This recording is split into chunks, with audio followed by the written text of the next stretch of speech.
He almost started telling her about it and everything else, but before he could put the words together, a man in a doctor's coat came through the door. He had a clipboard.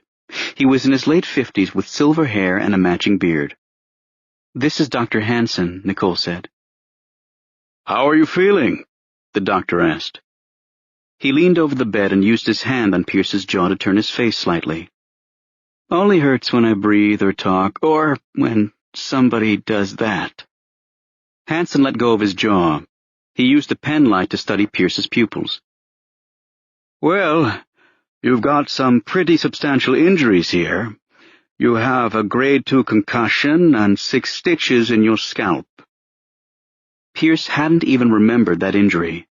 It must have come when he hit the outside wall of the building. "The concussion is the cause of the loginess you may be feeling and any headache discomfort. Let's see what else. You have a pulmonary contusion, a deep shoulder contusion, you've got 2 fractured ribs, and, of course, the broken nose. The lacerations on your nose and surrounding your eye are going to require plastic surgery to properly close without permanent scarring. I can get somebody in here tonight to do that, depending on the swelling, or if you have a personal surgeon, then you can contact him." Pierce shook his head. He knew there were many people in this town who kept personal plastic surgeons on call, but he wasn't one of them. "Whoever you can get." "Henry," Nicole said, "this is your face you're talking about. I think you should get the best possible surgeon you can." "I think I can get you a very good one," Hansen said.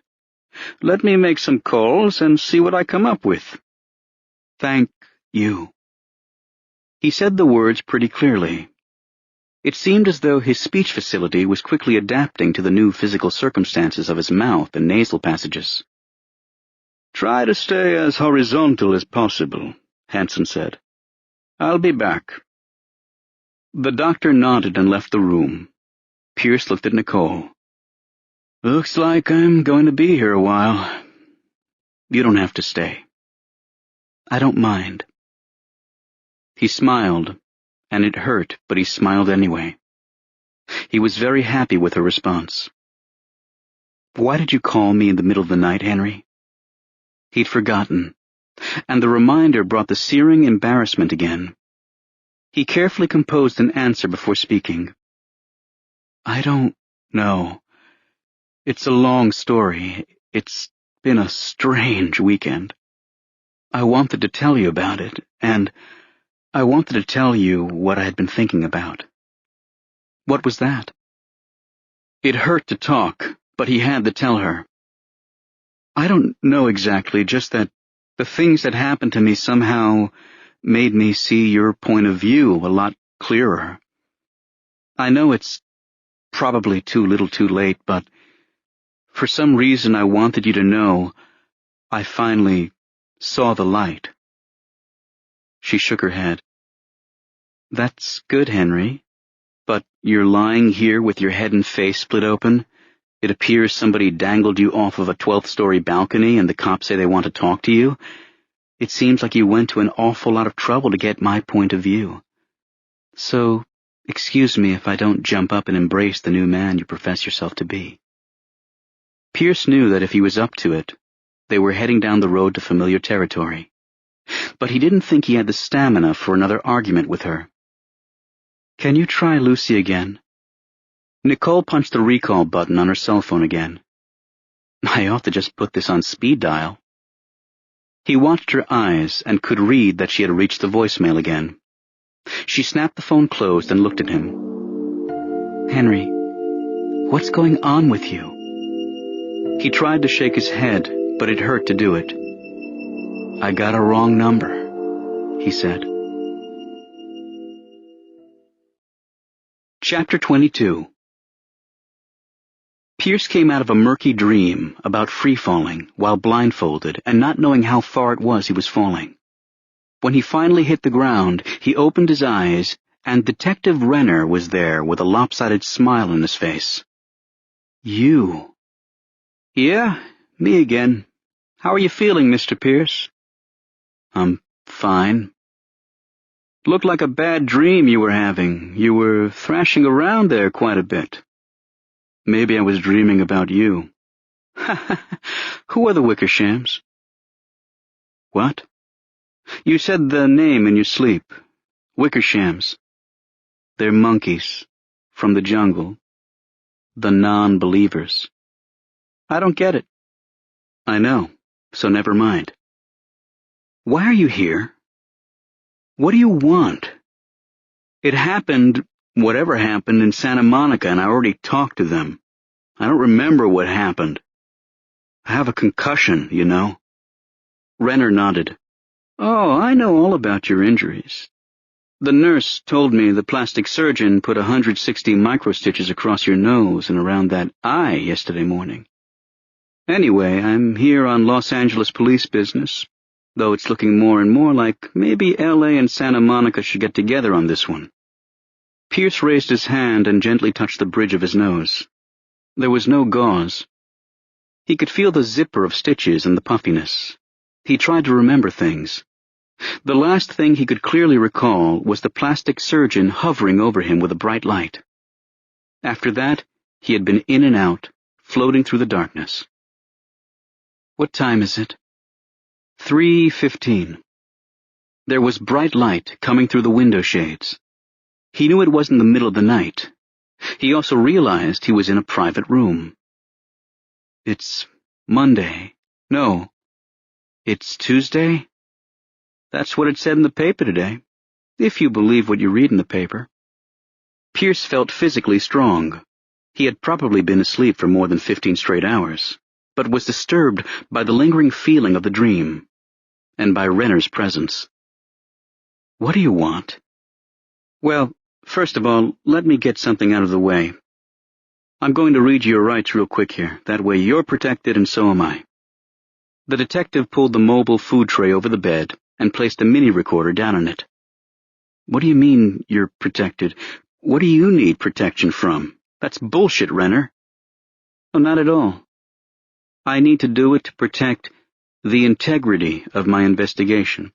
Now I'm going to record everything from here on out. He pressed a button on the recorder and a red light came on. He announced his name, the time and date, and the location of the interview.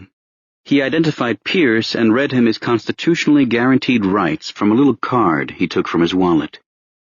Now, do you understand these rights as I have read them to you? I've heard them enough growing up. Renner raised an eyebrow. In the movies and on TV? Pierce added. Please answer the question and hold off on being clever, if you can. Yes, I understand my rights. Good.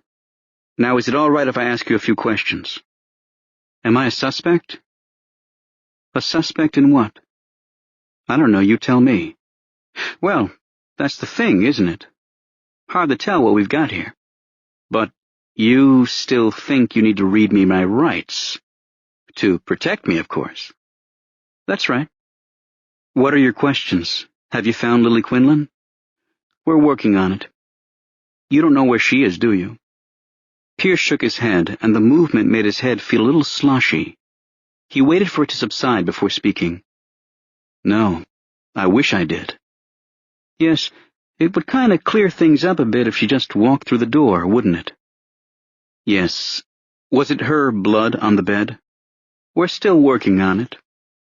Preliminary tests showed it was human blood, but we have no sample from Lily Quinlan to compare it to. I think I've got a line on her doctor.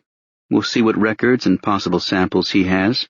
A woman like that, she probably had her blood checked on a regular basis.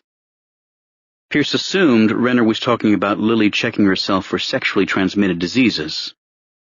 Still, confirmation of the seemingly obvious, that it was human blood he had found on the bed, made him feel more depressed. As if the last slim hope he had for Lily Quinlan was slipping away. Let me ask the questions now, Renner said. What about this girl Robin that you mentioned before? Have you seen her? No, I've been here. Talked to her? No. Have you? No, we haven't been able to locate her. We got her number off the website, like you said. but all we get is a message. We even tried leaving one where I had a guy in the squad who's good on the phone call up and act like he was, a customer. But she didn't call back on that one either. Pierce felt the bottom completely drop out of his stomach now. Last he remembered, Nicole had tried to reach Lucy repeatedly and was also unsuccessful. Wentz might have gotten to her, or maybe even still had her. He realized he had to make a decision. He could dance around with Renner and continue to hold up a veil of lies in order to protect himself, or he could try to help Lucy. Well, did you trace the number? It's a cell. What about the billing address? The phone's registered to one of her regular clients. He says he does it as a favor. He takes care of the phone for her and the lease on her fuckpad, and she gives him a free pop every Sunday afternoon while his wife does the shopping at the Lucky in the marina. It's more like Robin's doing the favor, you ask me. The guy's a fat slob.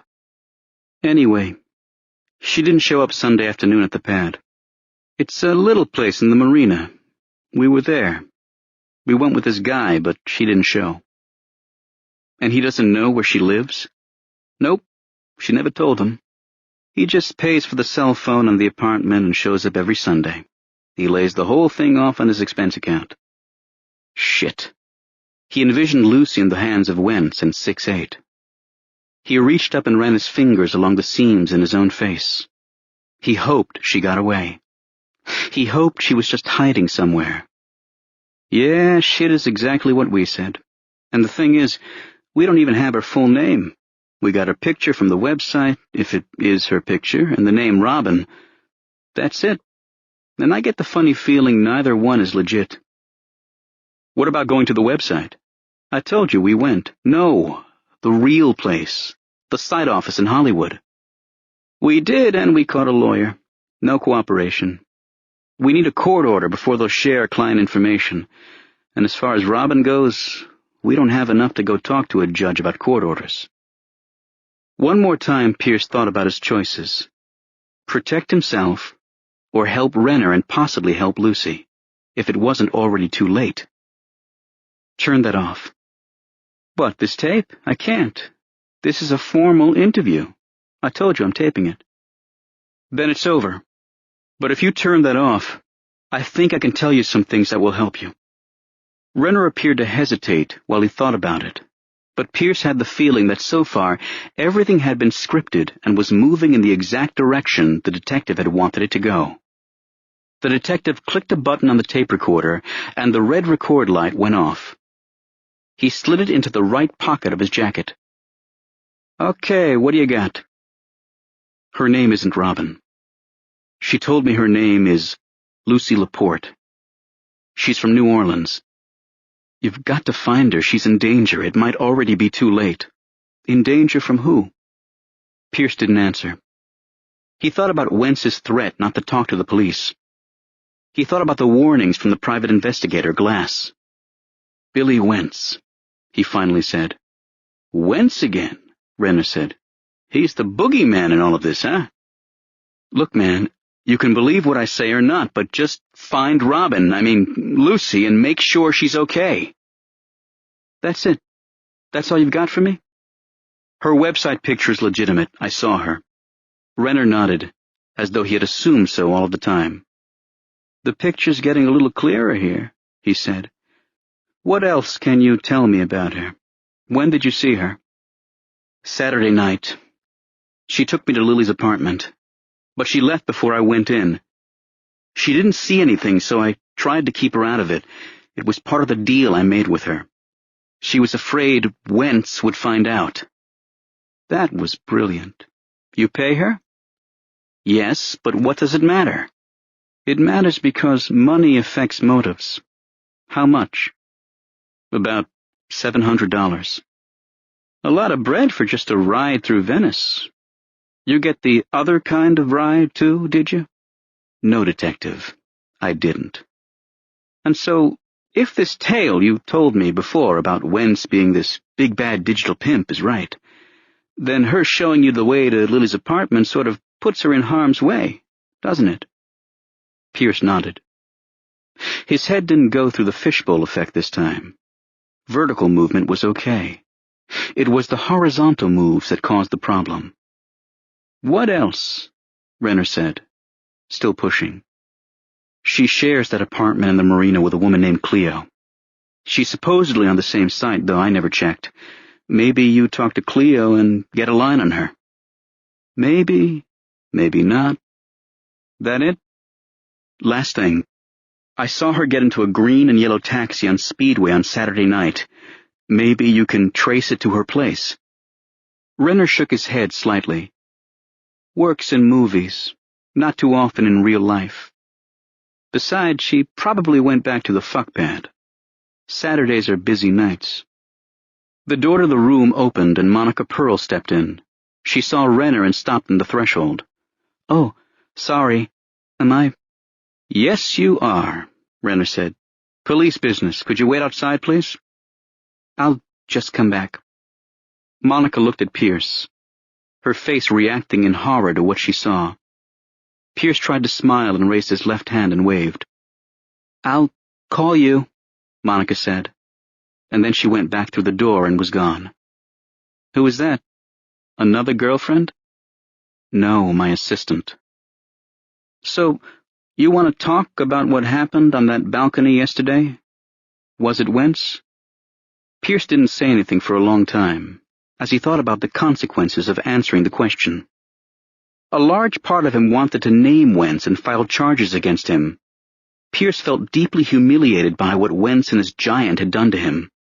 Even if the surgery on his face was successful and no physical scars were left behind, he knew without a doubt that the attack was going to be hard to live with, to always have in his memory. There would be scars, nonetheless.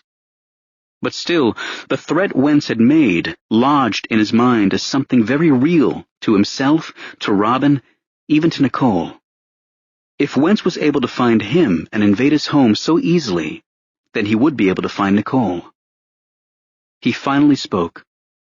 "It's a Santa Monica case. What do you care?" "It's all one case, and you know it." "I don't want to talk about it. I don't even remember what happened.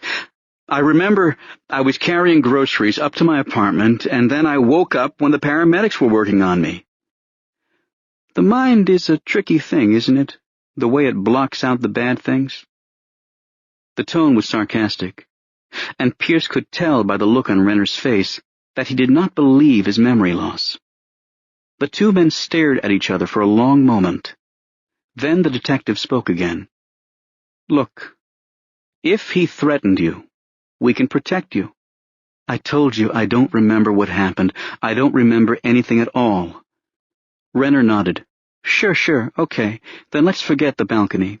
Let me ask you something else. Tell me, where did you hide Lily's body?" Pierce's eyes widened. Renner had used misdirection to hit him with the sucker punch. "What? Where is it, Pierce? What did you do with her, and what did you do with Lucy Laporte?" A cold feeling of fear began to rise in Pierce's chest. He looked at Renner and knew the detective was deadly serious. And he knew that he wasn't a suspect. He was the suspect.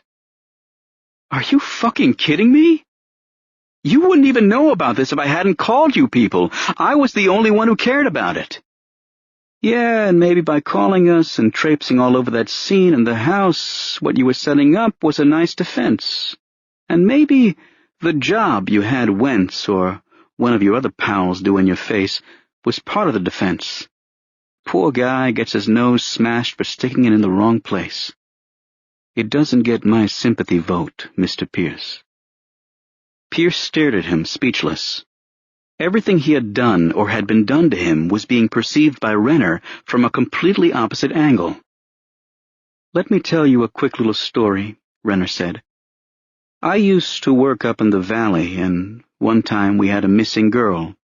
She was 12 years old, from a good home, and we knew she wasn't a runaway. Sometimes you just know. So we organized the neighbors and volunteers into a search party in the Encino Hills. And lo and behold, one of the neighbor boys finds her, raped and strangled and stuffed into a culvert. It was a bad one. And you know what? Turned out that the boy who found her was the one who did the deed. Took us a while to circle back around to him, but we did, and he confessed. Being the one that found her like that? That's called the Good Samaritan complex. He who smelt it, dealt it. Happens all the time. The doer likes getting close to the cops, likes helping out. Makes him feel better than them, and better about what he did. Pierce was having difficulty even fathoming how everything had turned on him. "You're wrong," he said quietly, his voice shaking. "I didn't do it." "Yeah? Am I wrong? Well, let me tell you what I've got. I've got a missing woman and blood on the bed. I've got a bunch of your lies and a bunch of your fingerprints all over the woman's house and fuckpad." Pierce closed his eyes. He thought about the apartment off Speedway and the Seagull House on Altair. He knew he had touched everything. He'd put his hands on everything. Her perfume, her closets, her mail. No. It was all he could think to say. No what? This is all a mistake. All I did. I mean, I got her number. I just wanted to see.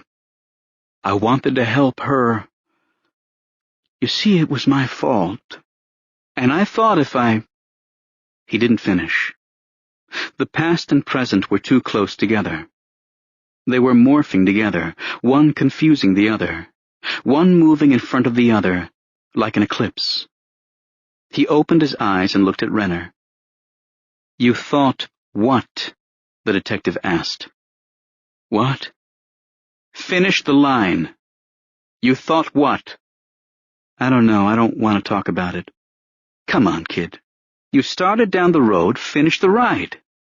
It's good to unburden, good for the soul. It's your fault Lily's dead. What did you mean by that? It was an accident? Tell me how it happened. Maybe I can live with that and we can go tell the DA together, work something out." Pierce felt fear and danger flooding his mind now. He could almost smell it coming off of his skin, as if they were chemicals, compound elements sharing common molecules, rising to the surface to escape. "What are you talking about?"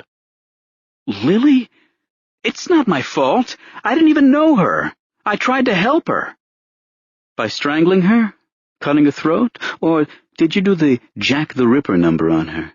I think they said the Ripper was a scientist, a doctor or something. You the new Ripper, Pierce? Is that your bag?" "Get out of here. You're crazy." "I don't think I'm the crazy one." "Why was it your fault?" "What?" "You said she was all your fault. Why? What did she do? Insult your manhood? You got a little pecker, Pierce? Is that it?" Pierce shook his head emphatically. It touched off a bout of dizziness. He closed his eyes. "I didn't say that. It's not my fault." "You said it. I heard it." "No, you're putting words in my mouth. It's not my fault. I had nothing to do with it." He opened his eyes to see Renner reach into his coat pocket and pull out a tape recorder. The red light was on. Pierce realized that it was a different recorder from the one that had been placed earlier on the food tray and then turned off. The detective had taped the whole conversation. Renner clicked the reverse button for a few seconds and then jockeyed around with the recording until he found what he wanted and replayed what Pierce had said moments before. "This is all a mistake. All I did. I mean, I just got her number. I tried to help her because it was my fault. I thought if I—" The detective clicked off the recorder and looked at Pierce with a smug smile on his face. Renner had him cornered. He had been tricked. All his legal instincts, as limited as they were, told him to not speak another word. But Pierce couldn't stop. "No," he said. "I wasn't talking about her, about Lily Quinlan. I was talking about my sister. We were talking about Lily Quinlan, and you said it was my fault. That is an admission, my friend." "No, I told you—" "I know what you told me. It was a nice story. It's no story.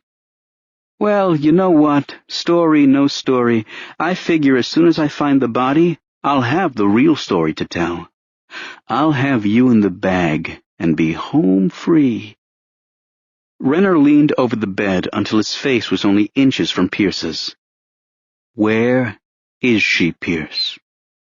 You know this is inevitable. We're going to find her, so let's get this over with now. Tell me what you did with her. Their eyes were locked. Pierce heard the click of the tape recorder being turned back on. Get out. You better talk to me. You're running out of time. Once I take this in and it gets to the lawyers, I can't help you anymore. Talk to me, Henry. Come on. Unburden yourself. I said get out. I want a lawyer. Renner straightened up and smiled in a knowing way. In an exaggerated fashion, he held the tape recorder up and clicked it off. Of course you want a lawyer, he said, and you're going to need one. I'm going to the DA, Pierce.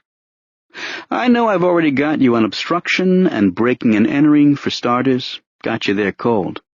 But all of that's bullshit. I want the big one. He proffered the tape recorder as though the words he had captured with it were the Holy Grail. As soon as that body turns up, it's game over. Pierce wasn't really listening anymore. He turned away from Renner and began staring into space, thinking about what was going to happen. All at once he realized he would lose everything.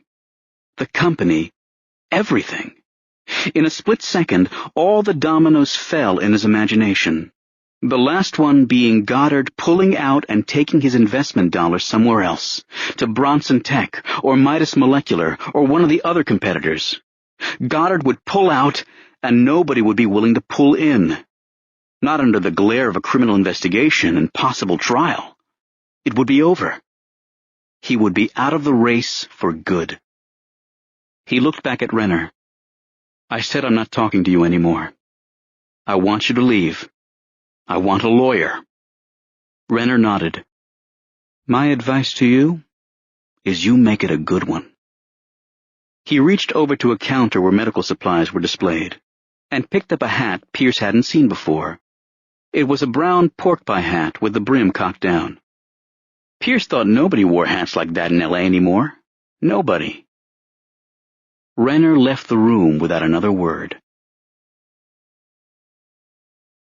Chapter 23. Pierce sat still for a moment, thinking about his predicament. He wondered how much of what Renner had said about going to the DA had been threat, and how much of it was reality.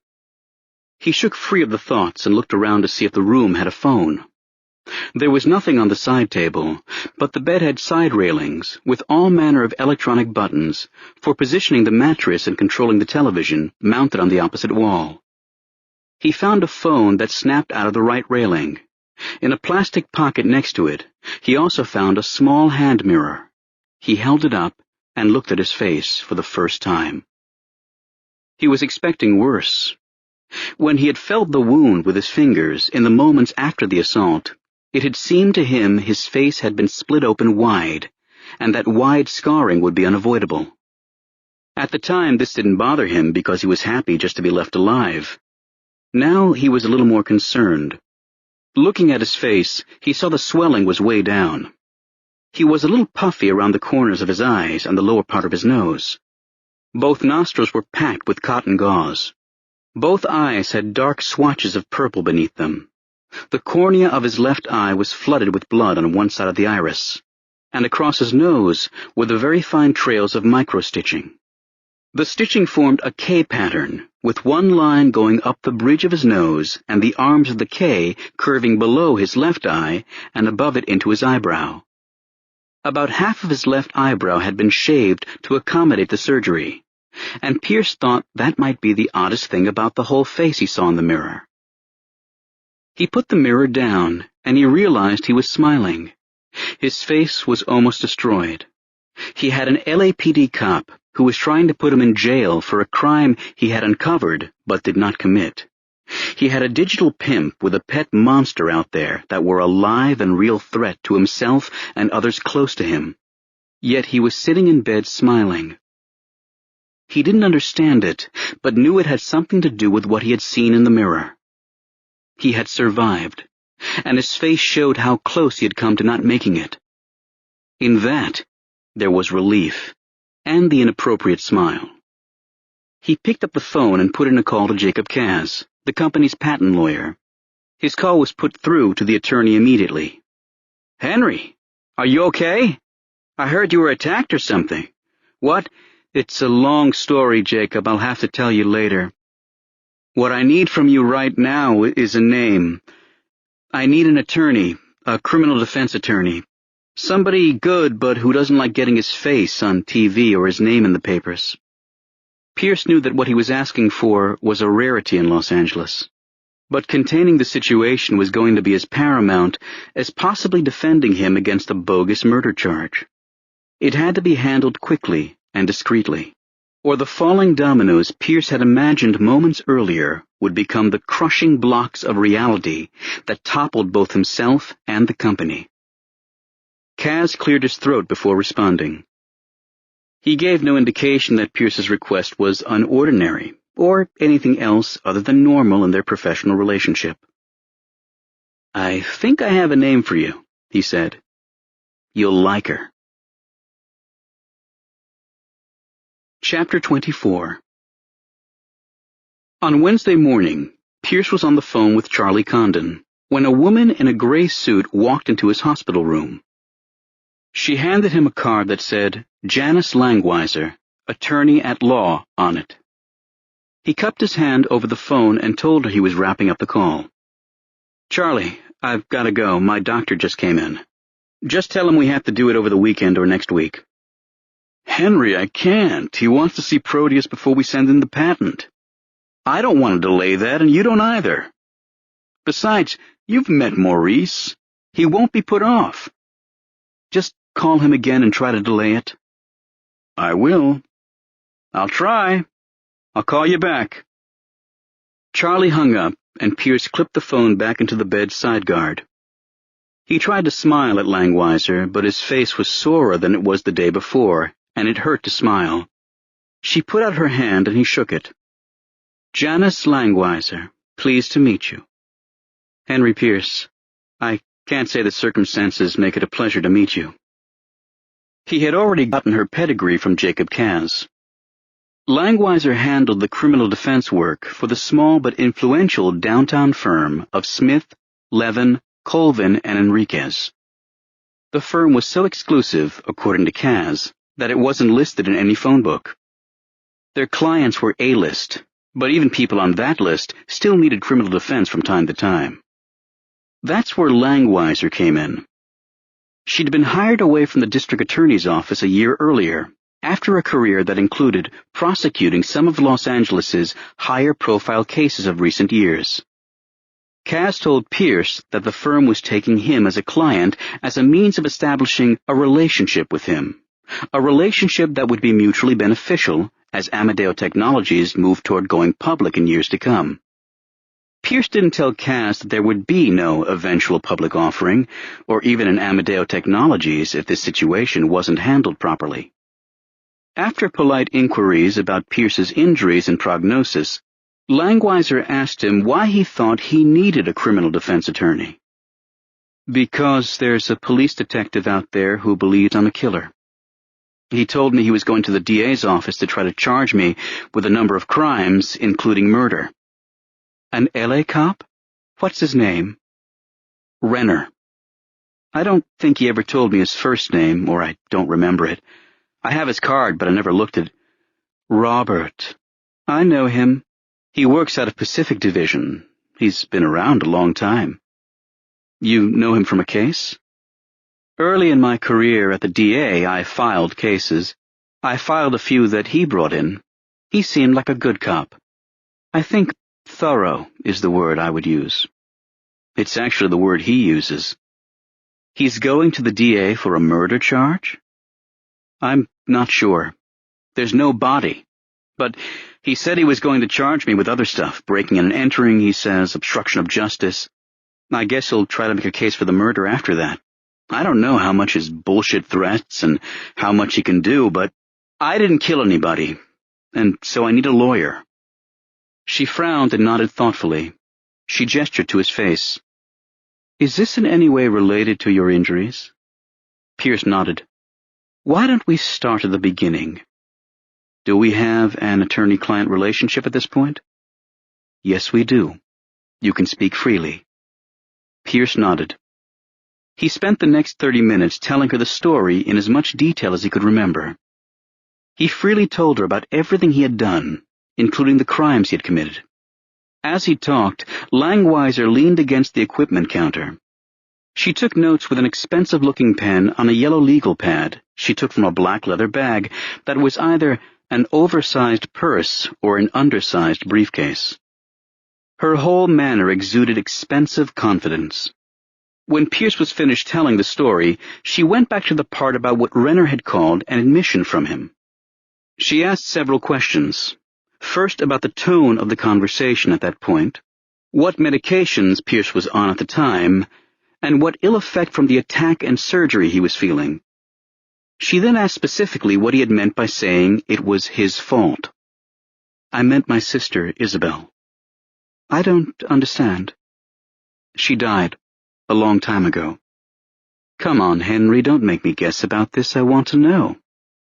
He shrugged now, and this hurt his shoulder and his ribs. She ran away from home when we were kids. Then she got killed by some guy who had killed a lot of people. Girls he picked up in Hollywood. Then he got killed by the police, and that was it. A serial killer. When was this?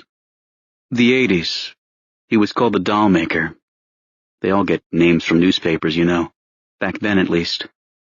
He could see Langweiser reviewing her contemporary history. I remember the Doll Maker. I was at UCLA Law School back then. I later knew the detective who was the one who shot him. He just retired. Her thoughts seemed to drift with the memory. Then she came back. Okay, so, how did that get confused with Lily Quinlan in your conversation with Detective Renner? Well, I've been thinking about my sister a lot lately, since this thing with Lily came up. I think it's the reason I did what I did. You mean you think you are responsible for your sister? How can that be, Henry? Pierce waited a moment before speaking. He carefully put the story together in his mind.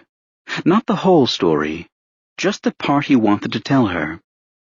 He left out the part that he could never tell a stranger. My stepfather and we used to go down there. We lived in the valley, and we'd go down to Hollywood and we'd look for her. At night. Sometimes during the day, but mostly at night.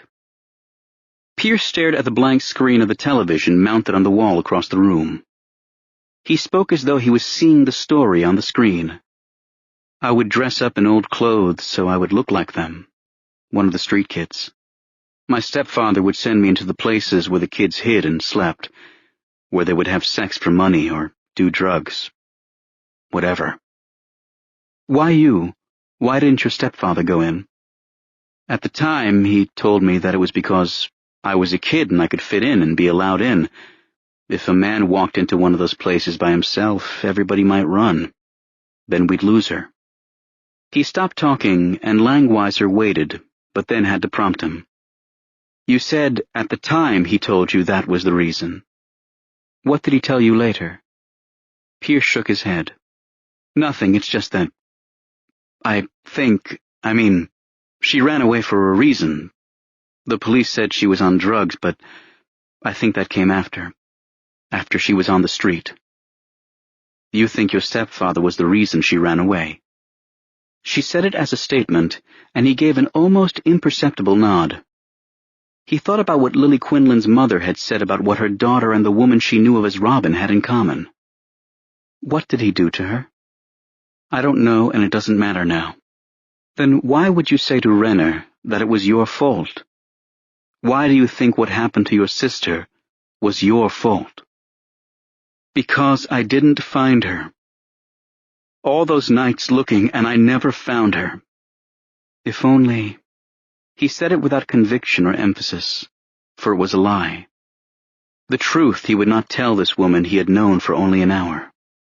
Langweiser looked like she wanted to go further with it, but also seemed to know she was already stretching a personal boundary with him. Okay, Henry, I think it helps explain things. Both your actions in regard to Lily Quinlan's disappearance and your statement to Renner. He nodded. I am sorry about your sister. In my old job, the dealing with the families of the victims was the most difficult part. At least you got some closure. The man who did this certainly got what he deserved. Pierce tried a sarcastic smile, but it hurt too much. Yeah, closure. Makes everything better. Is your stepfather alive? Your parents? My stepfather is. Last I heard. I don't talk to him, not in a long time. My mother's not with him anymore. She still lives in the valley. I haven't talked to her in a long time either. Where's your father? Oregon. He's got a second family. We stay in touch. She nodded. She studied her notes for a long period, flipping back the pages on the pad as she reviewed everything he had said from the start of the conversation. She then finally looked up at him. Well, I think it's all bullshit. Pierce shook his head. No, I'm telling you exactly how it happened. No, I mean Renner. I think he's bullshitting. There's nothing there. He's not going to charge you with these lesser crimes. He'd get laughed right out of the DA's office on the B&E. What was your intent? To steal? No, it was to make sure she was okay. They don't know about the mail you took, and they can't prove it anyway because it's gone. As far as the obstruction goes, that's just an idle threat. People lie and hold back with the police all the time. It's expected. To try to charge somebody for it is another matter. I can't even remember the last obstruction case that went to court. At least, there were none I remember when I was in the office. What about the tape? I was confused. He said what I said was an admission. He was playing you, trying to rattle you and see how you react, maybe get a more damaging admission out of you. I would have to listen to the statement to get a full take on it, but it sounds as though it's marginal, that your explanation in regard to your sister is certainly legitimate and would be perceived that way by a jury. This can never go to a jury. If it does, I'm finished. I'm ruined. I understand that. But a jury's view is still the way to look at this, because that is how the DA will look at it when considering potential charges. The last thing they will do is go into a case knowing a jury isn't going to buy it. There's nothing to buy. I didn't do it. I just tried to find out if she was all right, that's all. Langweiser nodded, but didn't seem particularly interested in his protestations of innocence. Pierce had always heard that good defense attorneys were never as interested in that ultimate question of their clients as they were in the strategy of defense. They practiced law, not justice. Pierce found this frustrating because he wanted Langweiser to acknowledge his innocence and then go out and fight to defend it.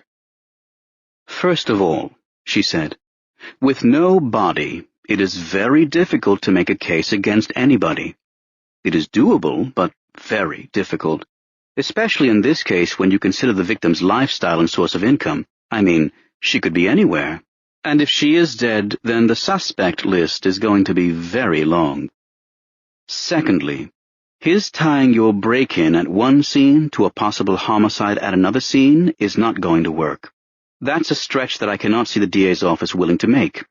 Remember, I work there, and bringing cops down to reality was half the work. I think that unless things change in a big way, you'll be okay, Henry, on all of it. What big way? Like they find the body. Like they find the body and somehow link it to you. Pierce shook his head. Nothing will link to me. I never met her. Then good. Then you should be in the clear. Should be? Nothing is ever 100%, especially in the law. We'll still have to wait and see. Langweiser reviewed her notes for a few more moments before speaking again. "Okay," she finally said. "Now, let's call Detective Renner." Pierce raised his eyebrows, what was left of them, and it hurt. He winced and said, "Call him? Why?" "To put him on notice that you have representation and to see what he has to say for himself." She took a cell phone out of her case and opened it. "I think I have his card in my wallet," Pierce said. "It should be in the table drawer." "It's all right. I remember the number." Her call to the Pacific Division was answered quickly, and she asked for Renner. It took a few minutes, but she finally got him on the line. While she waited, she turned the volume up on the phone and angled it from her ear so Pierce could hear both ends of the conversation. She pointed at him and then put her fingers to her lips, telling him not to enter the conversation. "Hey, Bob. Janice Langweiser. Remember me?" After a pause, Renner said, "Sure. I heard you went over to the dark side, though." "Very funny. Listen, I'm over here at St. John's. I was visiting with Henry Pierce." Another pause. "Henry Pierce, the Good Samaritan. Longtime rescuer of missing whores and lost pets." Pierce felt his face redden. "You are just full of good humor today, Bob," Langweiser said dryly. "That's a new wrinkle with you, isn't it?" "Henry Pierce is the joker. The stories he tells." "Well, that's why I'm calling. No more stories from Henry, Bob. I'm representing him, and he's no longer talking to you. You blew the chance you had." Pierce looked up at Langweiser, and she winked at him. "I didn't blow anything," Renner protested. "Any time he wants to start telling me the complete and true story, I'm here. Otherwise, look, Detective, you're more interested in busting my guy's chops than figuring out what really happened.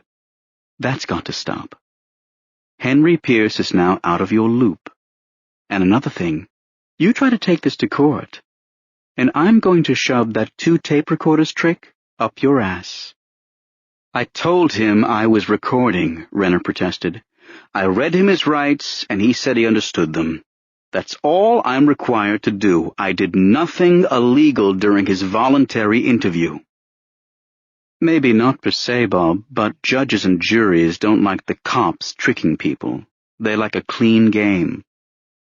Now there was a long pause from Renner, and Pierce was beginning to think Langweiser was going too far, that she might push the detective into seeking a charge against him out of pure anger or resentment. "You really did cross over, didn't you?" Renner finally said. "I hope you'll be happy over there." "Well, if I get only clients like Henry Pierce, people who were just trying to do a good thing, then I will be. A good thing. I wonder if Lucy Laporte thinks what he did was a good thing." "Did he find her?" Pierce blurted out. Langweiser immediately held her hand up to quiet him. "Is that Mr. Pierce there? I didn't know we had him listening in, Janice. Speaking of tricks, that was nice of you to tell me." "I didn't have to. And I didn't have to tell him about the second recorder once I told him the conversation was being recorded. So shove that up your ass. I gotta go." "Wait, did you find Lucy Laporte?" "That's official police business, ma'am. You stay in your loop, and I'll stay in mine. Goodbye now." Renner hung up, and Langweiser closed her phone. "I told you not to say anything. Sorry, it's just that I've been trying to reach her since Sunday. I wish I could just find out where she is and whether she's okay or needs help. If anything's happened, it's my fault." There he goes again, he thought, finding his own fault in things, offering public admissions of guilt. Langweiser didn't seem to notice. She was putting her phone and notebook away. "I'll make some calls on it. I know some people in Pacific that are a little bit more cooperative than Detective Renner.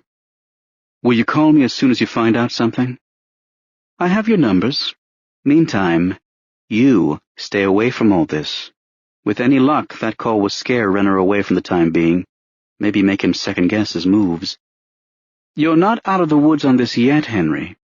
I think you're almost in the clear, but other things could still happen. Keep your head down and stay away from it." "Okay, I will." "Do you know when you're getting out of here yet?" Supposed to be any time now. Pierce looked at his watch. He'd been waiting almost 2 hours for his physician to sign him out. He looked back at Langweiser. She looked like she was ready to go. But she was looking at him like she wanted to ask something but wasn't sure how to ask it. What? I don't know. I was just thinking that it was a long jump in your thinking. When you were just a boy, I mean, and you thought your stepfather was the reason your sister left. Pierce didn't say anything. Anything else you want to tell me about that? Pierce looked up at the blank television screen and shook his head. Nope, that's about it. He doubted he had gotten the line by her. He assumed that criminal defense lawyers dealt with liars as a matter of course, and were as expert at picking up the subtleties of eye movement and body inflection as machines designed for it. But Langweiser simply nodded and let it go. Well, I need to go. I have an arraignment downtown. Okay, thanks for coming to see me here. That was nice. Part of the service. I'll make some calls while I'm driving in and let you know what I hear about Lucy Laporte or anything else. But meantime, you really need to stay away from this, okay? Go back to work. Pierce held his hands up in surrender. I'm done with it. She smiled professionally and left the room. Pierce detached the phone from the bedside guard and was punching in Cody Zeller's number when Nicole James stepped into the room. He put the phone back in its place. Nicole had agreed to come by to drive Pierce home after he was checked out by the attending physician and released. Her face silently registered pain as she studied Pierce's damaged face. She had visited him often during his hospital stay, but it seemed as though she could not get used to seeing the stitch zippers on his face. Pierce had actually taken her frowns and sympathetic murmurings as a good sign. He would consider it all to have been worth all the trouble if they got them back together. Poor baby, she said lightly, patting his cheek. How do you feel? Pretty good, he told her. But I'm still waiting on the doctor to sign me out. Almost 2 hours now. I'll go out and check on things. She went back to the door, but looked back at Pierce. Who is that woman? What woman? Who just left your room? Oh, she's my lawyer. Kaz got her for me. Why do you need her if you have Kaz? She's a criminal defense lawyer. She stepped away from the door and came closer to the bed. Criminal defense lawyer? Henry, people who get wrong numbers usually don't need lawyers. What is going on? Pierce shrugged his shoulders. I don't really know anymore. I got into something and now I'm just trying to get out in one piece. Let me ask you something. He got off the bed and walked up to her. His balance was off at first, but then he was okay. He lightly touched her forearms with his hands. A suspicious look came across her face. What? When we leave here, where are you taking me? Henry, I told you I'm taking you home. Your home. Even with the puffiness and the roadmap of stitches, his disappointment registered on his face. Henry, we agreed to at least try this, so let's try. I just thought. He didn't finish. He didn't know exactly what he thought, or how to put it into words. You seem to think that this all happened so quickly, she said, and that it can be fixed quickly. She turned and headed back toward the door. And I'm wrong. She looked back at him. Months, Henry, and you know it. We hadn't been good together in a long, long time. She went through the door to look for the doctor. Pierce sat on the bed and tried to remember the time they were on the Ferris wheel, and everything seemed so perfect in the world. Chapter 25. The blood was everywhere. A trail of it across the beige rug, on the brand-new bed, on 2 of the walls, and all over the telephone. Pierce stood in the doorway of his bedroom and looked at the mess and could remember almost none of what had happened after Wentz and his sidekick monster had left. He stepped into the room and stooped down next to the phone. He gingerly lifted the receiver with 2 fingers and held it a good 3 inches from his head, just enough to hear the tone and determine if he had any messages. There were none. He reached over and unplugged the phone and then carried it into the bathroom to attempt to clean it. Dried blood was splashed across the sink. There were bloody fingerprints on the medicine cabinet door. Pierce had no memory of coming into the bathroom after the attack, but the place was a mess. The blood had dried hard and brown, and it reminded him of the mattress he had seen the police remove from Lily Quinlan's apartment. As he used wet tissues to wipe off the phone as best he could, he had a memory of going to a movie called Curdled a few years earlier with Cody Zeller. It was about a woman whose job was to clean up bloody crime scenes after the police were finished with the on-site investigation. He now wondered if there was really such a job and a service he could call on. The prospect of cleaning up the bedroom was not attractive to him. After the phone was reasonably clean, he plugged it back into the wall in the bedroom and sat down with it on an unstained edge of the mattress. He checked for messages, and again there were none. He thought it unusual. He had not been home for nearly 72 hours, yet there were no messages. He thought maybe Lily Quinlan's page had finally been taken off the LA Darlings website. Then he remembered something else. He punched in his number at Amadeo Technologies and waited for the call to ring through to Monica Pearl's desk. "Monica, it's me. Did you change my phone number?" "Henry? Did you change the number at my apartment?" "Yes, you told me to. It was supposed to start yesterday." "I think it did." He knew that when he had been talking Monica into making the call to All-American Mail on Saturday, that he had told her to change the number on Monday. At the time, he guessed he meant it. But now he felt strangely unsettled about losing the number. It was a connection to another world, to Lily and Lucy. "Henry, are you still there?" "Yes. What's my new number?" "I have to look it up. Are you out of the hospital?" "Yes, I'm out. Just look it up, please." I am. I was going to give it to you yesterday, but when I went in your room, you had that visitor." "I understand." "Okay, here it is."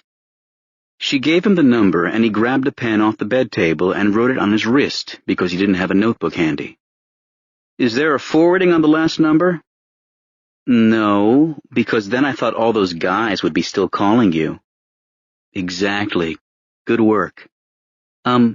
Henry, are you coming in today? Charlie was asking about your schedule." He thought about this before answering. The day was already half shot. Charlie probably wanted to talk and then over-talk about the Proteus demonstration scheduled with Maurice Goddard. "I don't know if I'm going to make it in," Pierce told Monica. "The doctor wants me to take it easy. If Charlie wants to talk, tell him I'm at home and give him the new number." "Okay, Henry." "Thank you, Monica. I'll see you later." He waited for her to say goodbye, but she didn't. He was about to hang up when she spoke. "Henry, are you all right?" "I'm fine. I just don't want to come in and scare everybody with this face. Like I scared you yesterday." "I wasn't. Yes, you were, but that's okay, and thanks for asking how I'm doing, Monica. That was nice. I've got to go now." He hung up, got a fresh dial tone, and called Lucy Laporte's number, knowing it now by heart. Once again he got her voicemail, but the greeting was now different. It was her voice, but the message was that she was taking a vacation and would not be accepting clients until November. More than a month, Pierce thought.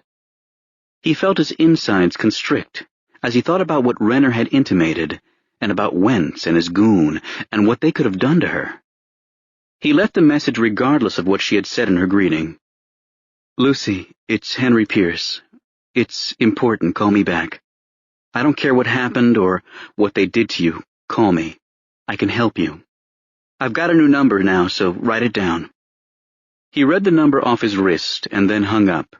He held the phone in his lap for a few moments, half expecting, half hoping she would immediately call back. She didn't. After a while, he got up and left the bedroom. In the kitchen, Pierce found the empty laundry basket on the counter. He remembered he had been using it to carry grocery bags up from the car when he first encountered Wentz and 6-8 by the elevator. He remembered dropping the laundry basket when he was pushed out of the elevator. Now the basket was here. He opened the refrigerator and looked inside. Everything he had been carrying up, except the eggs, which probably had broken, had been placed inside. He wondered who had done this.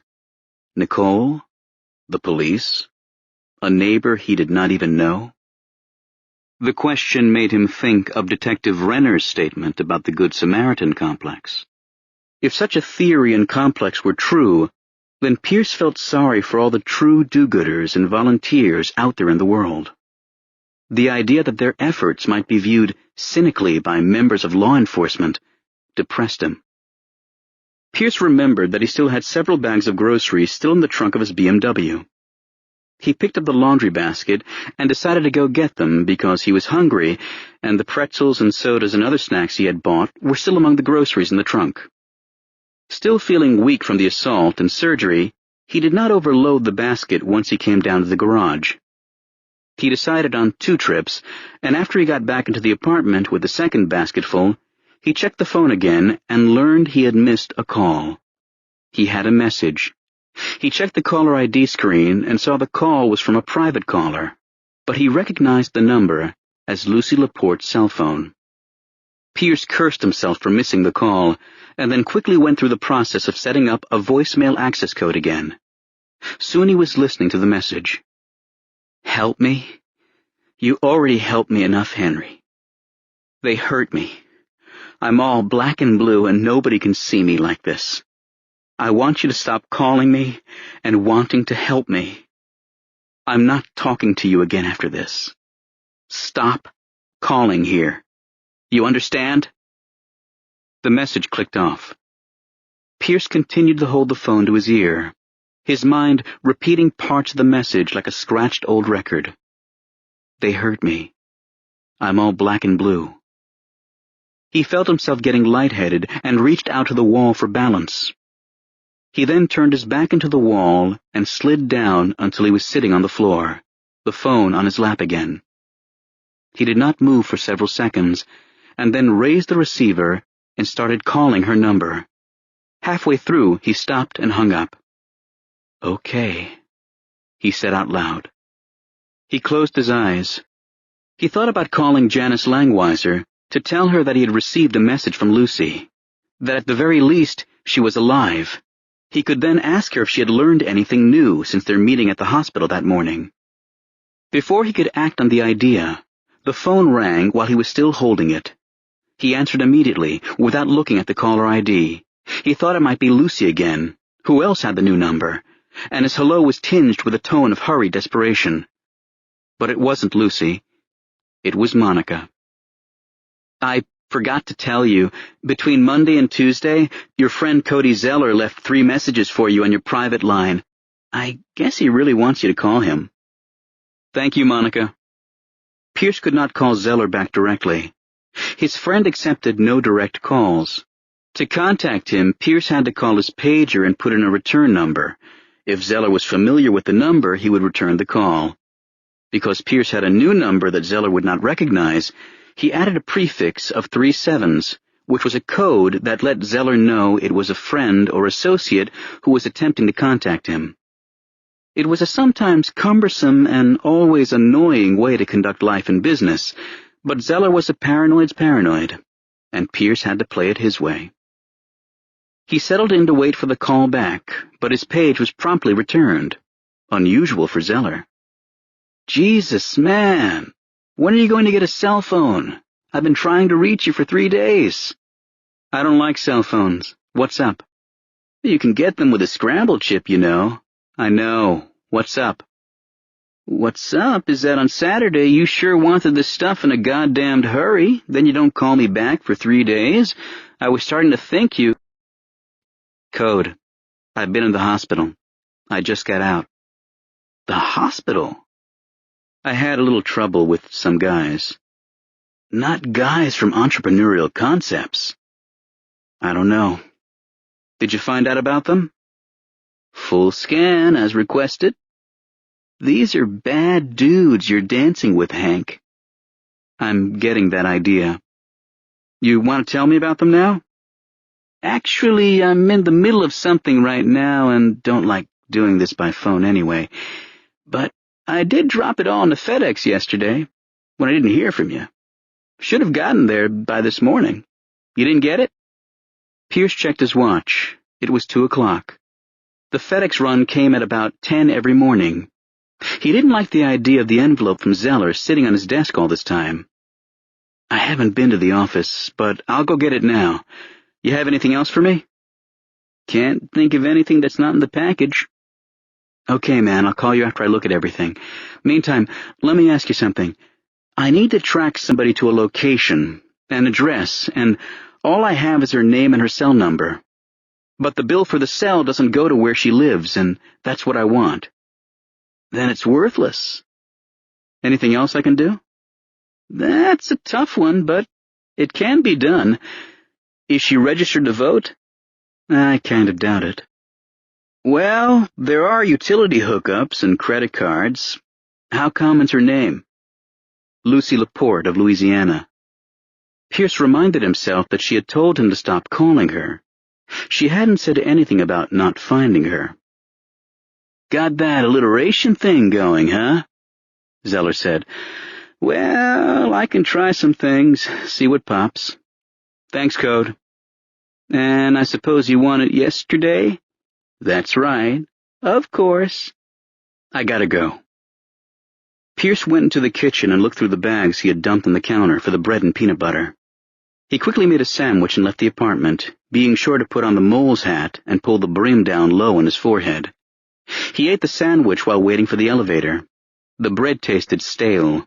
It had been in the car trunk for 4 days. On the ride down to the garage, the elevator stopped on 6, and a woman got on. As was the custom with elevator riders, she avoided looking at Pierce. After they started descending, she surreptitiously checked out his reflection in the polished chrome trim on the door. Pierce saw her do a frightened double-take. "Oh, my God," she cried out. "You're the one everybody's talking about." "Excuse me?" "You're the one who got hung off the balcony, right?" Pierce looked at her for a long moment, and in that moment he knew that no matter what happened with Nicole, he wouldn't be able to stay in the apartment building. He was moving. "I don't know what you're talking about." "Are you all right? What did they do to you?" "They didn't do anything. I don't know what you're talking about." "You're not the guy who just moved in up on 12? "No, I'm on 8. I'm staying with a friend on 8 while I heal." "Then what happened?" "Deviated septum." She looked at him suspiciously. The door finally opened on the garage level. Pierce didn't wait for her to get out first. He moved quickly out of the elevator and around the corner toward the door to the building's garage. He glanced back to see the woman staring at him as she came out of the elevator. Just as he looked forward again, he almost walked into the door to the storage area, which had come open as a man and woman were walking their bikes out. Pierce lowered his chin, pulled the brim of his hat down further, and held the door and waited until they were out of the way. They both said thank you, but didn't mention anything about him being the guy who was hung off the balcony. The first thing Pierce did when he got inside his car was put on the pair of sunglasses he carried in the glove box. Chapter 26. The FedEx envelope was on his desk when Pierce walked into his office. It had been a battle to get there. Almost every step of the way to his office, he'd had to fend off looks and inquiries about his face. By the time he got to the office section of the 3rd floor, he was giving one-word answers to all questions. Accident. "Lights," he said as he swung around behind his desk. But the lights didn't come on, and Pierce realized his voice was different because of the swelling of his nasal passages. He got up and turned on the lights manually and then went back to the desk. He took off his sunglasses and put them on top of his computer monitor. He picked up the envelope and checked the return address. Cody Zeller pulled a painful smile out of him.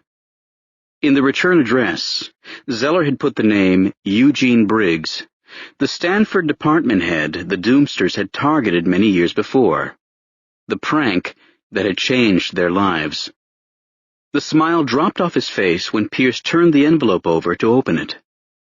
The pull tab had already been torn. The envelope was open. He looked inside it and saw a white business envelope. He took this out and found it had been opened as well. The outside of the envelope said, Henry Pierce, Personal and Confidential. There was a folded sheaf of documents inside.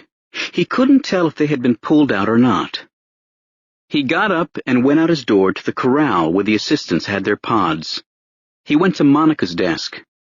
He held up the FedEx envelope and the torn envelope that had been inside it. Monica, who opened this? She looked up at him. I did. Why? How come you opened it? I open all your mail?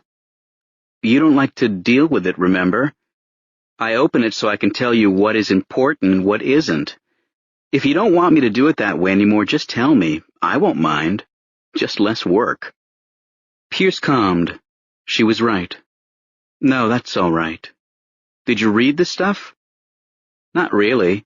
I saw the picture of the girl who had your phone number and decided I did not want to look at that stuff. Remember what we agreed to on Saturday? Pierce nodded. Yes, that's good. Thanks. He turned to go back to his office. Do you want me to tell Charlie you're here? No, I'm only staying a few minutes. When he got to the door, he looked back at Monica and saw her staring at him with that look of hers, like she was judging him guilty of something, some crime he knew nothing about. He closed the door and went behind the desk. He opened the envelope and pulled out the sheaf of printouts from Zeller. The photo Monica mentioned was not the same photo of Lily Quinlan from her webpage. It was a mugshot, taken in Las Vegas 3 years before when she was arrested in a prostitution sting. In the photo, she did not look nearly as breathtaking as she did in the website photo. She looked tired and angry, and a bit scared all at once. Zeller's report on Lily Quinlan was short. He had traced her from Tampa to Dallas to Vegas and then L.A. She was actually 28 years old, not the 23 she promised in her webpage ad copy. She had a record of 2 arrests for solicitation in Dallas and the 1 arrest in Vegas. After each arrest, she spent a few days in jail and was released for time served. She had come to L.A. 3 years earlier, according to utilities records. She had avoided arrest and notice of the police until now. That was it. Pierce looked at the photo again and felt depressed. The mugshot was the reality. The photo he had downloaded from the website and looked at so often over the weekend was the fantasy. Her trail from Tampa to Dallas to Las Vegas to Los Angeles had ended on that bed in the Venice townhouse. There was a killer out there somewhere, and meantime, the cops were focused on him. He put the sheaf of printouts down on the desk and picked up the phone. After digging her card out of his wallet, he called Janice Langweiser to check in. He was on hold a good 5 minutes before she picked up. Sorry, I was on the phone with another client. What is happening with you? Me, nothing. I'm at work. I just wanted to check in and see if you've heard anything new from anybody. Meaning, is Renner still after me? No, nothing really new. I think we're playing a waiting game here. Renner knows he's on notice and that he's not going to be able to bully you. We have to just see what turns up and go from there. Pierce looked at the mugshot on his desk.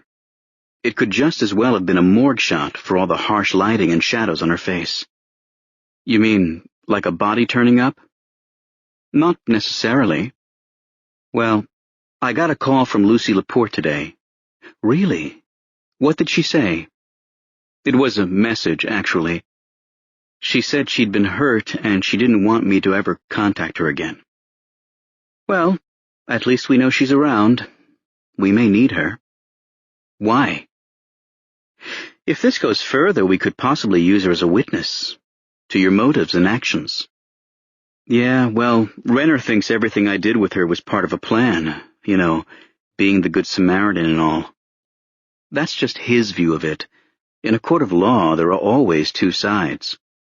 A court of law? This can't go to— Relax, Henry.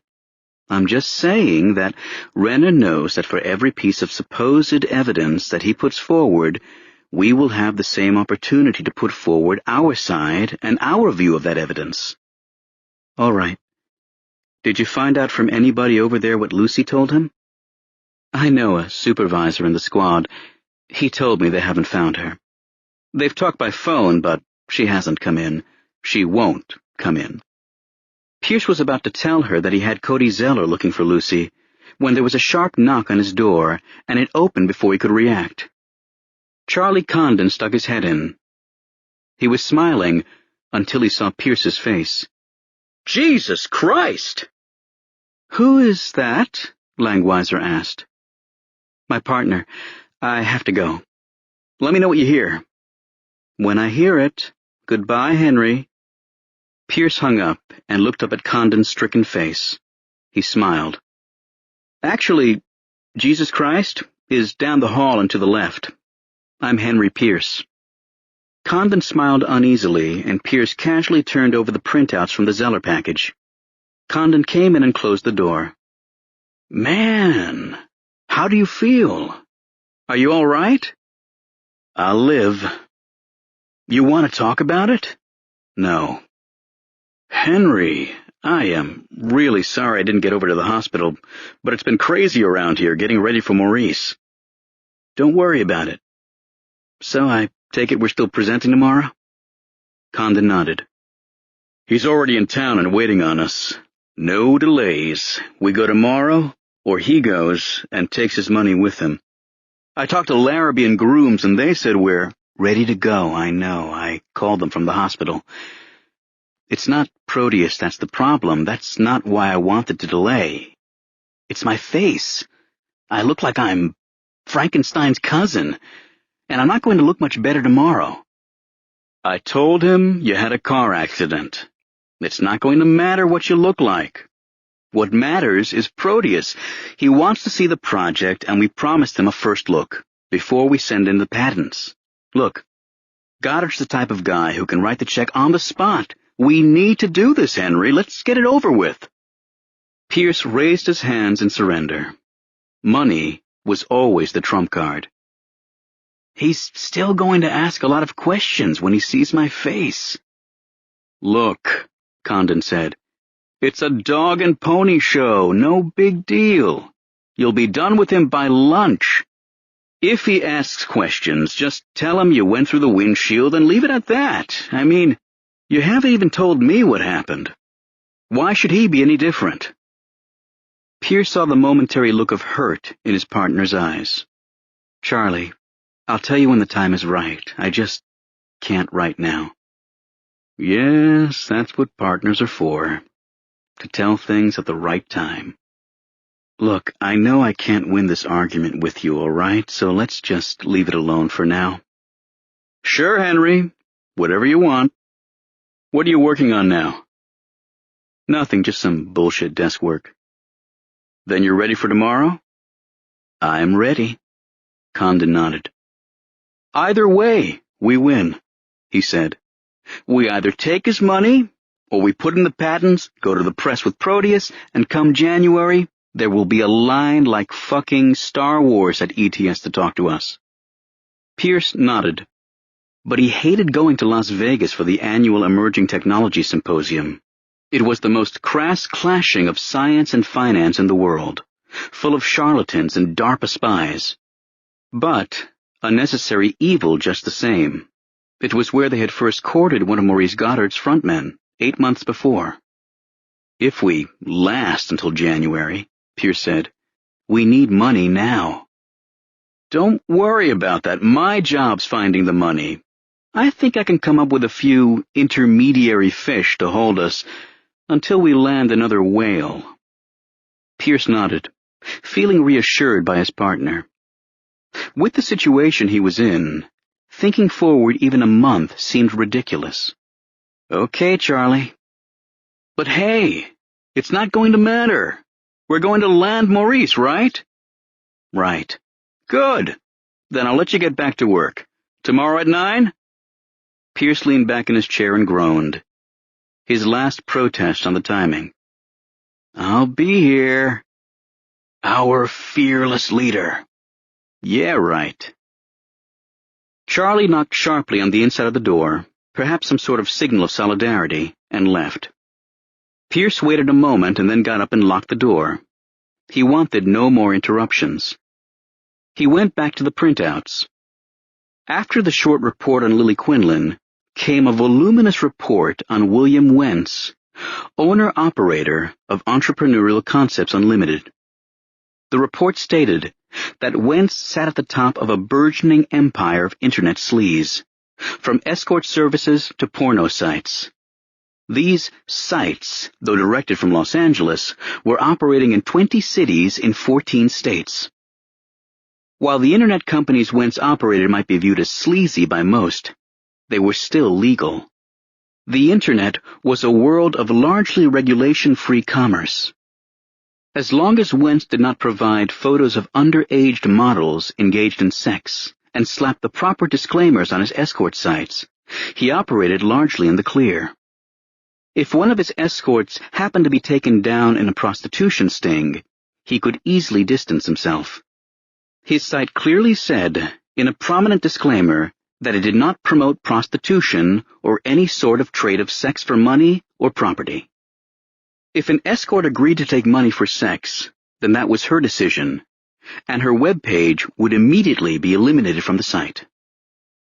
Pierce had already gotten a general rundown on Wentz's operations from Philip Glass, the private detective, but Zeller's report was far more detailed and a testimonial to the power and reach of the Internet. Zeller had uncovered Wentz's criminal past in the states of Florida and New York. Contained in the printout package were several more mugshots, these depicting Wentz and another man named Grady Allison, who was listed in California corporate records as the comptroller of ECU. Pierce remembered that Lucy Laporte had mentioned him. He skipped past the photos and read Zeller's opening summary. Wentz and Allison appeared to be a team. They arrived from Florida within a month of each other 6 years ago. This after multiple arrests in Orlando probably made things tough for them there. According to intelligence files with the Florida Department of Law Enforcement, FDLE, these men operated a chain of strip joints on the Orange Blossom Trail in Orlando. This was before the Internet made selling sex, real or imagined, so much easier than putting naked chicks on a stage and selling blowjobs on the side. Allison was known as Grade A Allison in Florida because of his skill in recruiting top talent to the stages of the Orange Blossom Trail. Wentz and Allison's clubs were called No Strings Attached, as in full nudity. Important note, the FDLE box connects these guys to one Dominic Silva, 71, Winter Park, Florida, who in turn is connected to traditional organized crime in New York and northern New Jersey. Be careful. Their pedigree as mobsters didn't surprise Pierce. Not with the way Wentz had been so calculatingly cold and violent when he encountered him in person. What he did find to be an odd fit was the idea that Wentz, the man who could calmly wield a phone as a weapon and wore pointed boots for better bone crunching, could be the man behind a burgeoning and sophisticated Internet empire. Pierce had seen Wentz in action. His first and lasting impression was that Wentz was muscle first and brain second. He seemed more of the caretaker of the operation than the intellect behind it. He thought of the aging mobster mentioned in Zeller's report, Dominic Silva of Winter Park, Florida. Was he the man? Pierce intended to find out. He went to the next page and found a summary listing of Wentz's criminal record. Over a 5-year period in Florida, he had a variety of arrests for pandering and 2 arrests for something listed as felony GBI. There was also an arrest for manslaughter. The summaries did not include final disposition of these cases, but reading them, Arrest after arrest in 5 years. Pierce was puzzled as to why Wentz was not in prison. More of the same questions came up when he went to the next page and reviewed the arrest summaries of Grady Grade A Allison. He too seemed to have a recurring pandering pattern. He also topped Wentz in the GBI category with 4 arrests. He also had an arrest labeled Sex Bat Minor, which Pierce interpreted to be a charge of having sex with a minor. Pierce picked up the phone and called Janice Langweiser again. This time, he did not have to wait as long for her to take the call. "Couple quick questions," he said. "Do you know what pandering is, in the legal sense of the word?" "It's a pimp charge. It means providing a woman for sex in exchange for money or goods. Why?" "Wait a minute. What about felony GBI? What is GBI?" "That doesn't sound like anything from the California Penal Code, but usually GBI means great bodily injury. It would be part of an assault charge." Pierce considered this. GBI, as in hitting someone in the face with a phone and then hanging them off a 12th-story balcony. "Why, Henry? Have you been talking to Renner?" He hesitated. He realized he shouldn't have called her because it might reveal that he was still pursuing the very thing she had told him to stay away from. "No, nothing like that. I'm just looking at a background check on an employment application. Hard to figure out what all of this means sometimes." "Well, it doesn't sound like anybody you would want to have working for you." "I think you're right about that. Okay, thanks. Just go ahead and put this on my bill. Don't worry about it." After hanging up, he looked at the last page in the report from Zeller. It listed all of the websites that he had been able to link Wentz and ECU to. The single-space listing took up the entire page. The sexual permutations and double entendres contained in the site names and addresses were almost laughable, but somehow the sheer volume of it all made it more sickening. This was just one man's operations. It was staggering. As his eyes scanned down the list, they held on one entry, fetishcastle.com, and he realized he knew it. He had heard of it. It took him a few moments, and then he remembered Lucy Laporte telling him that she had first met Lily Quinlan at a photo shoot for the Fetish Castle site. Swiveling his chair to face the computer, Pierce booted up and went online. In a few minutes, he arrived at the Fetish Castle homepage. The primary image was of an Asian woman wearing black thigh-high boots and little else. She had her hands on her naked hips and had adopted a stern schoolteacher pose. The page promised subscribers that herein were thousands of downloadable fetish photos, streaming videos, and links to other sites. All free, with a paid subscription, of course. The coded but easily decipherable list of subject matters contained within included dominance, submissives, switches, water sports, smothering, and so on. Pierce clicked on the Join button and jumped to a page with a menu offering several different subscription plans and the promise of immediate approval and access. The going rate was $29.95 a month, chargeable each month to a credit card of your choice. The menu was careful to note in large letters that the billing record would appear on all credit card statements as ECU Enterprises, which would of course be easier than Fetish Castle to run by the wife or boss. There was an introductory offer for $5.95, which allowed access to the site for 5 days. At the end of that period, your credit card would not be charged further if you did not sign up for one of the monthly or yearly plans. This was a one-time offer per credit card. Pierce pulled out his wallet and used his American Express card to sign up for the introductory offer. Within minutes, he had a passcode and username, and he entered the site, coming to a subject tab page with a search window. He went to the window and typed in Robin and hit Enter. His search returned no hits. He got the same result with a search for Lily, but then had success with Girl, after remembering that it was how Lucy had described the modeling session with Lily. He was connected to a page of thumbnail photos, 6 rows of 6. At the bottom of the page, was a prompt that would allow him to go to the next page of 36 photos, or to skip ahead to any one of 48 other pages of girl-girl photos. Pierce scanned the thumbnails on the first page. They were all photos containing 2 or more women, no men.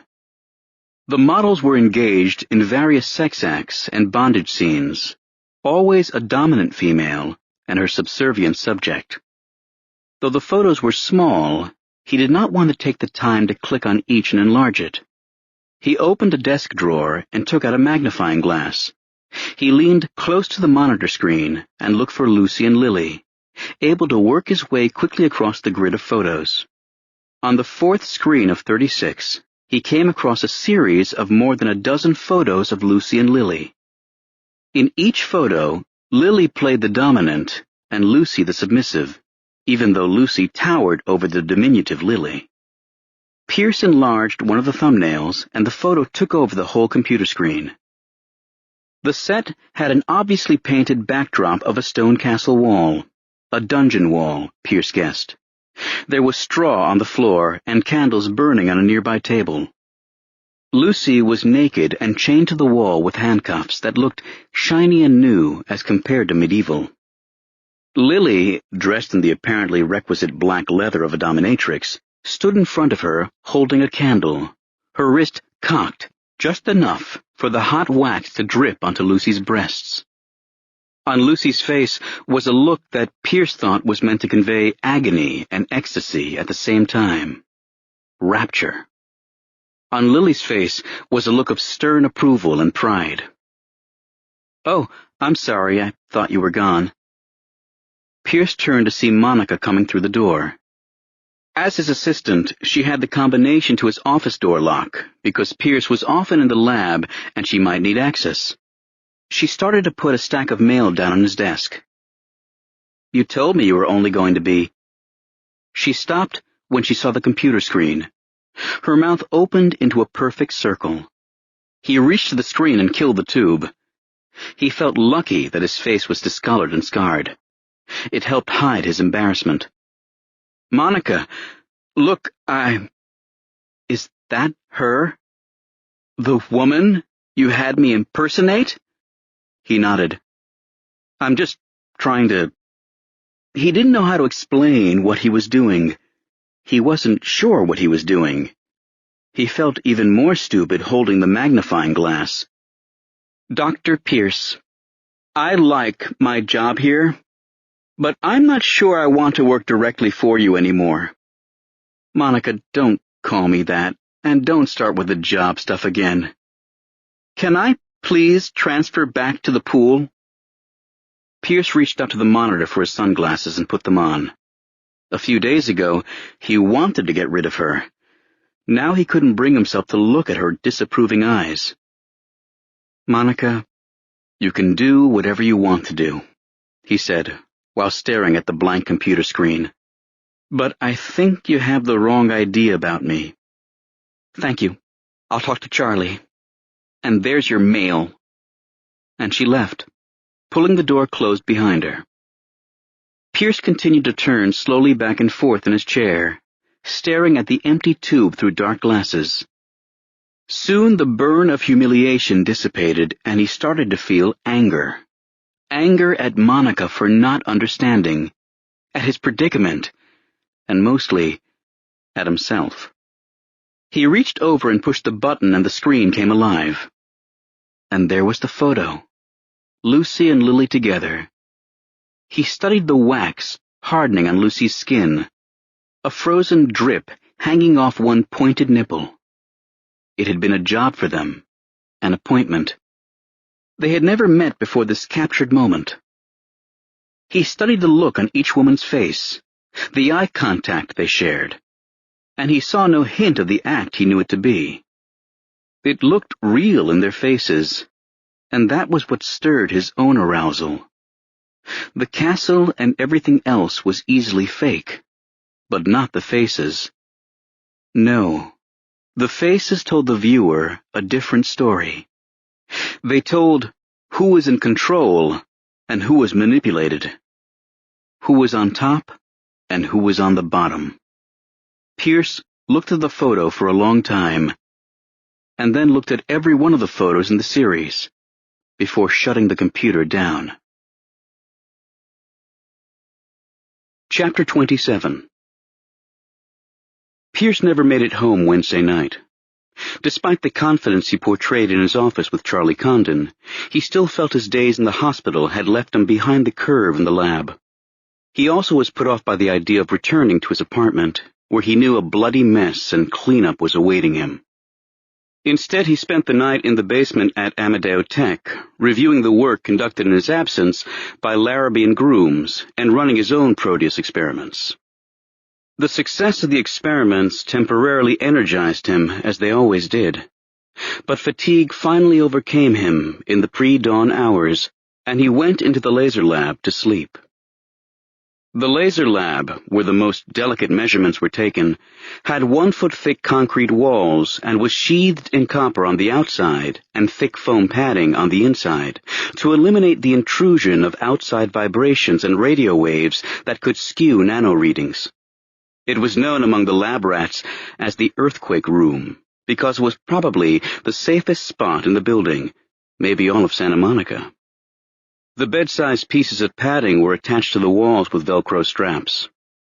It was a common occurrence for an overworked lab rat to go to the laser lab, pull down a pad, and sleep on the floor, as long as the lab wasn't being used. In fact, the higher-ranking members of the lab team had specific pads labeled with their names, and over time, the pads had taken on the contours of their users' bodies. When in place on the walls, the dented, misshapen pads gave the lab the appearance of having been the site of a tremendous brawl or wrestling match in which bodies had been hurled from wall to wall. Pierce slept for 2 hours and woke up refreshed and ready for Maurice Goddard.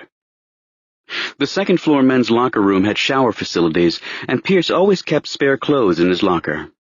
They weren't necessarily laundry fresh, but they were fresher than the clothes he had spent the night in. He showered and dressed in blue jeans and a beige shirt with small drawings of sailfish on it. He knew Goddard and Condon and everyone else would be dressed to impress at the presentation, but he didn't care. It was the scientist's option to avoid the trappings of the world outside the lab.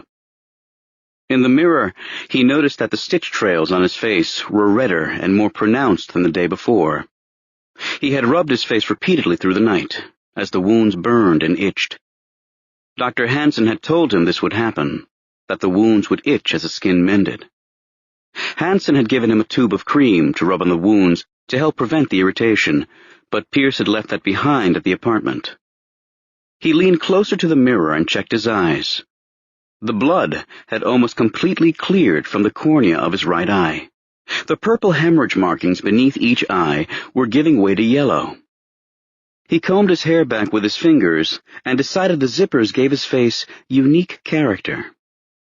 He then grew embarrassed by his vanity and decided he was happy no one else had been in the locker room to see his fixation at the mirror.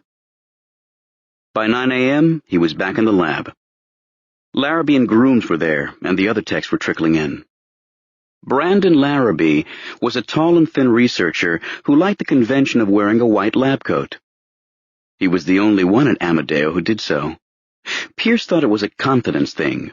Look like a real scientist, and you shall do real science. It didn't matter to Pierce what Larrabee or anyone else wore, as long as he performed.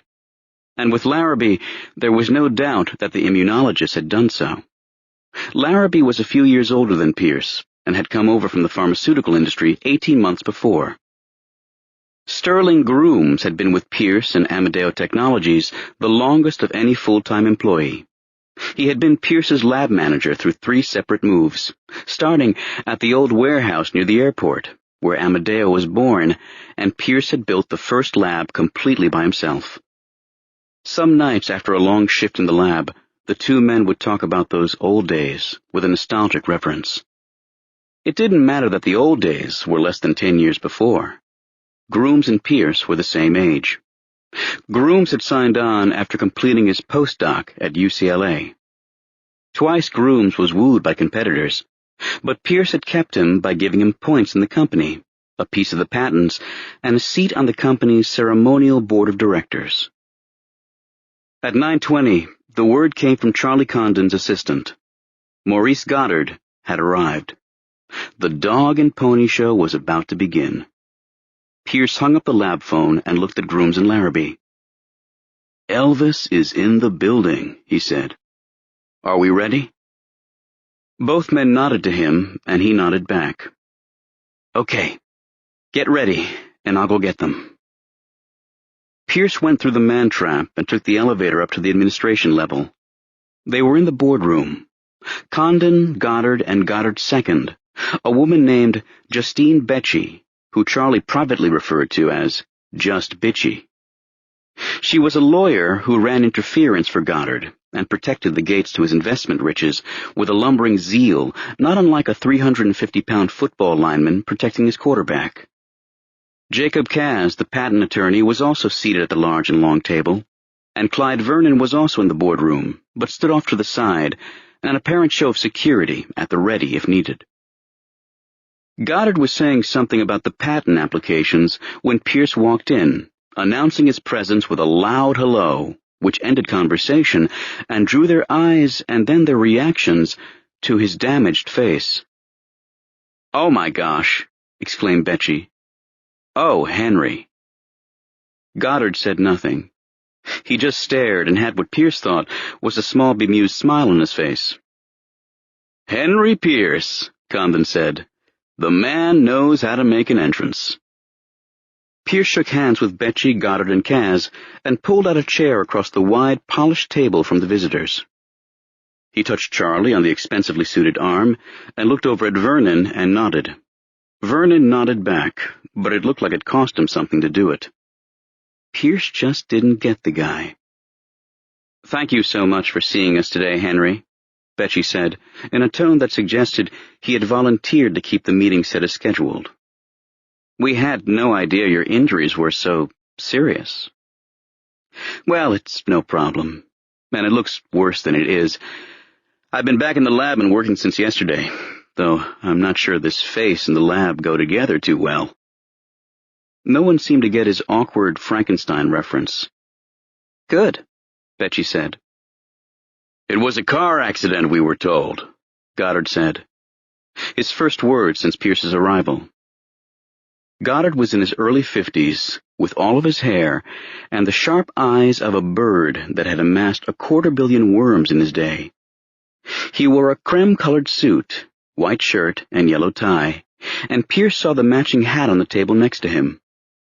It had been remarked in the office after his first visit that Goddard had adopted the visual persona of the writer Tom Wolfe. The only thing missing was the cane. "Yes," Pierce said. "I hit a wall." "When did this happen? Where?" "Sunday afternoon, here in Santa Monica." Pierce needed to change the subject. He was uncomfortable skirting the truth, and he knew Goddard's questioning wasn't casual or concerned conversation. The bird was thinking about ponying up 15 million worms. His questions were part of the due diligence process. He was finding out what he was possibly getting into. "Had you been drinking?" Goddard asked bluntly. Pierce smiled and shook his head.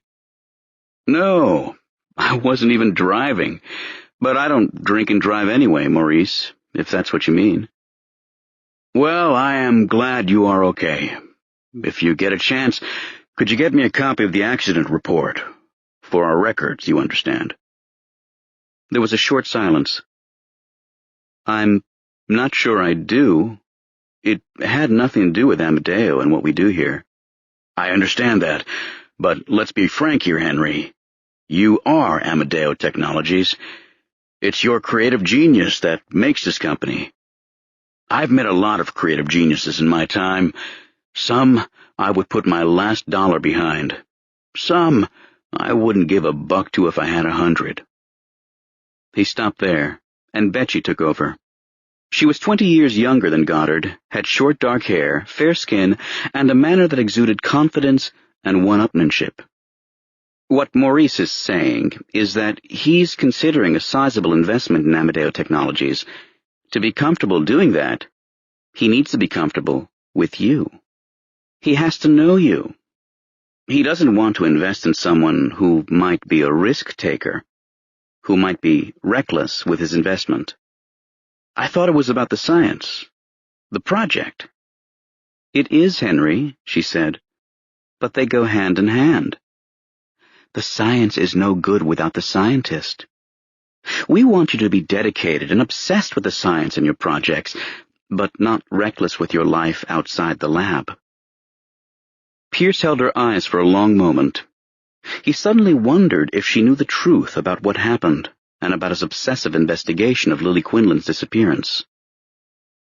Condon cleared his throat and cut in, trying to move the meeting forward.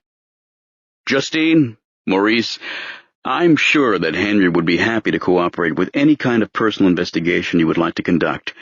I've known him for a long time, and I've worked in the ET field for even longer. He is one of the most level-headed and focused researchers I've ever come across. That is why I'm here. I like the science, I like the project, and I'm very comfortable with the man. Betchy broke away from Pierce to look at Condon and nod her approval. We may take you up on that offer, she said. The exchange did little to erode the tension that had quickly enveloped the room. Pierce waited for somebody to say something, but there was only silence. There's something I should probably tell you then, he finally said, because you'll find out anyway. Then just tell us, Betchy said, and save us all the time. Pierce could literally feel Charlie Condon's muscles seize up as he waited for the revelation he knew nothing about. Well, the thing is, I used to have a ponytail.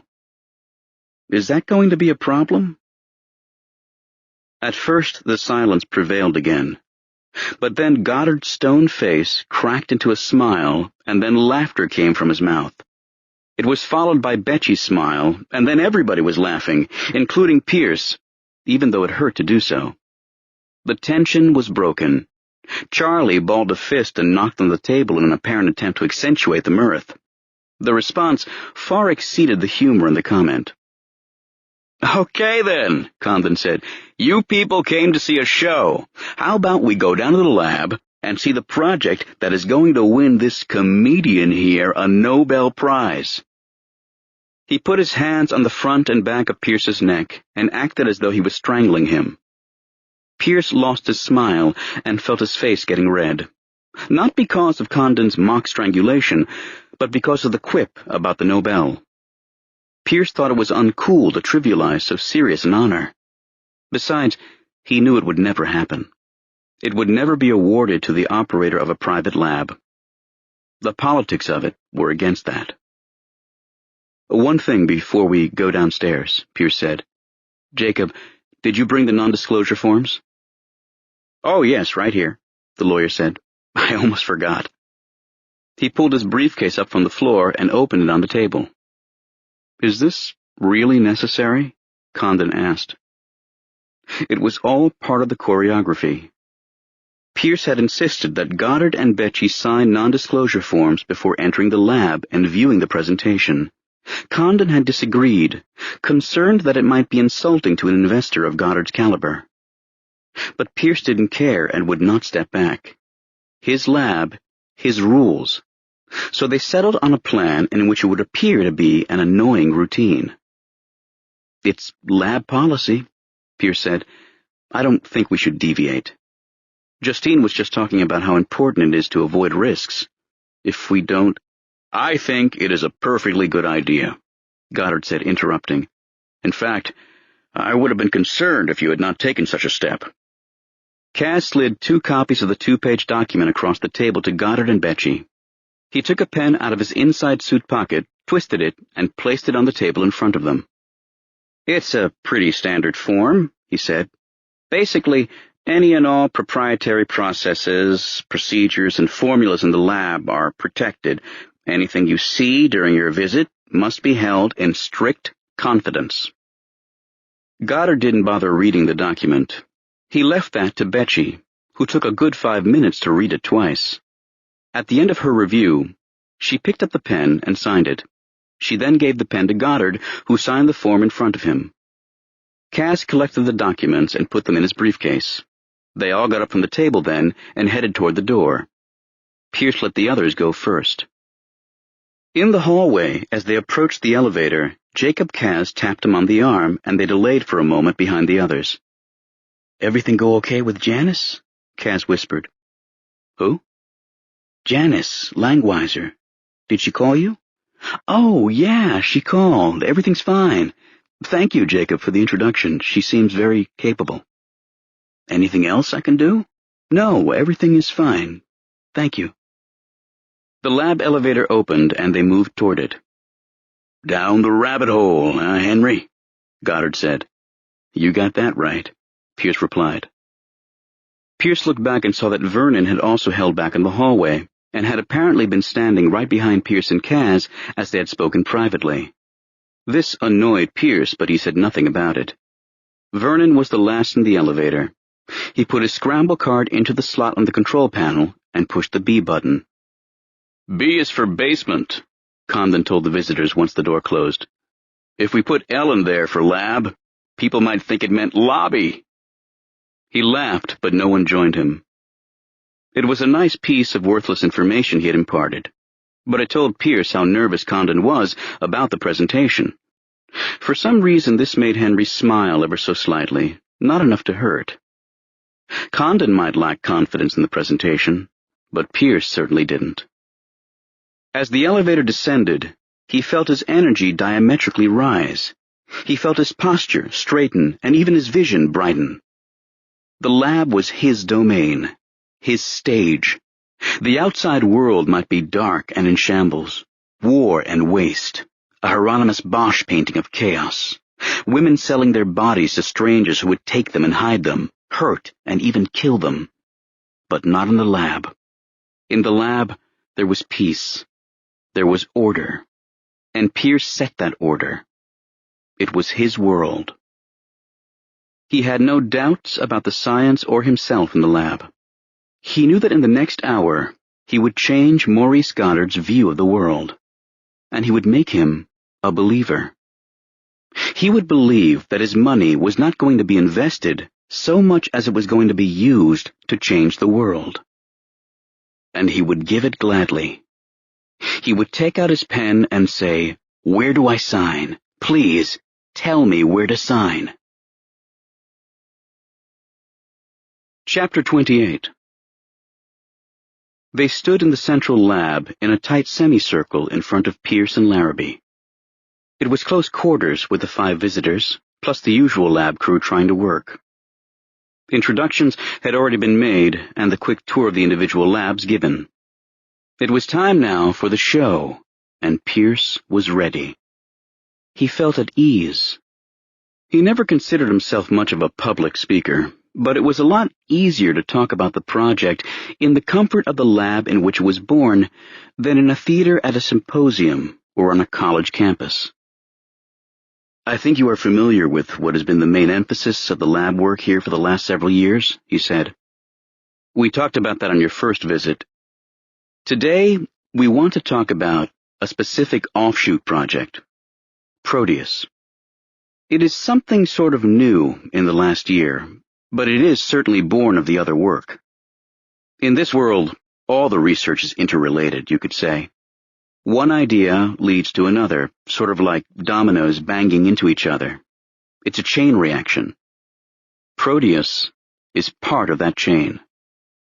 He described his long-running fascination with the potential medical-biological applications of nanotechnology, and his decision, almost 2 years earlier, to bring Brandon Larrabee on board to be Amadeo's point man on the biological issues of this pursuit.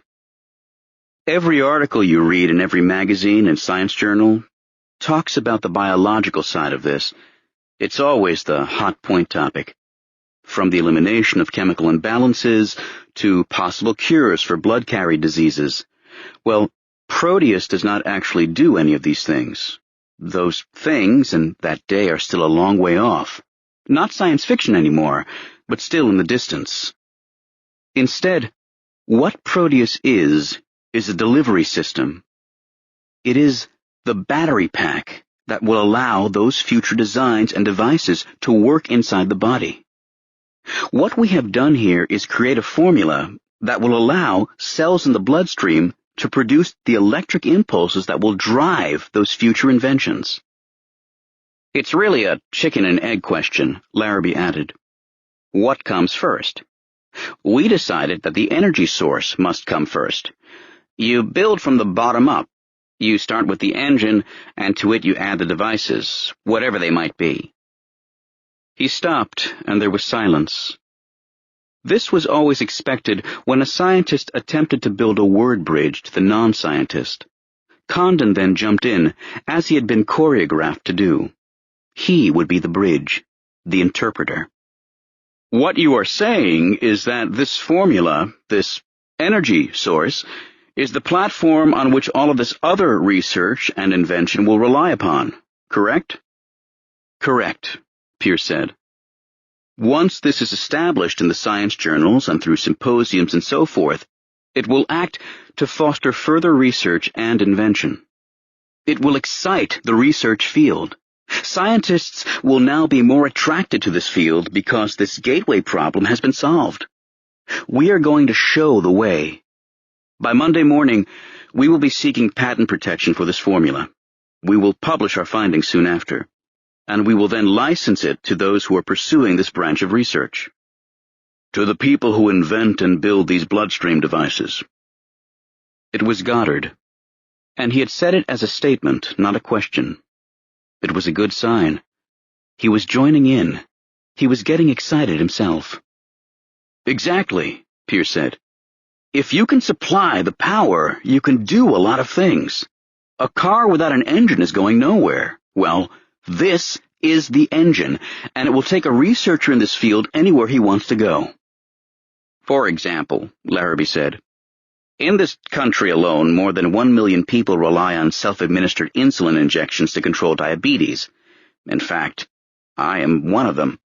It is conceivable that in the not-too-distant future, that a cellular device could be built, programmed, and placed in the bloodstream, and that this device would measure insulin levels and manufacture and release that amount which is needed. Tell them about anthrax, Condon said. Anthrax, Pierce said. We all know from events of the last year how deadly a form of bacteria this is, and how difficult it can be to detect when airborne. What this research field is heading toward is a day when, say, all postal employees, or maybe members of our armed forces, or maybe just all of us, will have an implanted biochip that can detect and attack something like anthrax before it is allowed to cultivate and spread in the body. You see, Larrabee said, the possibilities are limitless. As I said, the science will be there soon. But how do you power these devices in the body? That's been the bottleneck to the research. It's been a question that has been out there for a long time. And we think the answer is our recipe, Pierce said. Our formula. Silence again. He looked at Goddard and knew he had him. The saying is, don't shoot until you see the whites of their eyes. Pierce could see the whites now. Goddard had probably been in the right place at the right time and gotten in on a lot of good things over the years. But nothing like this, nothing that could make him money down the line, plenty of it, and also make him a hero. Make him feel good about taking that money. Can we see the demonstration now? Betsy asked. Absolutely, Pierce said. We have it set up on the SEM. He led the group to what they called the imaging lab. It was a room about the size of a bedroom and contained a computerized microscope that was built to the dimensions of an office desk, with a 20-inch viewing monitor on top. This is a scanning electron microscope, Pierce said. The experiments we deal with are too small to be seen with most microscopes, so what we do is set up a predetermined reaction with which we can test our project. We put the experiment in the SEM's vault, and the results are viewed on the screen. He pointed to the box-like structure located on a pedestal next to the monitor. He opened a door to the box and removed a tray on which a silicon wafer was displayed. I'm not going to get into specifically naming the proteins we are using in the formula, but in basic terms, what we have on the wafer are human cells, and to them we add a combination of certain proteins which bind with the cells. That binding process creates the energy conversion we are talking about. A release of energy that can be harnessed by the molecular devices we were talking about earlier. To test for this conversion, we place the whole experiment in a chemical solution that is sensitive to this electric impulse and responds to it by glowing, emitting light. While Pierce put the experiment tray back in the vault and closed it, Larrabee continued the explanation of the process.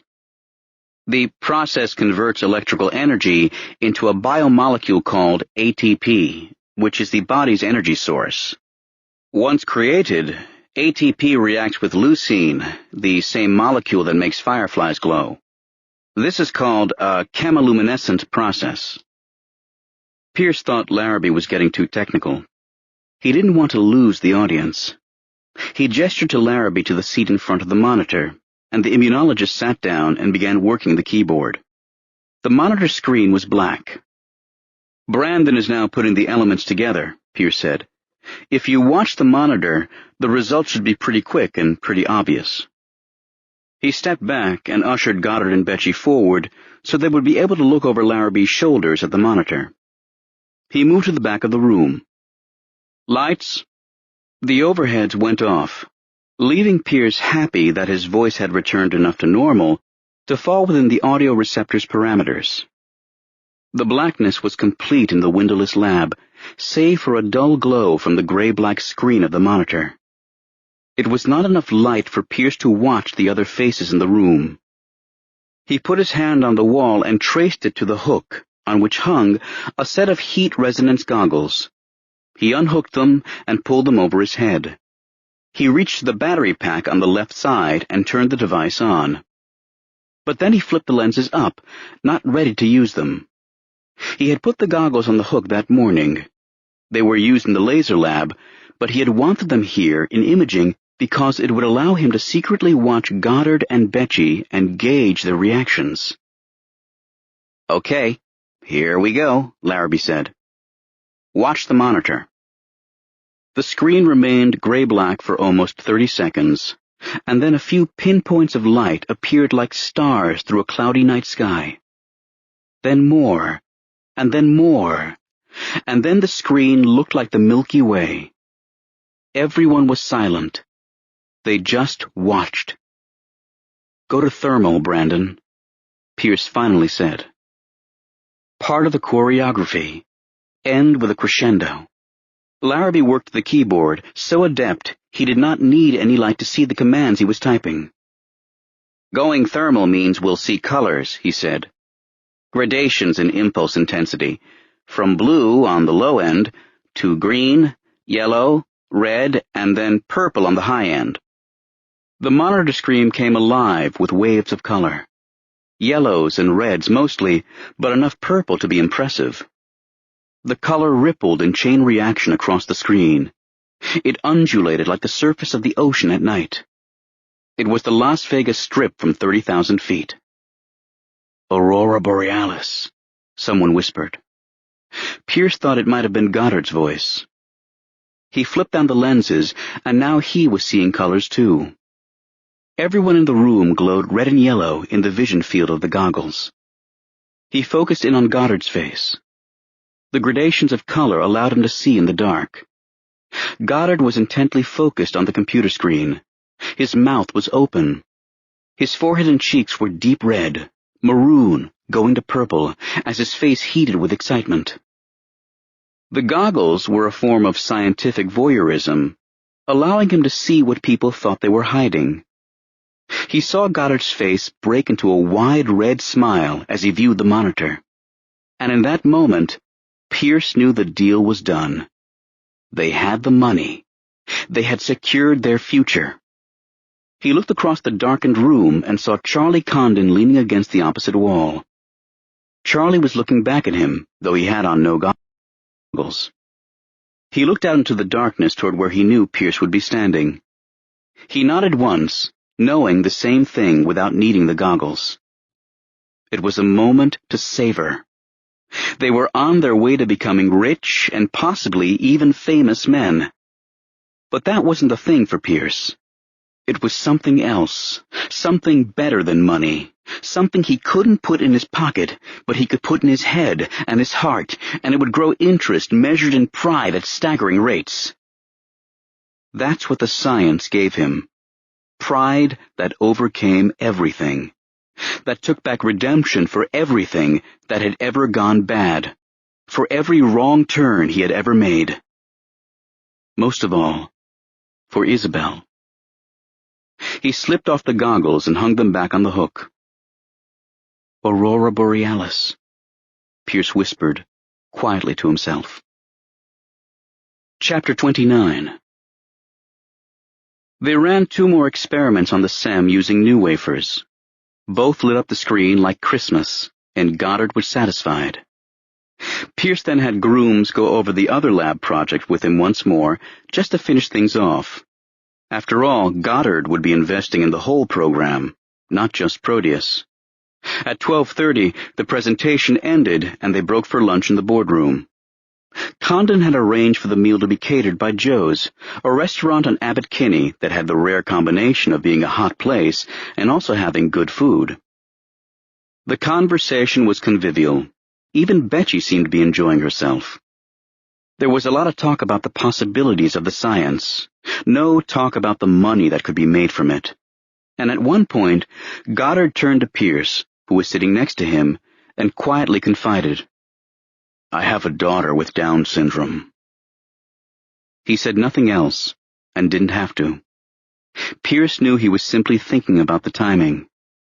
The bad timing. A future was coming where such maladies might be eliminated before they occur. "But I bet you love her very much," Pierce said. "And I bet she knows that." Goddard held his eyes for a moment before answering. "Yes, I do, and she does. I often think about her when I make my investments." Pierce nodded. "You have to make sure she's secure."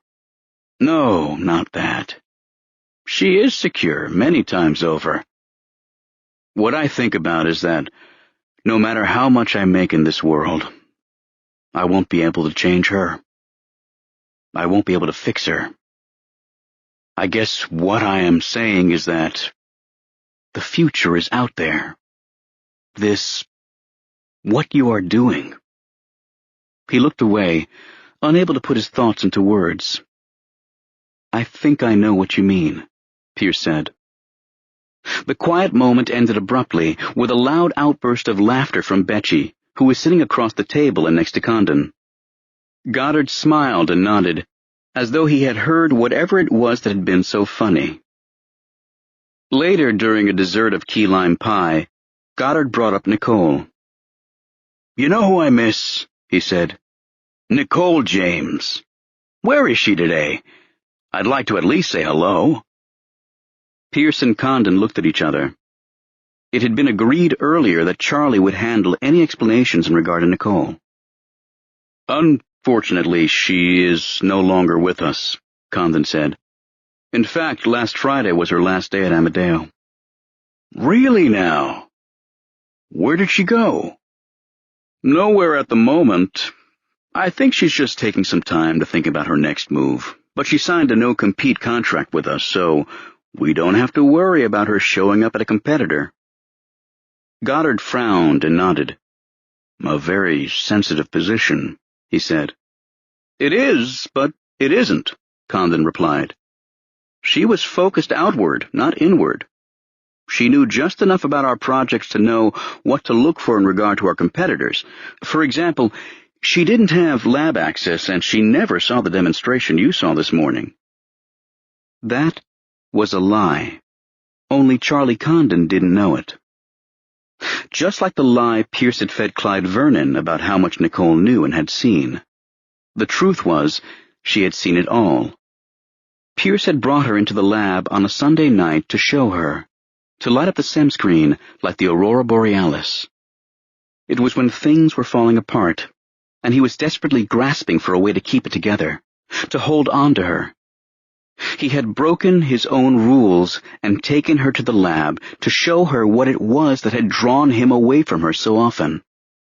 But even showing her the discovery had not worked to stop the momentum of destruction that had enveloped them. Less than a month later, Nicole ended the relationship. Like Goddard, Pierce missed Nicole at that moment, but for different reasons. He grew quiet during the remainder of the meal. Coffee was served and then removed. The plates and utensils were cleared away until all that was left was the polished surface of the table and the reflection of their ghostly images in it. The caterers cleared out of the room, and it was time to get back to business. "Tell us about the patent," Betsy said, folding her arms and leaning over the table. Pierce nodded to Kaz, and he took the question. "It's actually a stepped patent. It's in 9 parts, covering all processes related to what you saw today. We think we have thoroughly covered everything. We think it will hold up to any kind of challenge, now or in the future." "And when do you go with it?" "Monday morning. I'll be flying out to Washington tomorrow or Saturday. The plan is to personally deliver the application to the U.S. Office of Patents at 9 a.m. Monday." Since Goddard was sitting next to him, Pierce found it easier and more nonchalant to watch Betsy across from him. She seemed surprised by the speed with which they were moving. This was good. Pierce and Condon wanted to force the issue. "As you know, it's a highly competitive science," Pierce said.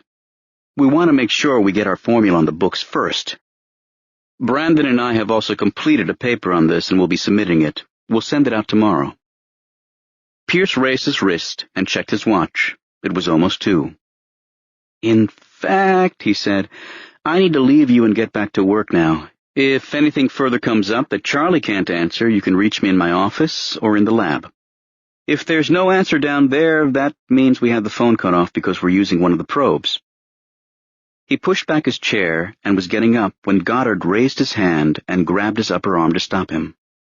"One moment, Henry, if you don't mind." Pierce sat back down.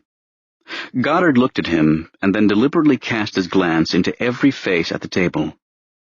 Pierce knew what was coming. He could feel it in the tightness of his chest. "I just want to tell you, while we're all here together, that I want to invest in your company. I want to be part of this great thing you are doing." There was a raucous cheer and a round of clapping. Pierce put out his hand, and Goddard shook it vigorously, then took Condon's hand that was stretched across the table. "Nobody move," Condon said. He got up and went to a corner of the room where there was a phone on a small table. He punched in 3 numbers, an in-house call, and murmured something into the receiver.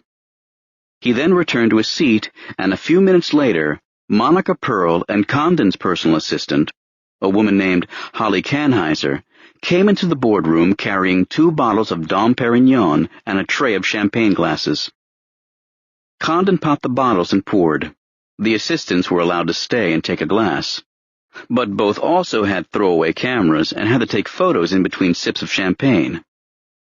Condon made the first toast. "To Maurice Goddard. We're happy to have you with us on this magical ride."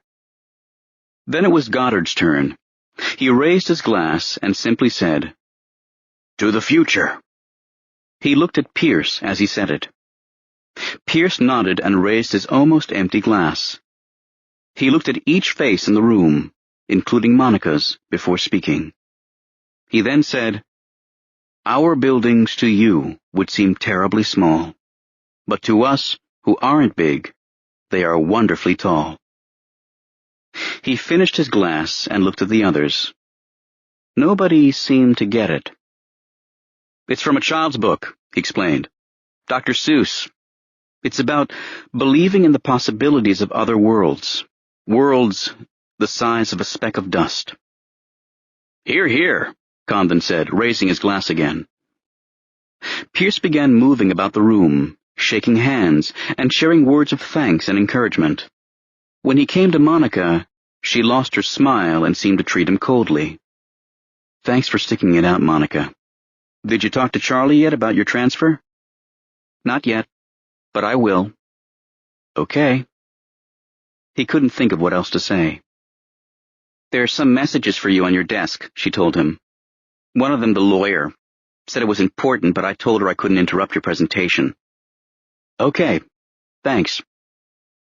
As calmly as he could, Pierce went back to Goddard and told him he was being left in Condon's hands to work out the investment deal. He shook his hand again and then backed out of the boardroom and headed down the hallway to his office. He wanted to run, but he kept a steady pace. Chapter 30. Lights. Pierce slid in behind his desk and picked up the 3 message slips Monica had left for him. 2 were from Janice Langweiser and were marked urgent. The message on both was simply, "Please call ASAP." The other message was from Cody Zeller. Pierce put the messages back down on his desk and considered them. He didn't see where Langweiser's call could be anything other than bad news. To come from the high of the boardroom to this was almost staggering. He felt himself getting overheated, even claustrophobic. He went over to the window and cranked it open. He decided to call Zeller back first, thinking that maybe his friend had come up with something new. His page to Zeller was returned in less than a minute. "Sorry, dude," Zeller said by way of greeting. "No can do." "What do you mean?" "On Lucy Laporte. I can't find her. I got no trace, man. This chick doesn't even have cable." "Oh. You're sure that's her legal name?" "That's what she told me." "Well, come on. Look at what she does. The chances of her telling the truth about something, even her own name, are probably 1 in... It was the truth. It was an intimate moment, and she told me the truth. I know it." "An intimate moment?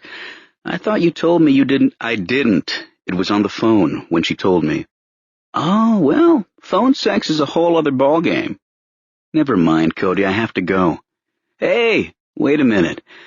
How'd your thing go with the big money man today?" "It went fine. Charlie's ringing him up right now." "Cool. I have to go, Cody.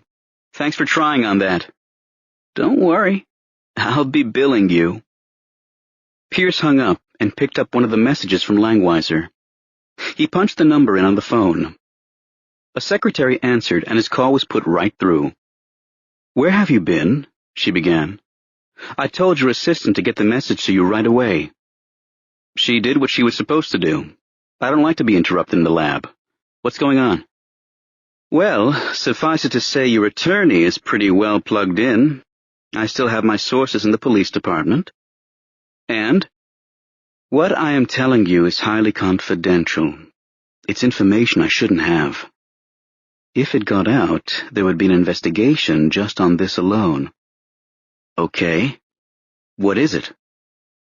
"A source told me that Renna spent a good part of his day at his desk today, working on a search warrant application. He then took it to a judge." After her warning, Pierce was underwhelmed.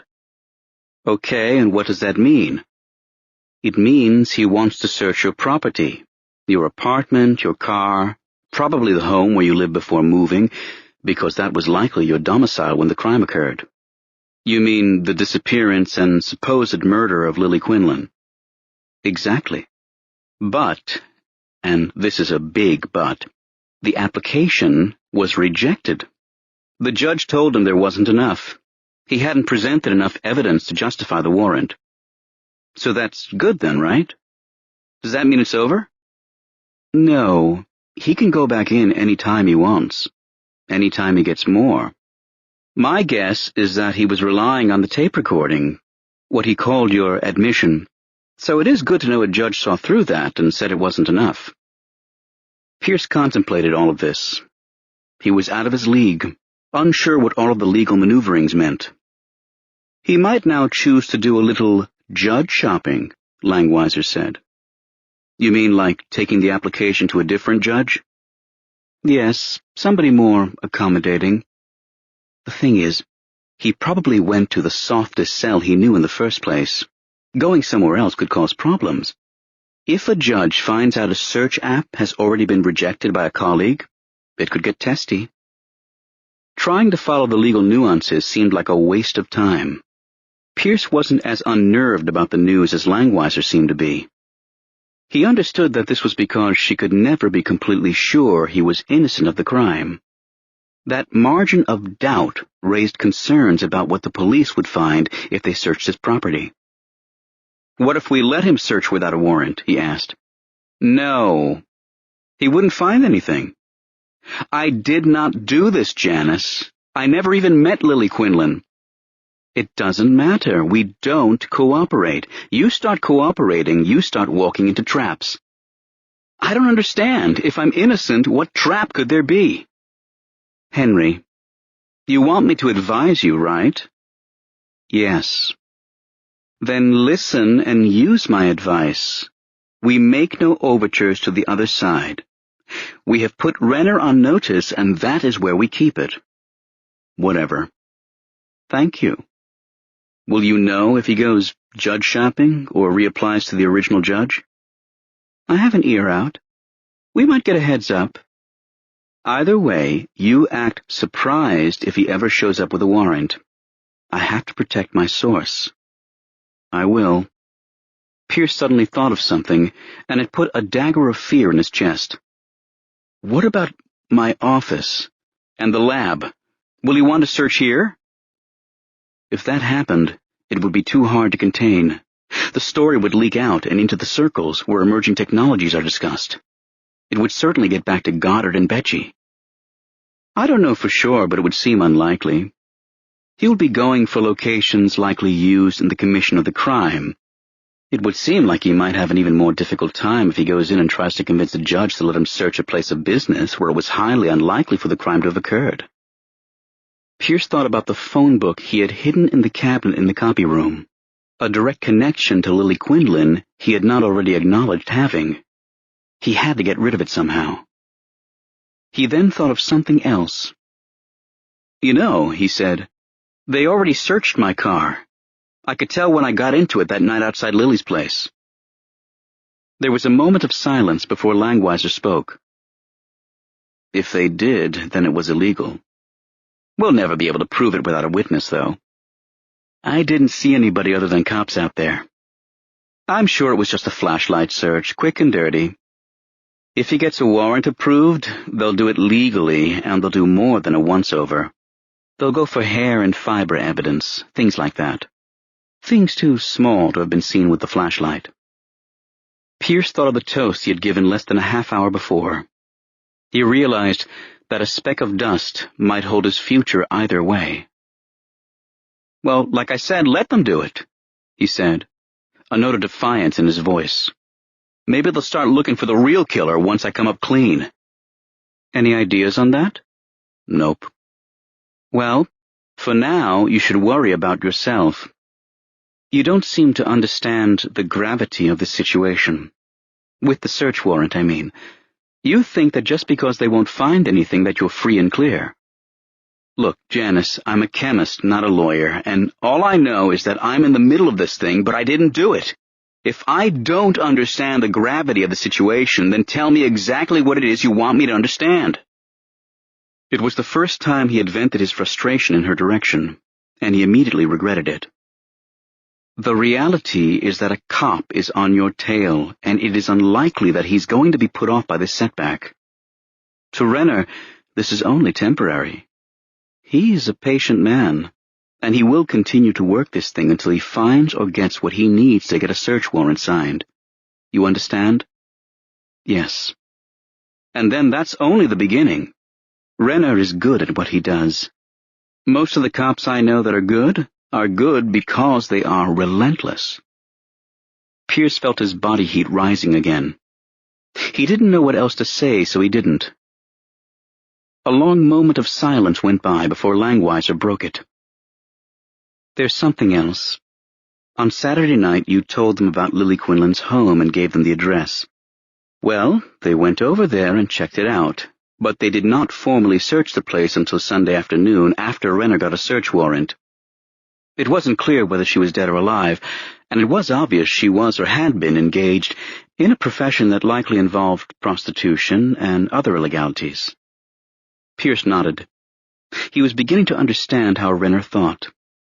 So to protect himself, he went and got a warrant, he said, in case they came across something in regard to these other illegal activities, or if she turned up alive and said, "What the hell are you doing?"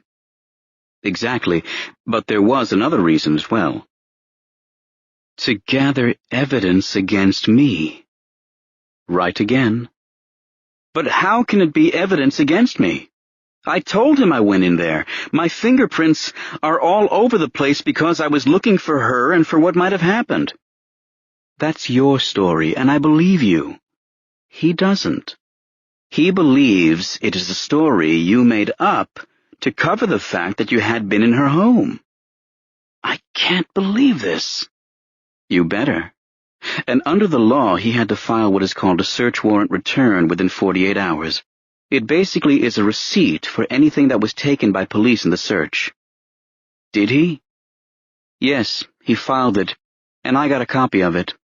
It wasn't sealed. He made a mistake on that. Anyway, it lists personal property that was taken, things like a hairbrush for DNA sampling, on and on. Many items were taken for fingerprint analysis, pieces of mail, desk drawers, jewelry, perfume bottles, even sexual devices found in drawers. Pierce was silent. He remembered the perfume bottle he had picked up while in the house. Could such a simple thing now be used in service of convicting him? He felt his insides churning. His face felt flush. "You're not saying anything, Henry." "I know, I'm just thinking." "Don't tell me you touched these sexual devices." Pierce shook his head. "No, I didn't even see them. I did pick up a perfume bottle, though." He heard her exhale. "What? Why did you pick up a perfume bottle?" "I don't know, I just did. It reminded me of something, I guess. Of someone." "What is the big deal? How does picking up a bottle of perfume equate with murder?" "It's part of a circumstantial net. You told the police you went in the house to check on her, to see if she was all right. I told them that because that's what I did." "Well, did you tell them that you were also picking up her perfume bottles and sniffing them? Were you looking through her underwear drawer, too?" Pierce didn't respond. He felt like he might throw up. He leaned down and pulled the trash can from under the desk and put it on the floor next to his chair. "Henry, I'm acting like a prosecutor with you because I need you to see the perilous path you are on. Anything you say or do can be turned. It can look one way to you and completely different to someone else." Okay. How long before they do the fingerprint stuff?" "Probably a few days. Without a body, this case is probably not a priority to anyone other than Renner. I heard his own partner is working on other things." They were both silent for a while. Pierce had nothing more to say, but felt a sense of hope as long as he was connected to Langweiser. "I'm putting together a list of people we can talk to," she said. "What do you mean?" "A list of people associated in some way with the case and questions to ask them. You know, if we need to." "I get it." He knew she meant if he was arrested and charged, if he was brought to trial. "So let me work on things for a little while," Langweiser said. "I'll call you back, if anything else comes up." Pierce finally said goodbye and hung up. He then sat without moving in his chair, as he thought about the information he had just been given. Renner was making his move, even without a body. Pierce knew he had to call Nicole and somehow explain that the police believed he was a murderer, and the likelihood was that they would be coming to search the home they had shared. The thought of it sent another wave of sickness through him. He looked down at the trash can. He was about to get up to go get some water or a can of Coke when there was a knock on his door. Chapter 31. Charlie Condon poked his head into the office. He was beaming. His smile was as wide as the L.A. River. "You did it, man! You fucking did it!" Pierce swallowed and tried to separate himself from the feelings the phone call had left. "We all did it," he said. "Where's Goddard?" Condon stepped all the way in and closed the door. Pierce noticed he had loosened his tie after all the champagne. "He's in my office talking to his lawyer on the phone." "I thought Just Bitchy was his lawyer." "She's a lawyer, but not a lawyer, if you know what I mean." Pierce was finding it difficult to listen to Condon because thoughts about the call from Langweiser kept intruding. "You want to hear his opening offer?" Pierce looked up at Condon and nodded. "He wants to buy in for 15 over 4 years. He wants 12 points, and he wants to be chairman of the board." Pierce forced the image of Renner out of his mind and concentrated on Condon's smiling face. The offer from Goddard was good. Not quite there, but good. "That's not bad, Charlie." "Not bad? It's great!" Condon sounded like Tony the Tiger, accenting the last word too loudly. "Well, it's only an opener. It's got to get better." "I know. It will. I wanted to check with you on a couple things. First, the chair. Do you care about that?" "Not if you don't." Condon was currently the chairman of the company's board of directors, but it wasn't a board with any real power because Pierce still controlled the company. Condon held 10%. They had chipped out another 8% to prior investors, no one in the Maurice Goddard class, and employee compensation accounted for another 10. The rest, 72% of the company, still belonged to Pierce. So giving Goddard the chair of a largely ceremonial advisory board didn't seem to be giving away much of anything. "I say give it to him. Make him happy," Condon said. "Now what about the points? If I can get him to go to 15 million over 3 years, will you give him the points?" Pierce shook his head. "No. The difference between 10 and 12 points could end up being a couple $100 million. I'm keeping the points, and he's got to give us a minimum of 12 million over 3 years. 4 million a year is the threshold. Go work it out." "Easier said than done. You're only giving me the chair to work with."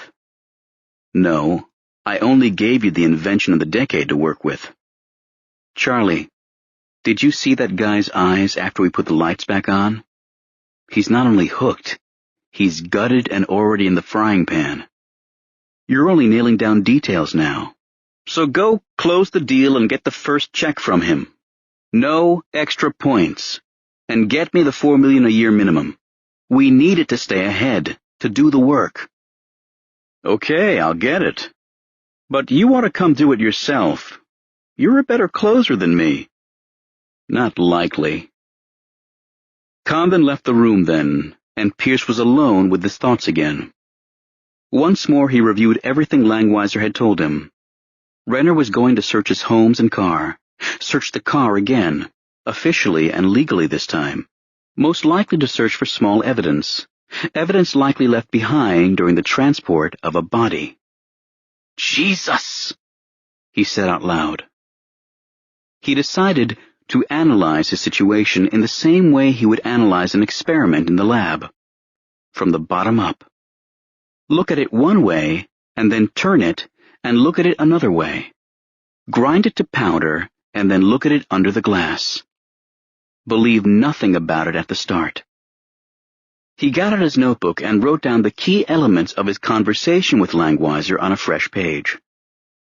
Search. Apartment. Amalfi. Car. Second time. Material evidence. Office. Lab. Search warrant return. Fingerprints. Everywhere. Perfume. He stared at the page, but no answers and no new questions came to him. Finally he tore the page out, crumpled it, and threw it toward the trash can in the corner of the room. He missed. He leaned back and closed his eyes.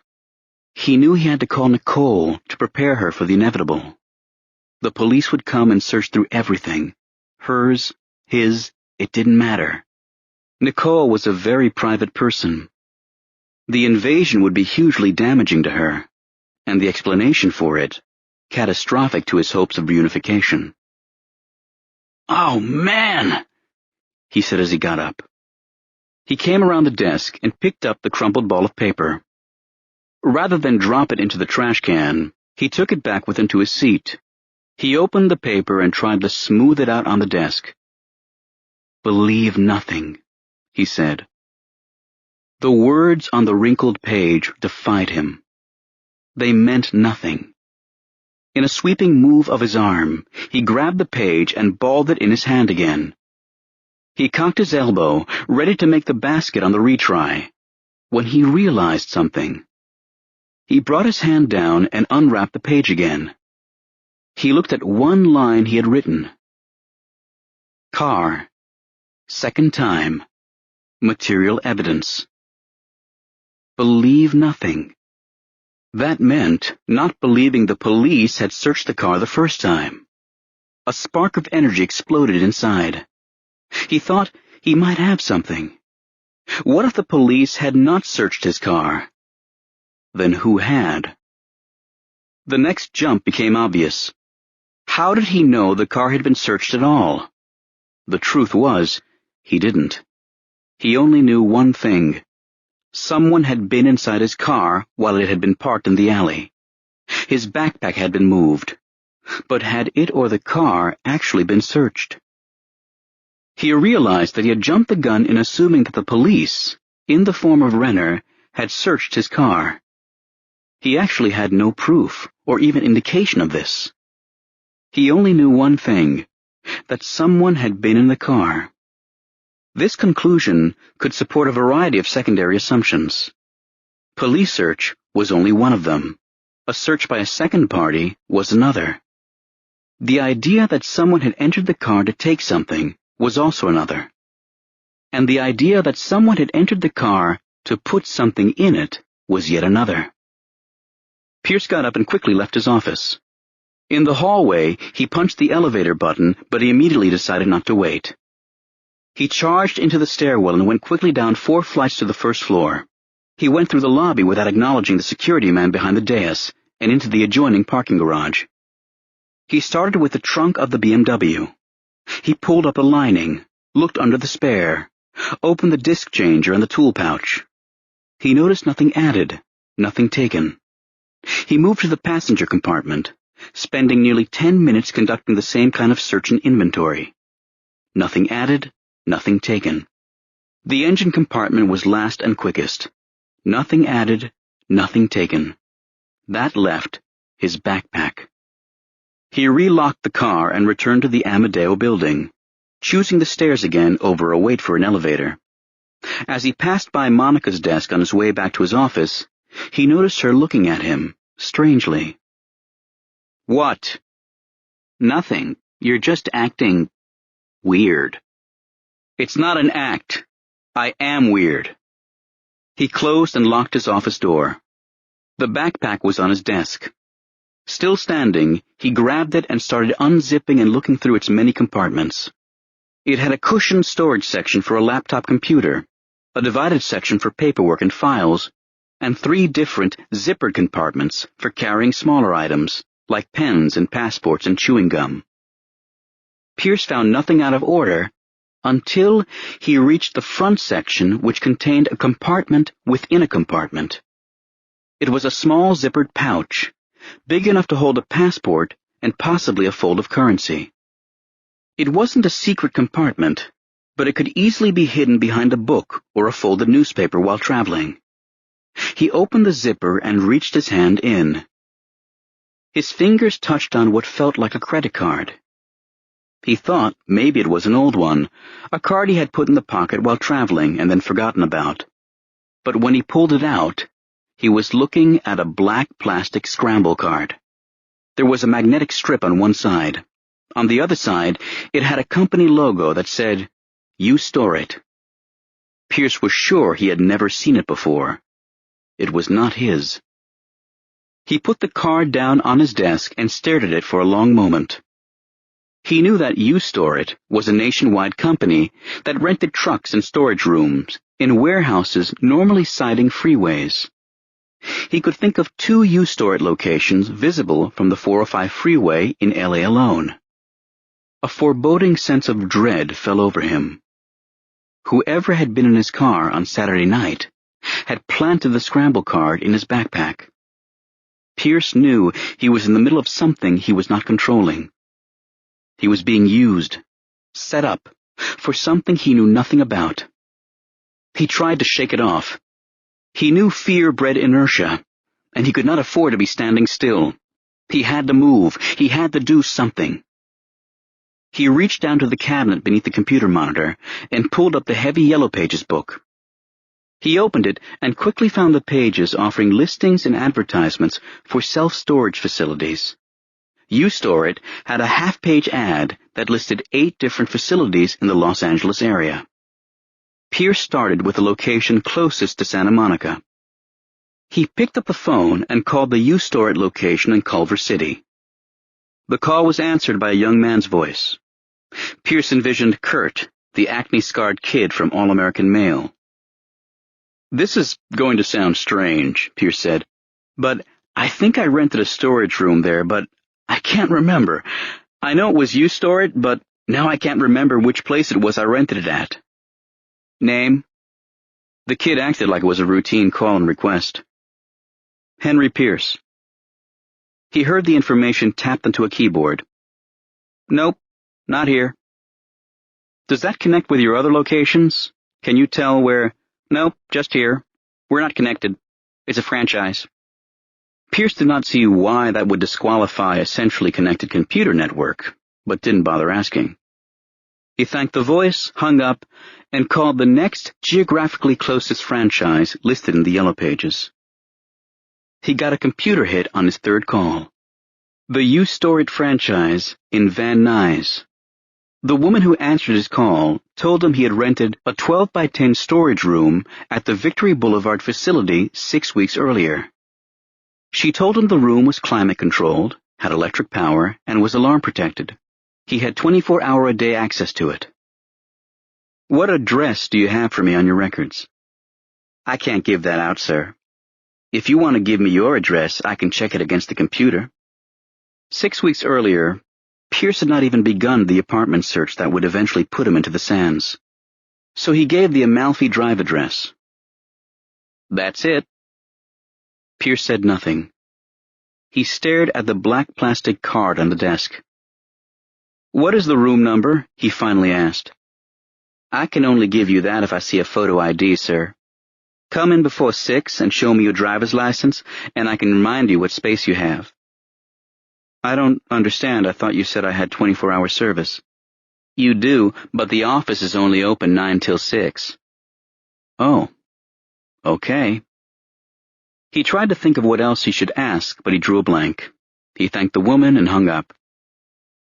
He sat still for a long moment, then slowly he picked up the scramble card and slid it into his shirt pocket.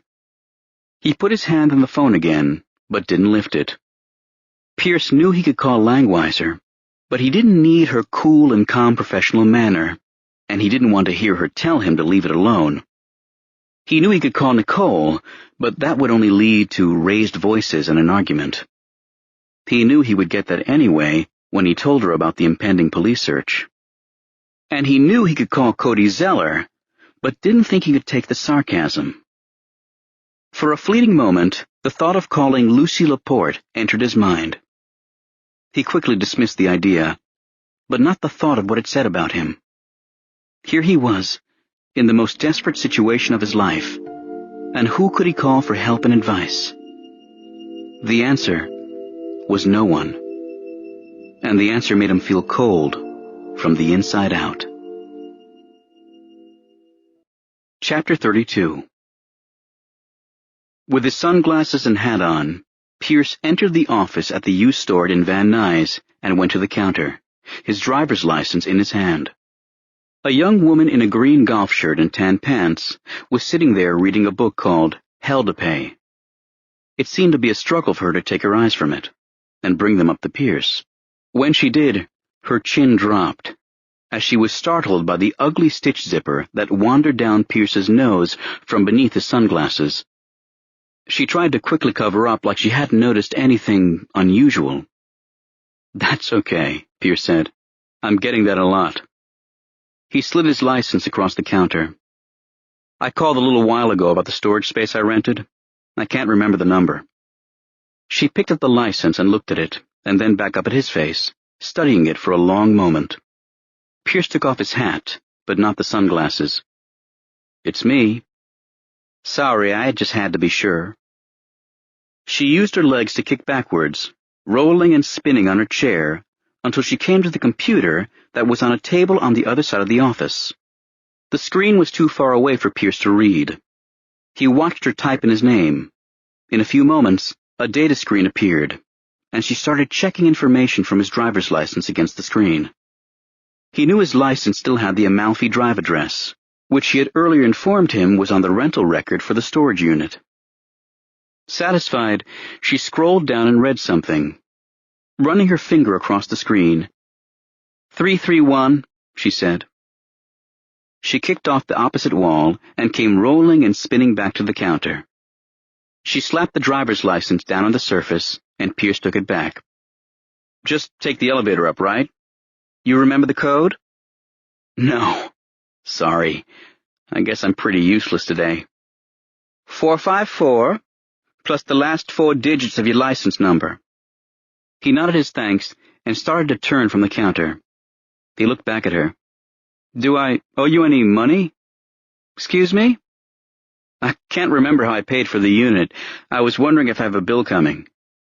"Oh." She kicked her chair back across the floor to the computer.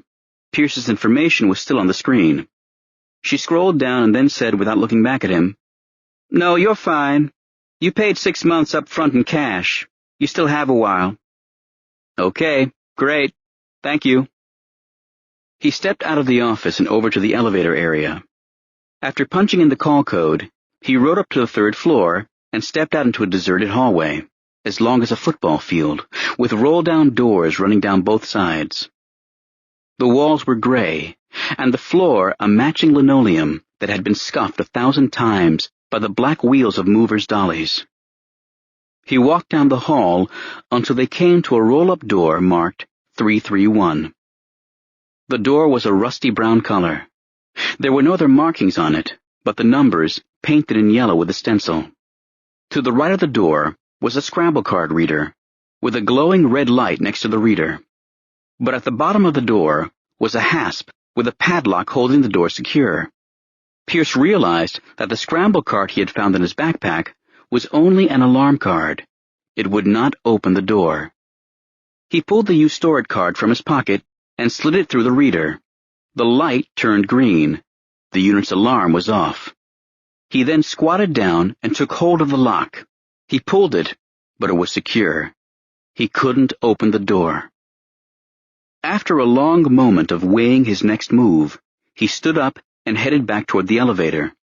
He decided he would go to the car and check the backpack again. The key to the padlock must be there. Why plant the scramble card and not the key? If not there, then he would return to the "You Store It" office. The woman behind the counter would surely have a lock cutter he could borrow, after explaining he had forgotten his key. In the parking lot, Pierce raised his electronic key and unlocked his car. The moment he heard the snap of the locks disengaging, he stopped in his tracks and looked down at his raised hand. A memory vision played through his mind. Wentz, walking in front of him, moving down the hallway to his apartment door. Pierce reheard the sound of his keys in the little man's hands. The comment on the craftsmanship of the BMW. One by one, Pierce turned the keys on the ring, identifying them and the locks they corresponded to. Apartment, garage, gym, Amalfi Drive, front and back, office backup, desk, lab backup, CPU room. He also had a key to the house he had grown up in, though it had long ago been passed from his family. He'd always kept it. It was the last connection to that time and place. He had a habit of keeping keys to places where he no longer lived. He identified all keys in the ring, but 2. The strangers were stainless steel and small, not door locks. One was slightly larger than the other. Stamped on both along the circumference of the tab was the word Master Lock. His scalp seemed to draw tight on his skull as he looked at it. Instinctively, he knew that one of the keys would open the lock on the storage room door. Wentz. The little man was the one. He had slipped the keys on the ring as they had moved down the hall, or maybe afterward, while he had been dangled off the balcony. Pierce couldn't fathom it. Why? What was going on? While he had no answer, he did know where he would find them, or begin to find them. He turned and headed back to the elevators. 3 minutes later, Pierce slid the larger of the 2 stranger keys into the padlock at the bottom of the door to storage unit 331. He turned it, and the lock snapped open with tooled precision. He pulled it out of the hasp and dropped it on the floor. He then gripped the door handle and began to raise it. As the door rolled up, it made a loud metallic screech that echoed right through Pierce and all the way down the hallway. The door banged loudly when it reached the top.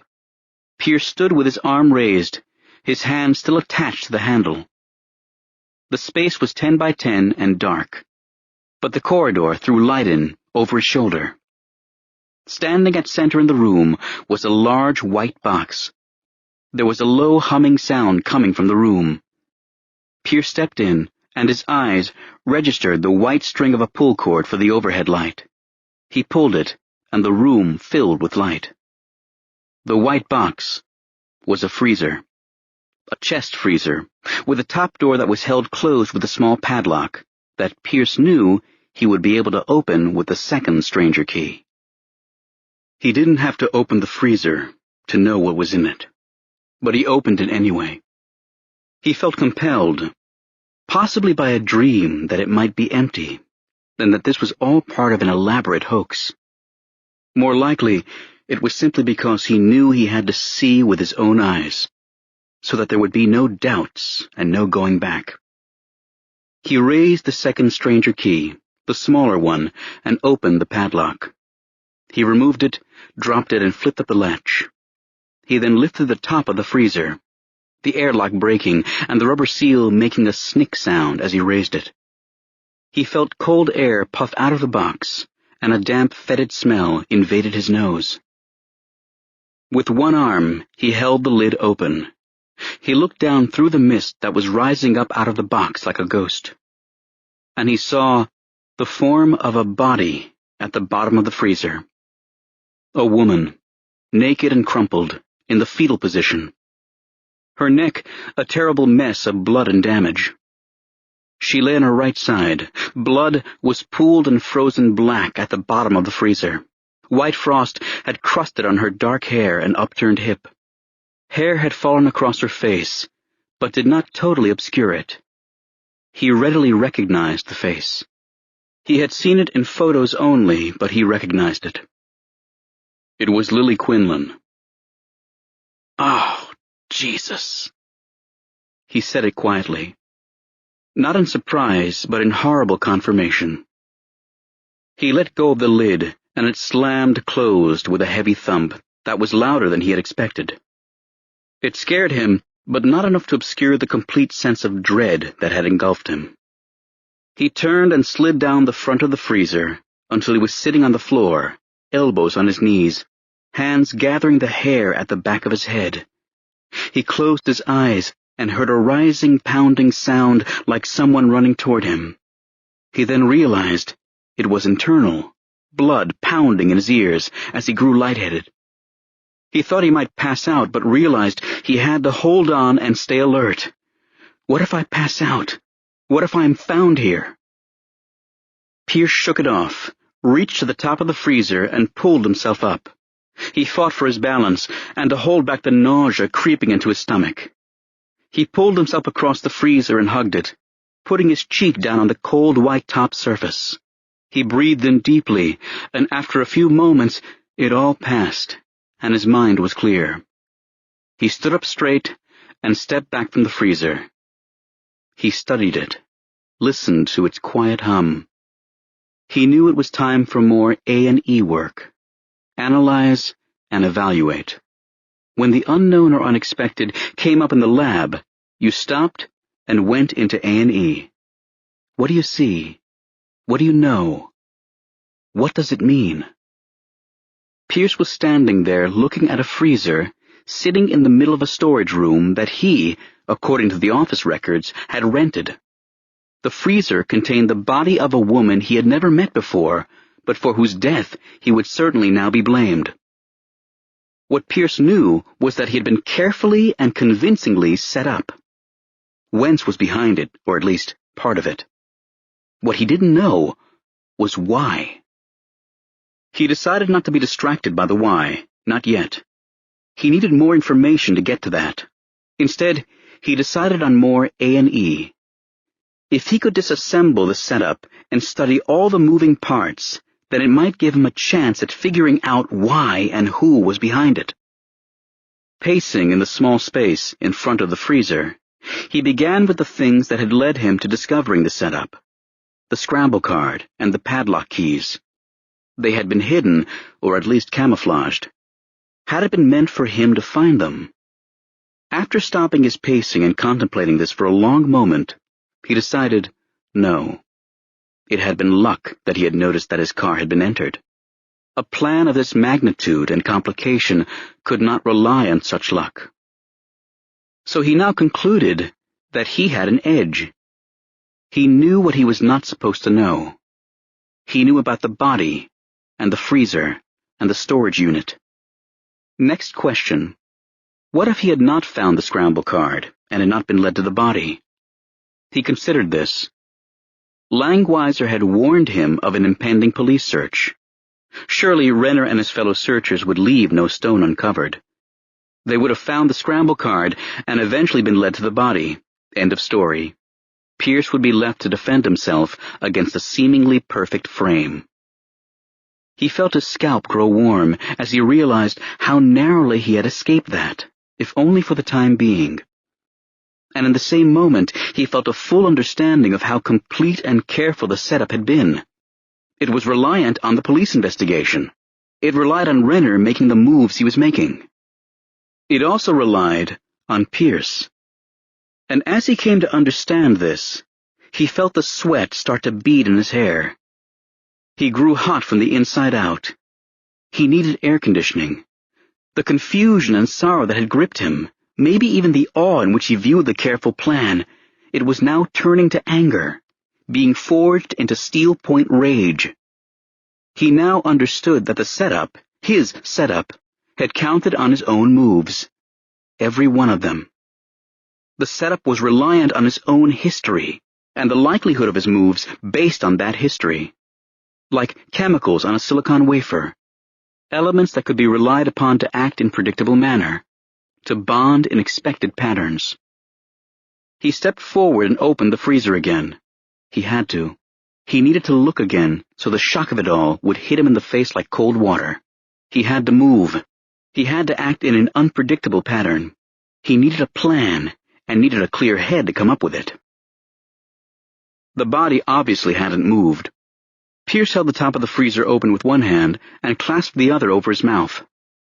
In her final repose, Lily Quinlan seemed so tiny, like a child. He tried to remember the height and weight she so dutifully advertised on her webpage, but it seemed so long since the day he first read it that he couldn't remember. He shifted his own weight on his feet, and the movement changed the light from overhead into the freezer. A glint from her hair caught his eye, and he bent down into the box. With his free hand, Pierce attempted to pull back the hair from her face. It was frozen, and the individual strands broke as he moved them. He uncovered her upturned ear, and there, attached to the lobe, was an earring. A silver cup holding a drop of amber with a silver feather below. He turned his hand so that the amber caught more of the light leaking into the box. It was then that he could see it. A tiny bug of some kind, frozen in the amber, long ago drawn to sweetness and sustenance, but caught in one of nature's deadly traps. Pierce thought about that bug's fate and knew what he had to do. He, too, had to hide her. Hide Lily, move her, keep her from discovery, from Renner, from everyone. A sigh escaped through his mouth as he considered this. The moment was surreal, even bizarre. He was contemplating how to hide a frozen body, how to hide it in such a way as to hold no immediate connection to him. It was a task fraught with impossibility. He looked down to his hands and saw he still held the smaller padlock. He quickly closed and relocked the freezer, as if it were a measure that would stop its contents from ever coming out and haunting him. But the simple action broke the inertia in his mind. He started thinking. He knew he had to move the freezer, no choice. Renner was coming. It was possible that he could find the storage unit even without the clues of keys and scramble card. He could count on nothing. He had to move her. If Renner found the freezer, then everything ended. Amadeo Tech, Proteus, his life, everything. Pierce leaned down and placed his hands on the front corners of the freezer. He applied pressure to see if it was movable. The freezer slid the last remaining 6 inches to the rear wall of the storage unit without much resistance. It had rollers. It was movable. The question now was movable to where? A quick fix was needed, something that at a minimum would work safely in the short run while he figured out a plan for the long run. He left the storage unit and moved quickly down the corridor, his eyes sweeping back and forth from door to door as he searched for an unlocked, unrented unit. He passed by the elevators and was halfway down the other wing before he found the door with no lock through the hasp. The door was marked 307. The light on the card reader to the right of the door glowed neither green nor red. The alarm appeared to be inactive, probably left so until the unit was rented. Pierce reached down, flipped the hasp, and pulled up the door. The space was dark. No alarm sounded. He found and flipped on the light switch, and found that the space was identical to the unit rented under his own name. He checked the rear wall and saw the electric socket. He ran down the corridor and back to Unit 331. He moved behind the freezer and yanked out the plug. He heard the hum of the freezer's electric heart go silent. He threw the cord over the top of the appliance and then leaned his weight into it. The freezer rolled toward the hallway with relative ease. In a few seconds, he had it out of the storage room and into the corridor. The freezer's rollers were set in line, designed to make it convenient to move the freezer backward and forward in tight spaces, and to provide access for service. Pierce had to bend down and put his full strength into pushing it into the turn into the hallway. The rollers scraped loudly on the floor. Once he had it pointed in the right direction, he pushed harder and got the heavy box moving with momentum. He wasn't quite halfway to Unit 307 when he heard the sound of the elevator moving. He dropped into a crouch to put more power into his pushing, but it seemed that no matter how much strength he expended, he could not pick up speed. The rollers were small and not built for speed. Pierce crossed in front of the elevator, just as the humming from the shaft silenced. He turned his face away and kept pushing, listening for the doors of one of the cars to open. It didn't happen. The elevator had apparently stopped on another floor. He blew out his breath in relief and exhaustion. And just as he got to the open door of Unit 307, the stairwell door at the end of the hallway nearest him banged open, and a man stepped into the hallway. Pierce jumped and nearly cursed out loud. The man, wearing painter's whites, his hair and skin flecked with white paint, approached. He seemed winded by his climb up the stairs. "You the one holding up the elevator?" he asked good-naturedly. "No," Pierce said, too defensively. I've been up here. Just asking. You need a hand with that? No, I'm fine, I'm just... The painter ignored his response and came up next to Pierce. He put his hands on the back of the freezer and nodded toward the open door of the storage room. In there? Yeah, thanks. Together, they pushed and the freezer moved quickly into the turn and then into the storage room.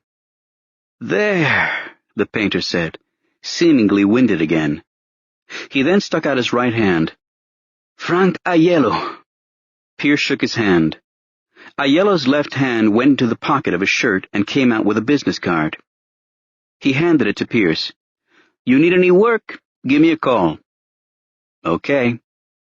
The painter looked down at the freezer, seemingly noticing for the first time what it was he had helped move into storage area. That thing's a bear. What do you have in there? Frozen body? Pierce faked a small guffaw and shook his head, keeping his chin down the whole time. Actually, it's empty. I'm just storing it. Aiello reached over and flicked the padlock on the freezer. Making sure nobody steals the air in there, huh? No, it's just that with the way kids get into things, I've always kept it locked. Probably a good idea. Pierce had turned, and the light was on his face. The painter noticed the stitch zipper running down his nose. That looks like it hurt. Pierce nodded. It's a long story. Not the kind I want to hear. Remember what I said? What do you mean? You need a painter? You call. Oh, yeah. I've got your card. He nodded and watched as Aiello walked out of the room, his footsteps moving down the hallway. Pierce thought about the comment about a body being in the freezer. Was it a lucky guess? Or was Aiello not what he appeared to be? Pierce heard a set of keys jangling out in the hallway, and then the metallic snap of a lock. It was followed by the screeching of an overhead door being lifted. He guessed that Aiello might be getting equipment from his storage space. He waited, and after a few minutes he heard the door being pulled down and closed. Soon, the hum of the elevator followed. Aiello was going to take it down instead of the stairs.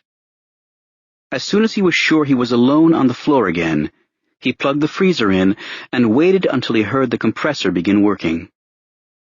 He then pulled his shirt out of his pants and used the tail to wipe every surface on the freezer and electrical cord that he could have conceivably touched. When he was sure he had covered his possible tracks, he backed out of the space and pulled the door down. He locked it with the padlock from the other unit and wiped the lock and door with his shirt tail. As he moved away from the unit and toward the elevator alcove, a terrible guilt and fear swept over him. He knew that this was because he had been operating for the last half hour on instincts and adrenaline. He hadn't been thinking out his moves as much as just making them. Now, the adrenaline tank was near empty, and there was nothing left but his thoughts to contend with. He knew he was far from harm's way. Moving the freezer was like putting a Band-Aid on a bullet hole. He needed to know what was happening to him and why. He needed to come up with a plan that would save his life. Chapter 33. The immediate urge was to curl up on the floor in the same position of the body in the freezer. But Pierce knew that to collapse under the pressure of the moment would be to ensure his demise. He unlocked the door and came into his apartment, shaking with fear and anger, and the true knowledge that he was the only one he could rely on to find his way out of this dark tunnel. He promised himself that he would rise up off the floor, and he would get up fighting.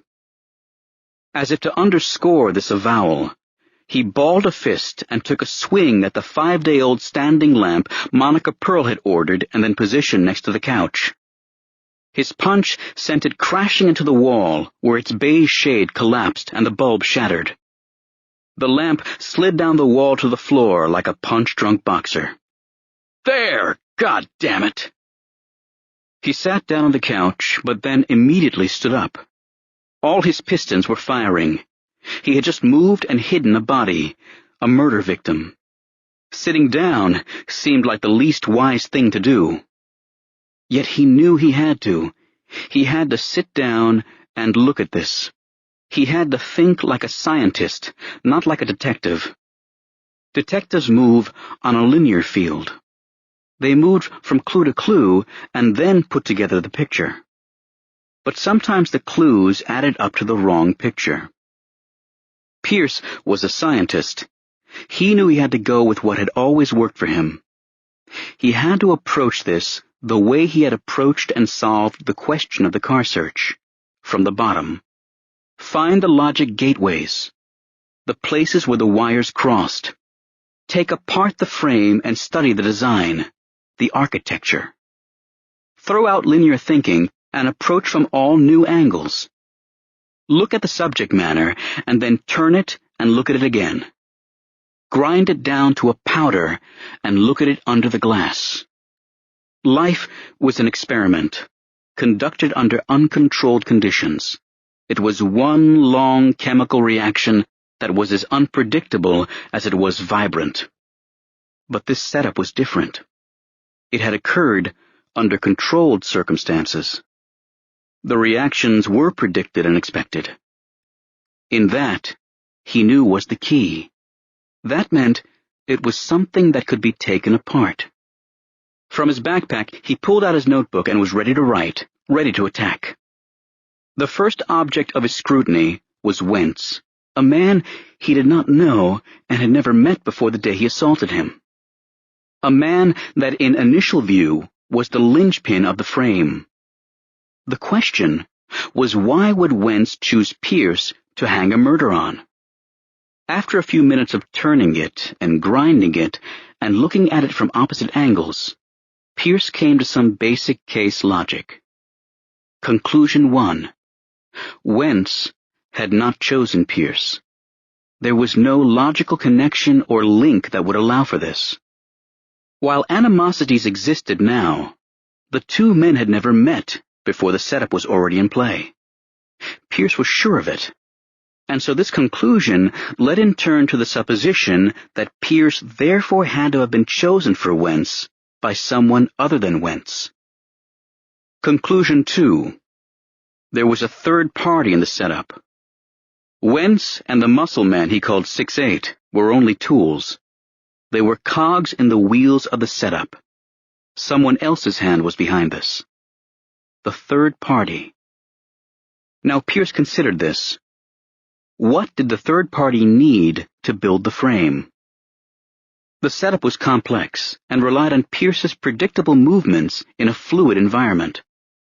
He knew that under controlled circumstances, the movement of molecules could be relied upon. What about himself? He turned the question and looked at it again. He then came to a basic realization about himself and the third party. Conclusion 3. Isabel, his sister. The setup was orchestrated by a third party with knowledge of his personal history, which led to an understanding of how he would most likely react under certain controlled circumstances. The customer phone calls to Lily were the inciting element of the experiment.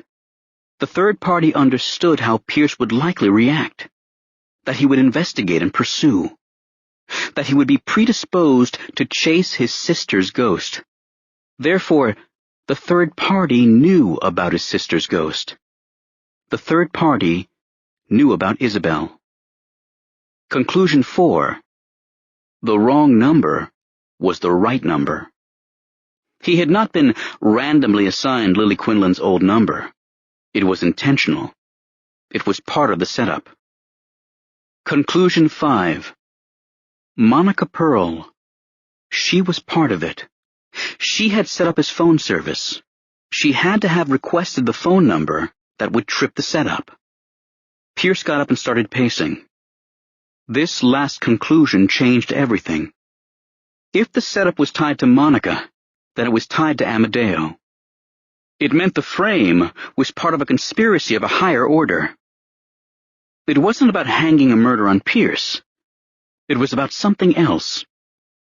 In this respect, Lily Quinlan was like Wentz, a tool in the setup.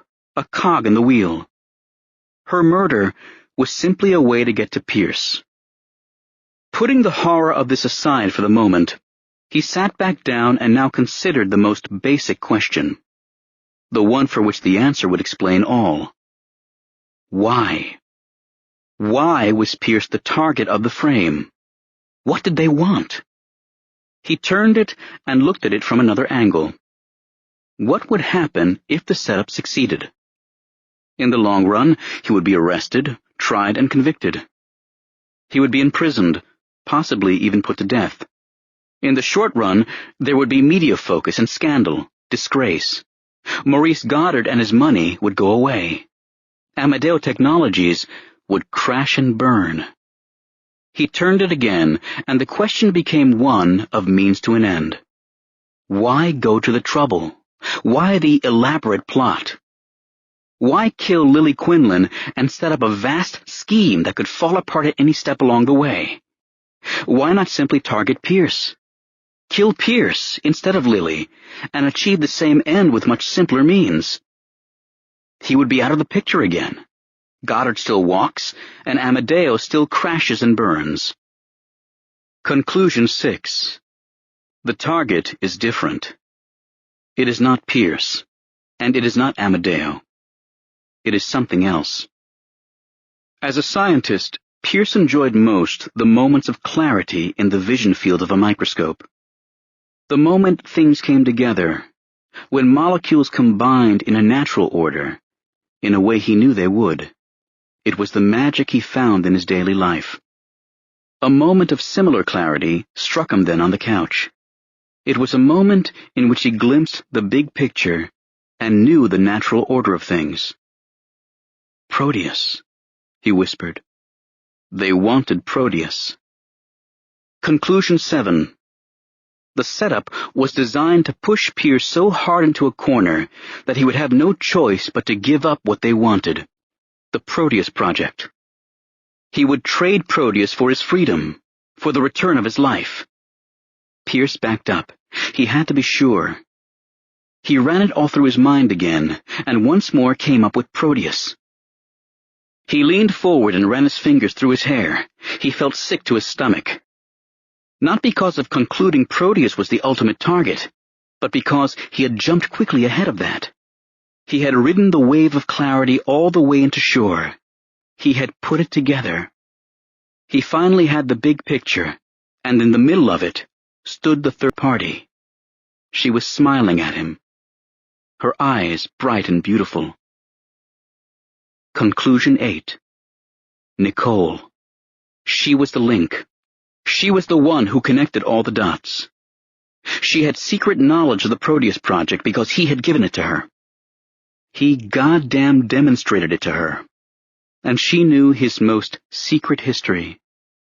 The true and full story about Isabel he had never told anyone but her. Pierce shook his head. He couldn't believe it, yet he did. He knew it worked. He figured she had gone to Elliot Bronson or maybe Gil Franks, headman at Midas Molecular. Maybe she had gone to DARPA. It didn't matter. What was clear was that she had sold him out, told of the project, agreed to steal it, or maybe just delay it enough until it could be replicated and taken by a competitor to the patent office first. He leaned back on the couch, the cool leather against the back of his neck. The moment of nausea passed. He knew he needed a plan. He needed to test his conclusions somehow and then react to the findings. It was time for some A&E, time to experiment. There was only one way to do that, he decided. He would go see her, confront her, get the truth. He remembered his vow to stand up fighting. He decided to take his first shot. He picked up the phone and called Jacob Kaz's office. It was late in the day, but the patent lawyer was still there and picked up the transfer quickly. "Henry, you were fantastic today," he said by way of greeting. "You were pretty good yourself, Jacob." "Thank you. What can I do for you?" "Is the package ready to go?" "Yep, it has been. I finished with it last night." Only thing left to do is file it. I'm going to fly out Saturday, visit my brother in southern Maryland, maybe some friends I have in Bailey's Crossing, and then be there first thing Monday morning to file. Like I told Maurice today, that's still the plan. Pierce cleared his throat. We have to change the plan. Really? How so? Jacob, I want you to take a red-eye tonight. I want you to file it first thing tomorrow morning, as soon as they open. Henry, that's going to be a bit expensive to get a flight tonight on such short notice. I usually fly business class, and I don't care what it costs. I don't care where you sit. I want you on a plane tonight. In the morning, call me as soon as it's filed. Is something wrong, Henry? You seem a bit... Yes, something's wrong, Jacob. That's why I'm sending you tonight. Well, do you want to talk about it? Maybe I can help. You can help by getting on that plane and getting it filed first thing. Other than that, I can't talk about it yet. But just get over there and get the thing filed, and then call me. I don't care how early it is out here. Call me. Okay, Henry, I will. I'll make the arrangements right now. When does the filing office open? I think 9. Okay. Then I will talk to you shortly after 6 my time. Thanks, Jacob. Pierce clicked off, and then opened a fresh line. He called Charlie Condon's direct line. He was still there. It's Henry. I just went down to your office to look for you. I'm at home. What's up? I thought maybe you'd want to say goodbye to Maurice, but you missed him. He left. He heads back to New York tomorrow, but said he wants to talk to you before he leaves. He'll call in the morning. Fine. Did you make the deal? We came to an agreement in principle. We'll have contracts the end of next week. How did it come out? 13 over 3 years. The breakdown is a $1 million bump on the front end, and then $1 million quarterly. He becomes the chairman of the board and gets his 10 points. The points will vest on a schedule. He gets a point for the upfront mill, and then a point every 4 months. If something happens and he bails early, he leaves with the points he's accumulated only. No options on the rest. Okay. Just okay? Aren't you happy? It's a good deal, Charlie, for us and him. I'm very happy. So is he. When do we get the upfront $1 million? I have the check, but we don't get to touch it until close of deal. End of next week, probably. Then everybody gets a raise, right? Yeah, right. Pierce knew Condon was looking for excitement, if not jocularity, over the deal, but he couldn't give it. He wondered if he'd even be around at the end of the next week. So, where did you disappear to? Condon asked. Home. Home? Why? I thought I had things to do. Listen, I'm sending Jacob out tonight. I want the package filed tomorrow morning. Condon paused before replying. Okay. And he's cool with that? I don't know, but he's going. Is something wrong?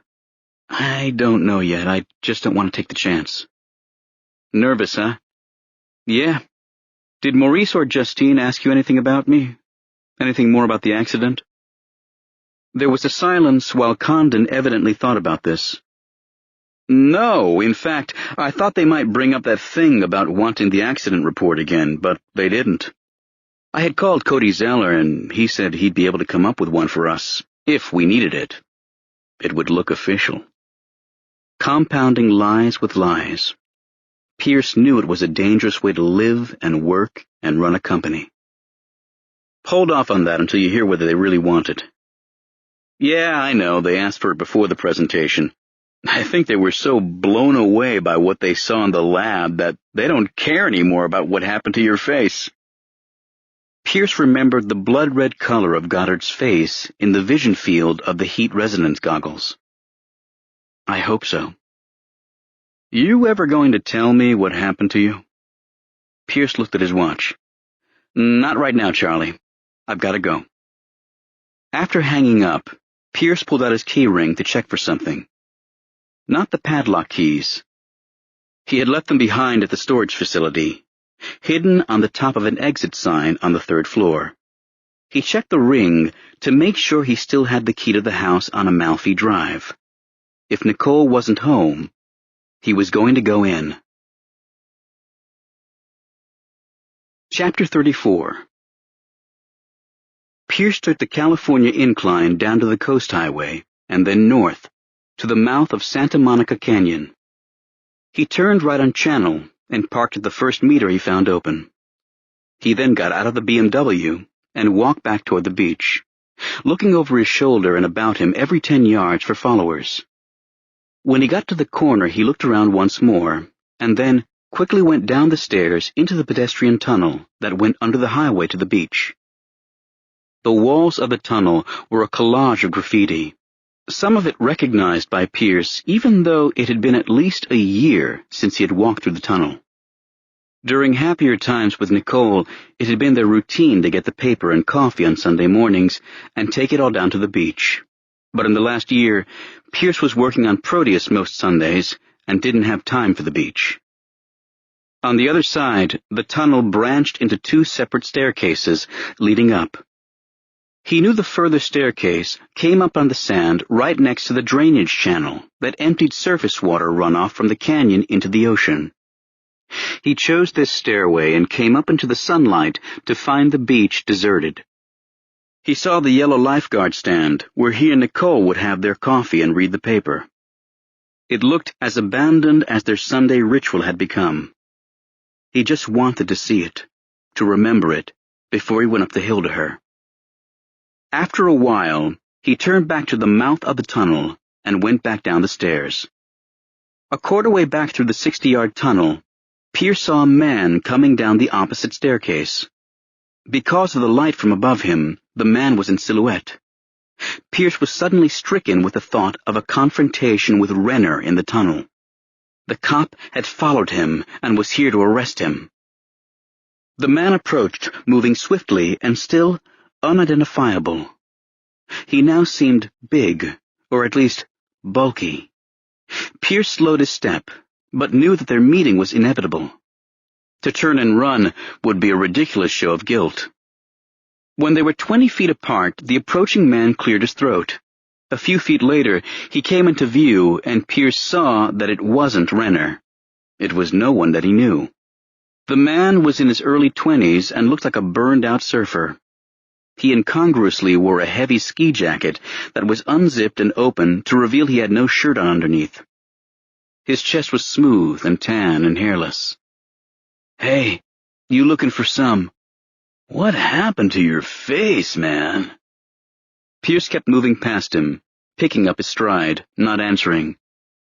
On prior occasion, he had been solicited in the tunnel. There were 2 gay bars on Channel, and it came with the territory.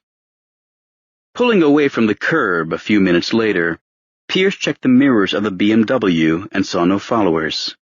The tightness in his chest began to relax, just a little. He knew he still had Nicole to confront. At the intersection where the Canyon Elementary School was located, he turned left on Entrada and took it down to Amalfi Drive. He turned left, and Amalfi climbed up the north bank of the canyon, winding in a hairpin pattern. As he went by his old home, he glanced down the driveway and saw Nicole's speedster in the carport. It appeared she was home. He yanked the wheel and came to a stop next to the curb. He sat still for a moment, pulling his courage together. Ahead of him, he saw a beat-up old Volkswagen idling in a driveway, blue smoke pumping out of the twin exhaust pipes, a Domino's pizza sign on the roof. It reminded him that he was hungry. He had only picked at his catered lunch because he had been too keyed up from the presentation and the anticipation of making a deal with Goddard. But food right now had to wait. He got out of the car. Pierce stepped into the entry alcove and knocked on the door. It was a single light French door, so Nicole would know it was him the moment she stepped into the hallway. But the glass worked both ways. He saw her the moment she saw him. She hesitated, but knew she couldn't get away with acting like she wasn't home. She stepped forward and unlocked and opened the door. But then she stood in the opening, not giving him passage. She was wearing washed-out jeans and a lightweight navy blue sweater.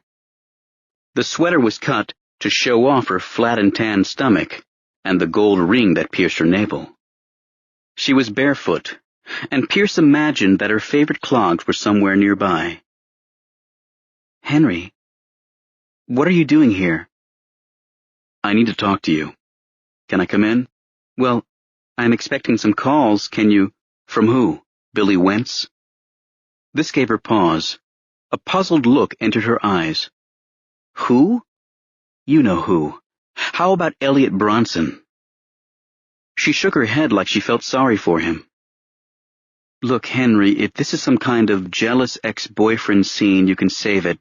I don't know any Billy Wentz, and I am not trying to get a job with Elliot Bronson. I signed a no-compete clause, remember?" That put a chink in his armor. She had deftly deflected his first attack so smoothly and naturally that Pierce felt a tremor in his resolve. All his turning and grinding and looking of an hour before was suddenly becoming suspect. "Look, can I come in or not? I don't want to do this out here." She hesitated again, but then moved back and motioned him in. They walked into the living room, which was to the right, off the hallway.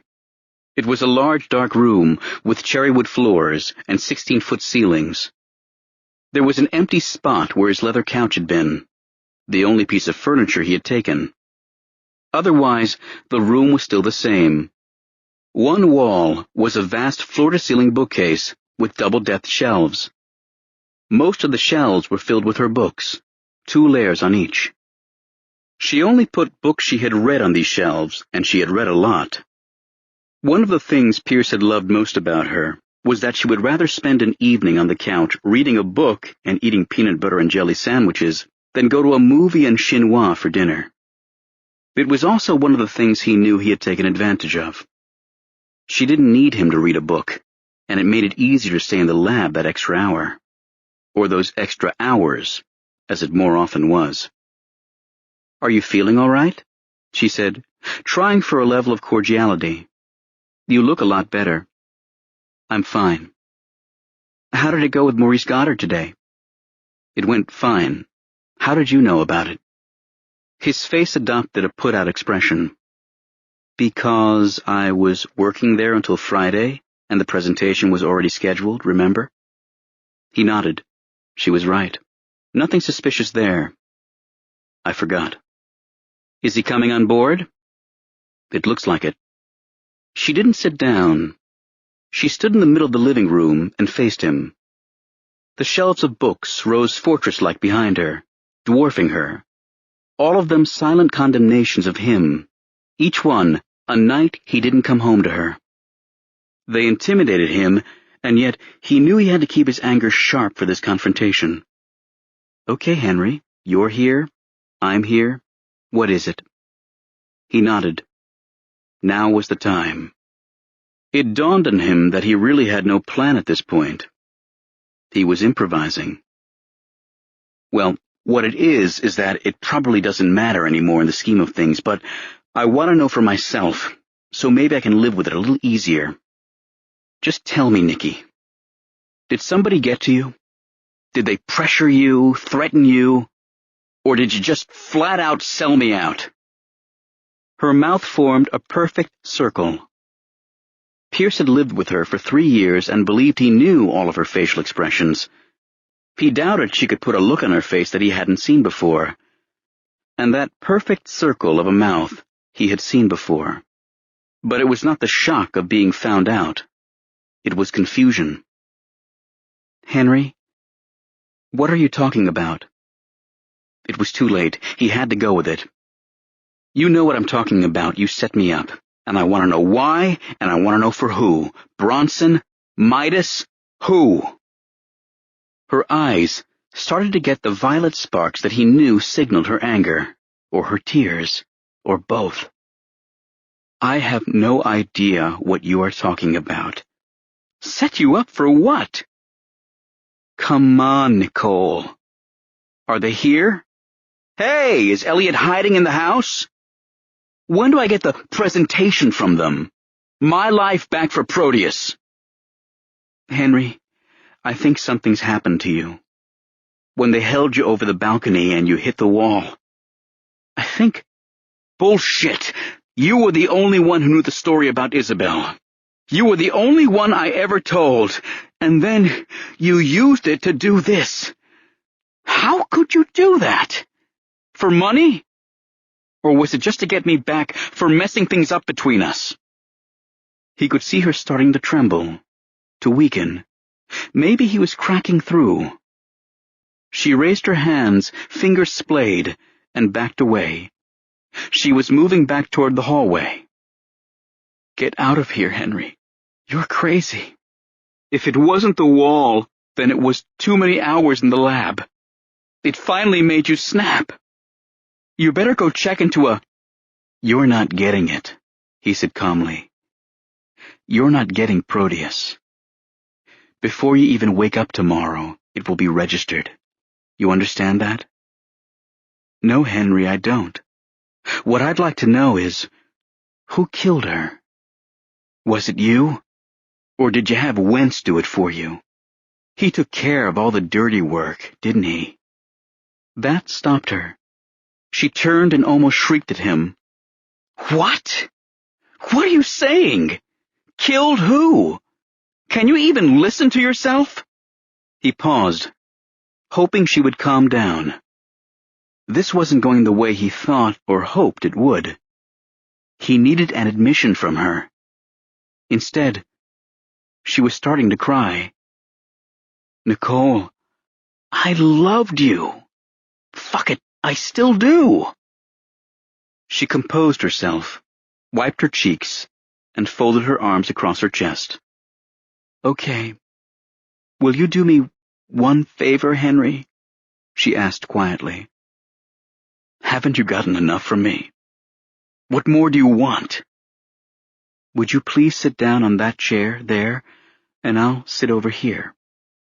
She directed him to the chair, and then she moved behind the one where she would sit. Just sit down and do me this favor. Tell me what has happened. Tell me as though I didn't know anything about it. I know you don't believe that, but I want you to tell me like you do. Tell me it like a story. You can say whatever you want to say about me in the story, any bad thing, but just tell it. From the start. Okay, Henry? Pierce slowly sat down on the chair she had pointed him to. He stared at her the whole time, watched her eyes. When she stepped over and sat down across from him, he began to tell the story. I guess you can say this started 20 years ago, on the night I found my sister in Hollywood. And I didn't tell my stepfather about it. Chapter 35. An hour later, Pierce stood in the bedroom and saw that nothing had changed. Right down to the stack of books on the floor next to her side of the bed, nothing seemed changed. He stepped over to look at the book that was opened and left on the pillow where he used to sleep. It was called Iguana Love, and he wondered what it was about. She came up behind him and lightly touched his shoulders with her fingers. He turned into her, and she brought her hands to his face to hold it, while she studied the scars running across his nose to his eye. I'm sorry, baby, she said. I'm sorry for that downstairs, that I doubted you. I'm sorry for everything about this past year. I thought I could keep you and still work like... Her hands went behind his neck, and she pulled him down into a kiss. He turned her and gently pushed her down onto the edge of the bed in a sitting position. He then slid down to his knees on the floor in front of her. With his hands, he gently spread her knees and moved forward between them. He then leaned further into her, and they kissed again. This time, longer and harder. It had seemed so long to him since he had felt the contours of her lips with his own. He reached down to her hips and pulled her toward him. He didn't do it gently. Soon he felt one of her hands on the back of his neck and the other working the buttons of his shirt. They struggled with each other's clothing until finally they broke apart to work on their own clothes. Both knew without saying it that it would be faster. They worked with gathering momentum, but when he pulled his shirt off, she grimaced at the sight of the bruising on his chest and side. But then she leaned forward and kissed him there. And when they were finally naked, they moved onto the bed and pulled each other together in an embrace that was fueled by equal parts carnal lust and tender longing. He realized that all the while he had missed her sense and the emotional makeup of the relationship. He had also missed her body. He had a flat-out craving for the touch and taste of her body. He pushed his face down to her breasts, and then slowly moved further down, pressing his nose into her skin, holding the gold ring that pierced her skin between his teeth for a moment, and tugging it before moving down further. She had her neck back, and her throat exposed and vulnerable. Her eyes were closed, and the back of one hand was against her mouth, the knuckle of one finger between her teeth. When she was ready, and he was ready, he moved up over her body and took her hand and brought it to his center so she could guide him. It had always been their way, their routine. She moved slowly, taking him to her place, her legs coming up his sides and crossing behind him. He opened his eyes to look down on her face. One time he had brought the goggles home and they had taken turns wearing them. He knew that at this moment her face would register a wonderfully velvety purple on the vision field. She stopped and opened her own eyes. She let go of him. "What?" he said. She sighed. "What?" he asked again. "I can't." "Can't what?" "Henry, I'm so sorry, but I can't do this." She unhooked her legs and dropped them to the bed. She then brought both her hands up to his chest and started to push him off. He resisted. "Get off me, please." "You're kidding, right?" "No, get off." He rolled onto his side next to her. She immediately sat up on the edge of the bed, her back to him. She folded her arms and leaned over, as if huddling with herself, the points of her spine creating a beautiful ridge on her naked back. Pierce reached up and lightly touched her neck, and then ran his thumb down her spine, like he was moving it across the keys of a piano. "What is it, Nikki? What's the matter?" "I thought after what we talked about downstairs that this would be good, that it was something we needed, but it's not. We can't do this, Henry. We're not together anymore, and if we do this, I don't know. I just can't. I'm sorry." Pierce smiled, though she could not see this with her back to him. He reached over and touched the tattoo on her right hip. It was small enough to go unseen most of the time. He only discovered it the first night they had made love. It intrigued him and turned him on in the same way the belly button ring had. She called it a kanji. It was fu, the Chinese character pictogram that meant happiness. She had told him that it was a reminder that happiness came from within, not material things. She turned and looked at him. "Why are you smiling? I would think you'd be upset. Any other man would be." He shrugged. "I don't know. I guess I understand." But slowly, it dawned on her what he had done. She stood up from the bed and turned to him. She reached over for a pillow and held it up in front of her to cover herself. The message was clear. She no longer wanted to be naked with him. He read it in her moves and posture. "What? You bastard! What are you talking about?" He saw the sparks in her eyes, but this time she wasn't crying. "This was a test, wasn't it? Some sort of perverted test. You knew if I fucked you, then everything downstairs was a lie." "Nikki, I don't think— Get out." "Nicole, you and your goddamned tests and experiments. I said get out." Embarrassed now by what he had done, He stood up and started putting on his clothes, pulling on his underwear and jeans at the same time. "Can I say something?" "No, I don't want to hear you." She turned and walked to the bathroom. She dropped the pillow and walked casually, showing him the backside of her body as if taunting him with it, letting him understand that he would never see it again. "I'm sorry, Nicole." She closed the bathroom door without ever looking back at him. "Go," he heard her say from within. Then he heard the shower come on, and he knew she was washing away his touch for the final time. Pierce finished dressing and went down the stairs. He sat on the bottom step and put on his shoes. He wondered, how had he been so desperately wrong about her? Before leaving, he went back into the living room and stood before her bookcase. The shelves were crowded, hardback books only. It was an altar to knowledge and experience and adventure. He remembered one time walking into the living room and finding her on the couch. She wasn't reading. She was just looking up at her books. One of the shelves was completely dedicated to books about tattoos and graphic design. He stepped over and let his finger tick along the spines of the books until he found the one he knew was there and pulled it out. It was a book about Chinese pictograms, the book from which she had chosen her tattoo. He turned the pages until he found Fu and read the copy. It quoted Confucius.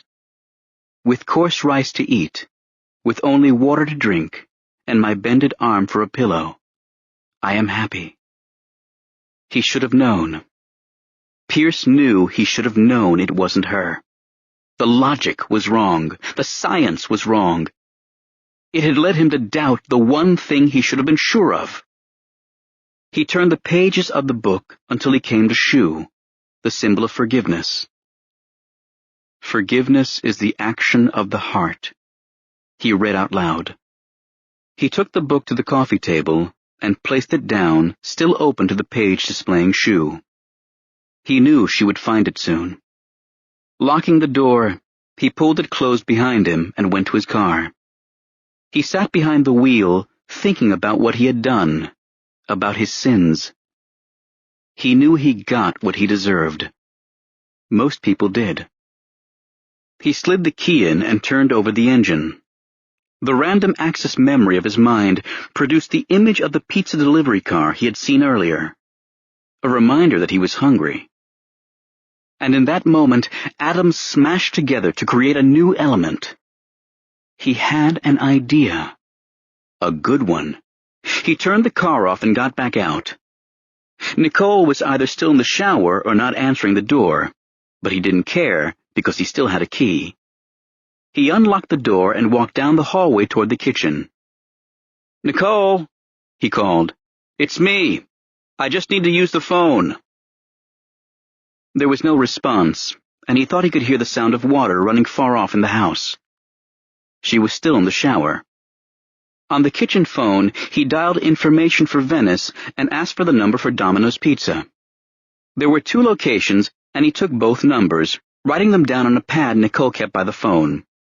He dialed the first number, and while he waited, he opened the cabinet above the phone and pulled out the yellow pages. He knew if Domino's didn't work, he would have to call every pizza delivery service in Venice to run out the idea. "Domino's Pizza, can I help you?" "I want to order a pizza." "Phone number?" From memory, Pierce gave Lucy Laporte's cell number. He heard it being typed into a computer. He waited, and then the man on the other end said, "What is your address?" "You mean I'm not on there?" "No, sir." "Sorry, I called the wrong one." He hung up and called the second Domino's and went through the same routine, giving Lucy's number to the woman on the other end of the line. 909 Breeze? Excuse me? Is your address 909 Breeze? Name Laporte? Yeah, that's it." He wrote the address down, feeling the spark of adrenaline dumping into his blood. It made his writing on the pad tight and jagged. "What would you like?" Does your computer say what we got last time?" "Regular size, onion, peppers, and mushrooms." That's good. Same thing. Anything to drink? Garlic bread? No, just the pizza. Okay, 30 minutes. She hung up without saying goodbye or giving him the chance to say it. Pierce hung up the phone and turned to head to the door. Nicole was standing there. Her hair was wet, and she wore a white terry-cloth robe. It had been his. She gave it to him as a present on their first Christmas together, but he never wore it because he wasn't a bathrobe guy. She adopted it, and it was too big on her, and that made her look very sexy in it. She knew what seeing her in the robe did to him, and she used it like a flag she would hang out. When she showered and put on the robe, it meant they were going to make love. But not this time. No more. The look on her face was anything but provocative or sexy. She glanced down at the yellow pages, open to the ads for pizza delivery. I can't believe you, Henry. After what just happened and what you did, you just come on down and order a pizza like it's nothing? I used to think you had a conscience. She walked over to the refrigerator and opened it. I asked you to leave. I am. But it's not what you think, Nicole. I'm trying to find somebody, and this is the only way. She took a bottle of water from the refrigerator and started unscrewing the cap. I asked you to leave, she said again. All right, I'm leaving. He made a move to squeeze between her and the kitchen center island. But suddenly, he changed course and moved into her. He grabbed her by the shoulders and pulled her toward him. He kissed her on the mouth. She quickly pushed him back, spilling water on both of them. Goodbye, he said before she could speak. I still love you. As he walked toward the door, he slid the key to the house off his key ring. He dropped it on the small entry table under the mirror by the door. He turned and looked back at her as he opened the door. And she turned away. Chapter 36. Breeze was one of the Venice walk streets, which meant Pierce would have to get out of his car to get close to it. In several neighborhoods near the beach, the small bungalows were built facing each other, with only a sidewalk between them. No streets. Narrow alleys ran behind the houses, so owners had access to their garages. But the front of the homes bordered the shared sidewalk. It was a distinct plan in Venice, a design to promote neighborliness and at the same time put more homes in smaller parcels of land. Walk's street houses were sought after and highly prized by their owners and tenants. Pierce found a parking space at the curb on Ocean, near the hand-painted war memorial, and walked down to Breeze. It was near 7 o'clock, and the sky was beginning to acquire the burnt orange color of a smoggy sunset. The address he had gotten from Domino's was halfway down the block. Pierce strolled down the sidewalk like he was on his way to the beach for the sunset. As he passed 909, he nonchalantly took a look. It was a yellow bungalow, smaller than most of the others on the block, with a wide front porch with an old glider seat on it. Like most of the houses on the block, there was a white picket fence out front with a gate. The curtains behind the front windows were drawn closed. The light on the ceiling over the porch was on, and he took this as a bad sign. It was too early for the light to be on, and he guessed that it had to have been on since the night before. He began to worry that now that he had finally found the place that neither Detective Renner nor Cody Zeller had been able to find, Lucy Laporte would be gone. He continued his walk to where Breeze ended at Speedway, and there was a beach parking lot. He thought about going back to his car and bringing it over to the lot, but then figured it wasn't worth the time. He loitered in the lot and watched the sun drop toward the horizon for another 10 minutes. He then started back down Breeze. This time, he walked even slower, and his eyes scanned all of the homes for signs of activity. It was a quiet night on Breeze. He saw no one. He heard no one. He passed 909 again and saw no indication that the tiny house was currently inhabited. As he got to the end of Breeze, a blue pickup truck pulled up, and stopped at the mouth of the sidewalk.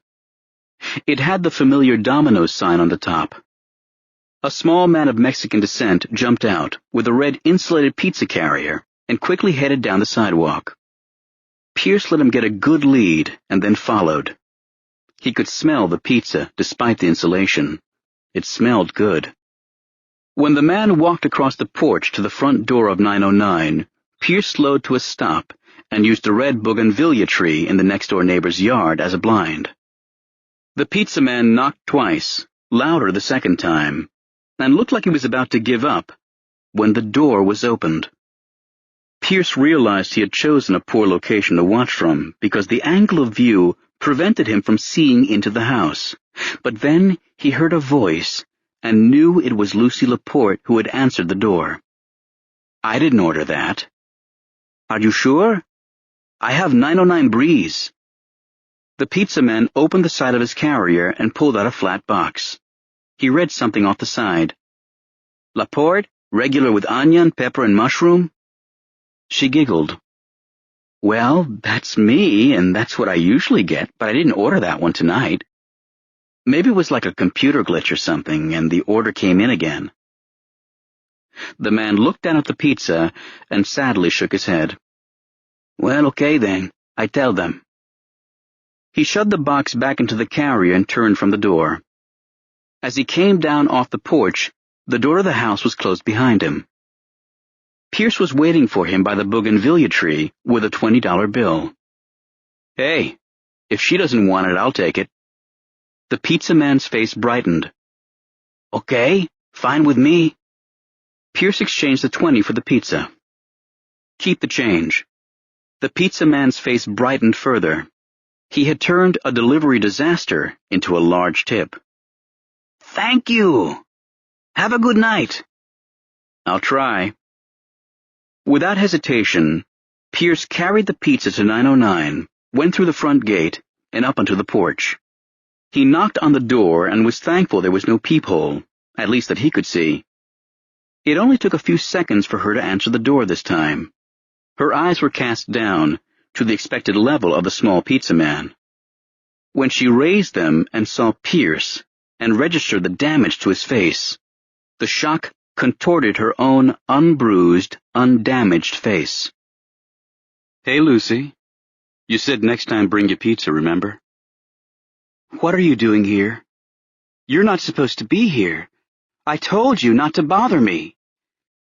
"You told me not to call you. I didn't." She tried to close the door, but he was expecting it. He shot his hand out and stiff-armed the door. He held it open while she tried to push it closed, but the pressure was weak. She either wasn't really trying, or she just didn't have the juice. He was able to keep the door open with one hand and hold the pizza up like a waiter with the other. "We have to talk." "Not now. You have to go." "Now." She relented and stopped what little pressure she was putting on the door. He kept his hand on it just in case it was a trick. "Okay. What do you want?" "First of all, I want to come in. I don't like standing out here." She backed away from the door and he stepped in. The living room was small, with barely enough room for a couch, a stuffed chair, and a coffee table. There was a TV on the stand, and it was tuned to one of the Hollywood news and entertainment shows. There was a small fireplace, but it didn't look like it had seen a fire in a few years. Pierce closed the door. He stepped further into the room and put the pizza box down on the coffee table and picked up the TV remote. He killed the tube and tossed the remote back into the table, which was crowded with entertainment magazines and gossip rags, and an ashtray overburdened with butts. "I was watching that," Lucy said. She stood near the fireplace. "I know," Pierce said. "Why don't you sit down? Have a piece of pizza." "I don't want pizza. If I wanted it, I would have bought it from that guy." "Is that how you found me?" She was wearing cut-off blue jeans and a green sleeveless t-shirt, no shoes. She looked very tired to Pierce, and he thought maybe she had been wearing makeup after all on the night they had first met. "Yeah. They had your address." I ought to sue them. Forget them, Lucy, and talk to me. You lied to me. You said they hurt you, that you were too black and blue to be seen. I didn't lie. Well, you sure heal up fast then. I'd like to know the secret to... She pulled her shirt up, exposing her stomach and chest. She had deep purple bruising on the left side, along the line where her ribs crested beneath her skin. Her right breast was misshapen. There were small and distinctly separate bruises on it that Pierce knew came from fingers. Jesus, he whispered. She dropped her shirt. I wasn't lying. I'm hurt. He wrecked my implant, too. It might even be leaking, but I can't get into the doctor until tomorrow. Pierce studied her face. It was clear she was in pain and that she was scared and alone. He slowly sat down on the couch. Whatever designs he had on the pizza were now far gone. He felt like grabbing it, opening the door, and flinging it out onto the sidewalk. His mind was clogged with images of Lucy being held by 6'8" while Wentz hurt her. He clearly saw the joy on Wentz's face. He had seen it before. Lucy, I'm sorry. So am I. I'm sorry I ever got involved with you. That's why you have to leave. If they know you came here, they'll come back, and it will be a lot worse for me. Yeah, okay. I'll leave. But he made no move to get up. I don't know, he said. I'm batting 0 tonight. I came here because I thought you were part of it. I came to find out who was setting me up. Setting you up for what? For Lily Quinlan. Her murder. Lucy slowly lowered herself into the stuffed chair. She's dead for sure? He looked at her and then down at the pizza box. He thought of what he had seen in the freezer and nodded his head. The police think I did it. They're trying to make a case. The detective who I talked to? Yeah, Renner. I'll tell him that you were just trying to find her, to make sure she was okay. Thank you, but it won't matter. He says that was part of my plan. I used you and others. I called the cops, all to cover that I did it. He says the killer often disguises himself as the Good Samaritan. It was her turn, but she didn't speak for a long while. Pierce studied the headlines of an old issue of the National Enquirer that was on the table. He realized he was far out of touch with the world. He didn't recognize a single name or photo of a celebrity on the issue. I could tell him that I was told to lead you to her place, Lucy said quietly. Pierce looked up at her. Is that true? She nodded. But I swear to God, I didn't know they were setting you up, Henry. Who is they? Billy and Grady? Wentz and his second, Grady Allison, the man Pierce had not yet encountered. What did they tell you to do? They just told me that I would be getting a call from you, Henry Pierce, and that I should set up a date and lead you to Lily's place. They said to make it seem like it was your idea to go there. That's all I was to do, and that's all I knew. I didn't know, Henry. He nodded.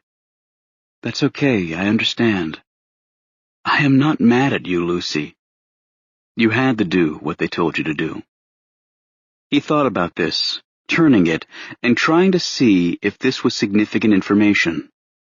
I could tell the detective that, Lucy said. Then he would know it was a setup. Pierce shook his head. No, that would put you in danger from Wentz. Besides, he almost said that a prostitute's word would not count for much with the police. Besides what? I don't know. I just don't think it would be enough to change the way Renner's looking at this. He thought of something and changed tracks. Lucy, if that's all they told you to do with me, and then you did it, why did they come here? Why did they hurt you? To scare me. They knew the cops wanted to talk to me. They told me to call this guy Renner back, and they told me exactly what to say to him. It was a script I had to follow. Then they just wanted me to drop out of sight for a while. They said in a couple of weeks, everything will be normal again. A couple weeks, Pierce thought. By then, the play would be over. So I guess everything you told me about Lily was part of the script. No, there was no script for that. What stuff? Like about the day you went to her apartment but she didn't show up. That was just made up, so I'd want to go there, right? No, that part was the truth. Actually, all of it was true.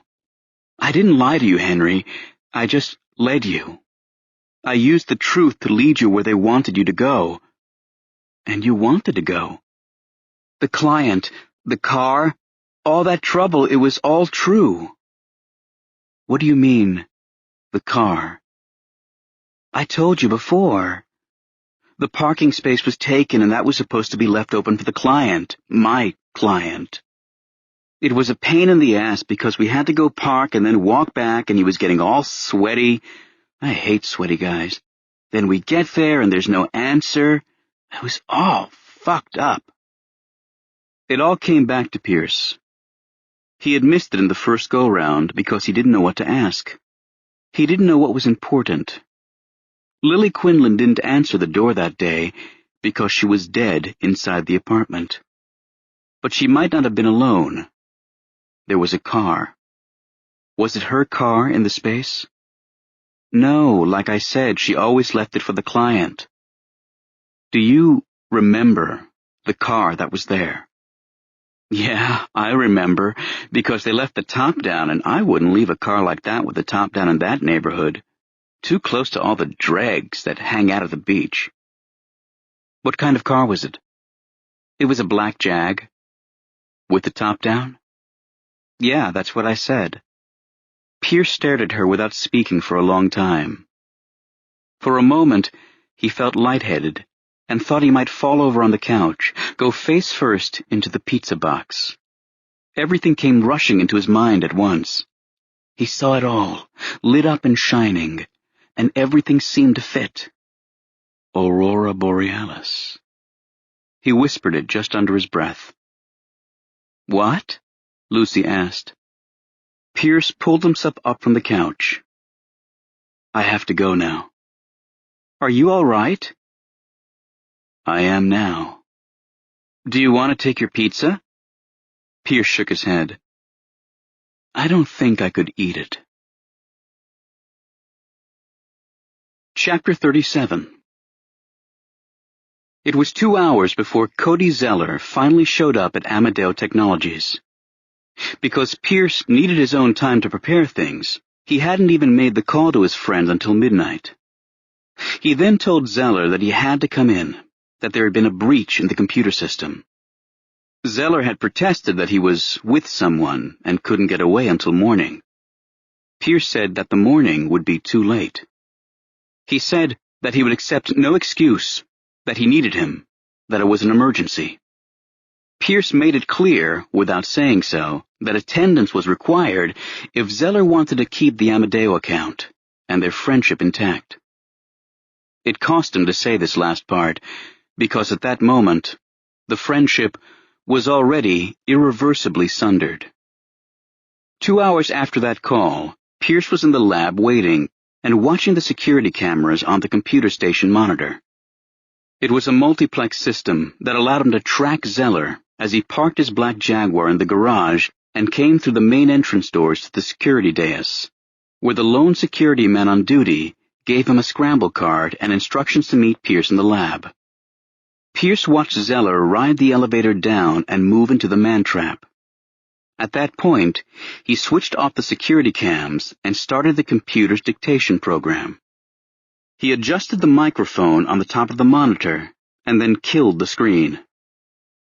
All right, he said. We're good to go. Zeller could only get into the man-trap with the scramble card.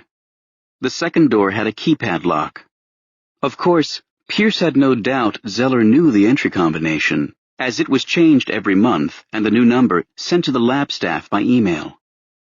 But when Zeller came through the trap to the interior stop, he simply pounded on the copper-sheathed door. Pierce got up and let him in. Zeller entered the lab, throwing off the demeanor of a man who was seriously put out by the circumstances he was in.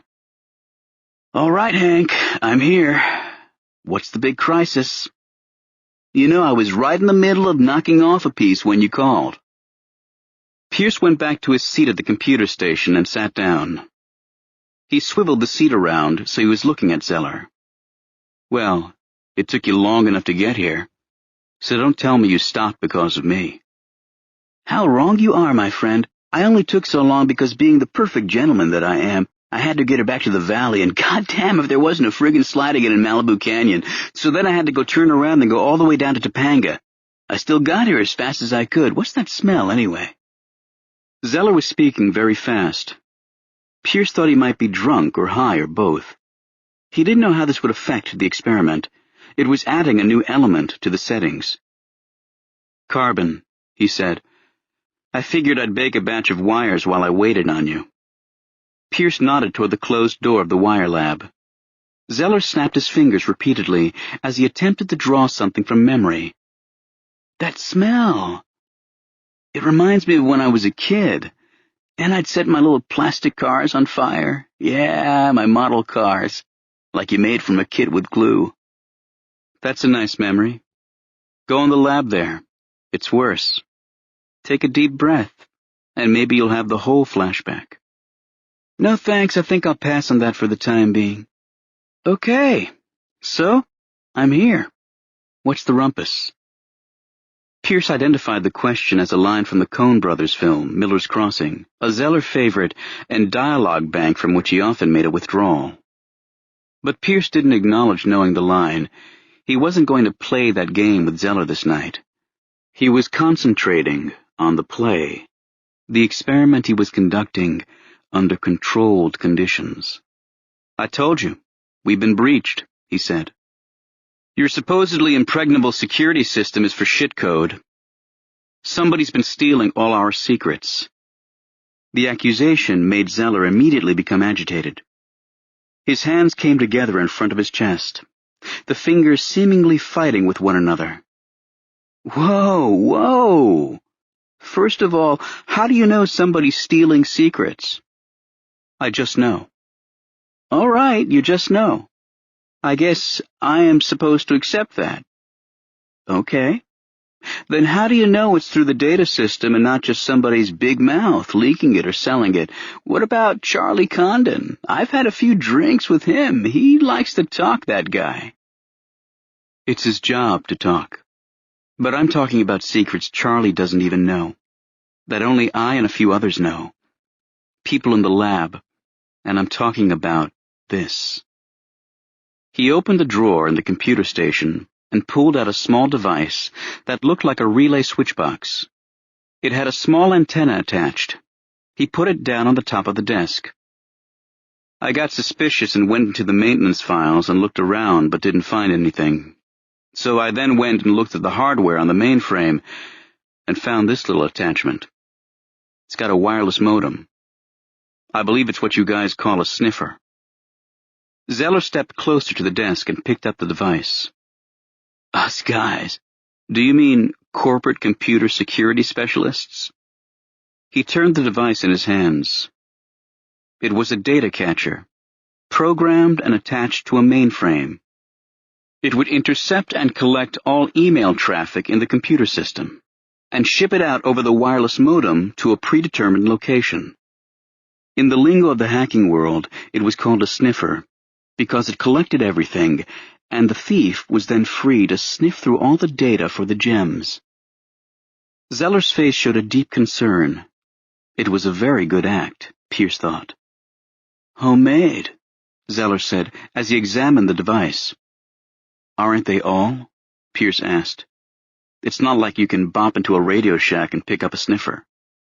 Zeller ignored the comment. "How the hell did that get on there, and why didn't your system maintenance guy see it?" Pierce leaned back and tried to play it as cool as he could. "Why don't you quit bullshitting and tell me, Cody?" Zeller looked from the device in his hands to Pierce. He looked surprised and hurt. How would I know? I built your system, but I didn't build this. Yeah, you built the system. And this was built into the mainframe. Maintenance didn't see it because they were either bought off by you or it was too well hidden. I only found it because I was looking for it. Look, anybody with a scramble card has access to that computer room and could have put this on there. I told you when we designed the place you should have put it down here in the lab for the security. Pierce shook his head, revisiting the 3-year-old debate and confirming his decision. Too much interference from the mainframe, you know that, but that's beside the point. That's your sniffer. I may have diverted from computer science to chemistry at Stanford, but I still know a thing or two. I put the modem card in my laptop and used it as my dial-up. It's programmed. It connected with a data dump site, registered as Doomster's Inc. He waited for the reaction and got a barely noticeable eye movement from Zeller. One word. Ink, like the stuff in a pen, Pierce said. But you already know that. It's been a pretty active site, I would imagine. My guess is that you installed the sniffer when we moved in here. For 3 years you've been watching, listening, stealing, whatever you want to call it. Zeller shook his head and placed the device back down on the desk. He kept his eyes down as Pierce continued. A year or so ago, after I'd hired Larrabee, you started seeing email back and forth between us about a project called Proteus. Then there was email back and forth with Charlie on it, and then my patent lawyer. I checked, man. I keep all my email. Paranoid that way. I checked, and you could have put together what was happening from the email. Not the formula itself, we weren't that stupid, but enough for you to know we had it and what we were going to do with it. All right. So what if I did? So I listened in. Big deal. The big deal is you sold us out. You used what you got to cut a deal with somebody. Hell, I even helped you figure it all out. I asked you to hunt around online for a poster from the goddamn movie. That was a nice clue to what we were up to right there. Zeller shook his head sadly. Tell you what, Henry, I'm gonna go. I think you've been spending too much time in here. You know, when I used to melt those plastic cars, I'd get a really bad headache from that smell. I mean, it can't be good for you. And here you are. He gestured toward the wire lab door. Pierce stood up. His anger felt like a rock, the size of a fist, stuck in his throat. You set me up. I don't know what the play is, but you set me up. You're fucked up, man. I don't know anything about a setup. Yeah, sure, I've been sniffing your shorts. It was the hacker instinct in me. Once in the blood, you know about that. Yes, I put it on there when I set up the system. Tell you the truth, I mostly forgot about it. The stuff I was seeing at first was so boring. I quit checking that site a couple of years ago at least. So that's it, man. I don't know anything about a setup. Pierce was undaunted. I can guess the connection to Wentz and his pet monster. You probably set up the security on his systems. I mean, I doubt the subject matter would have bothered you. A guy who calls it knocking off a piece? Business is business, right? Zeller didn't answer, and Pierce wasn't expecting him to. He forged ahead.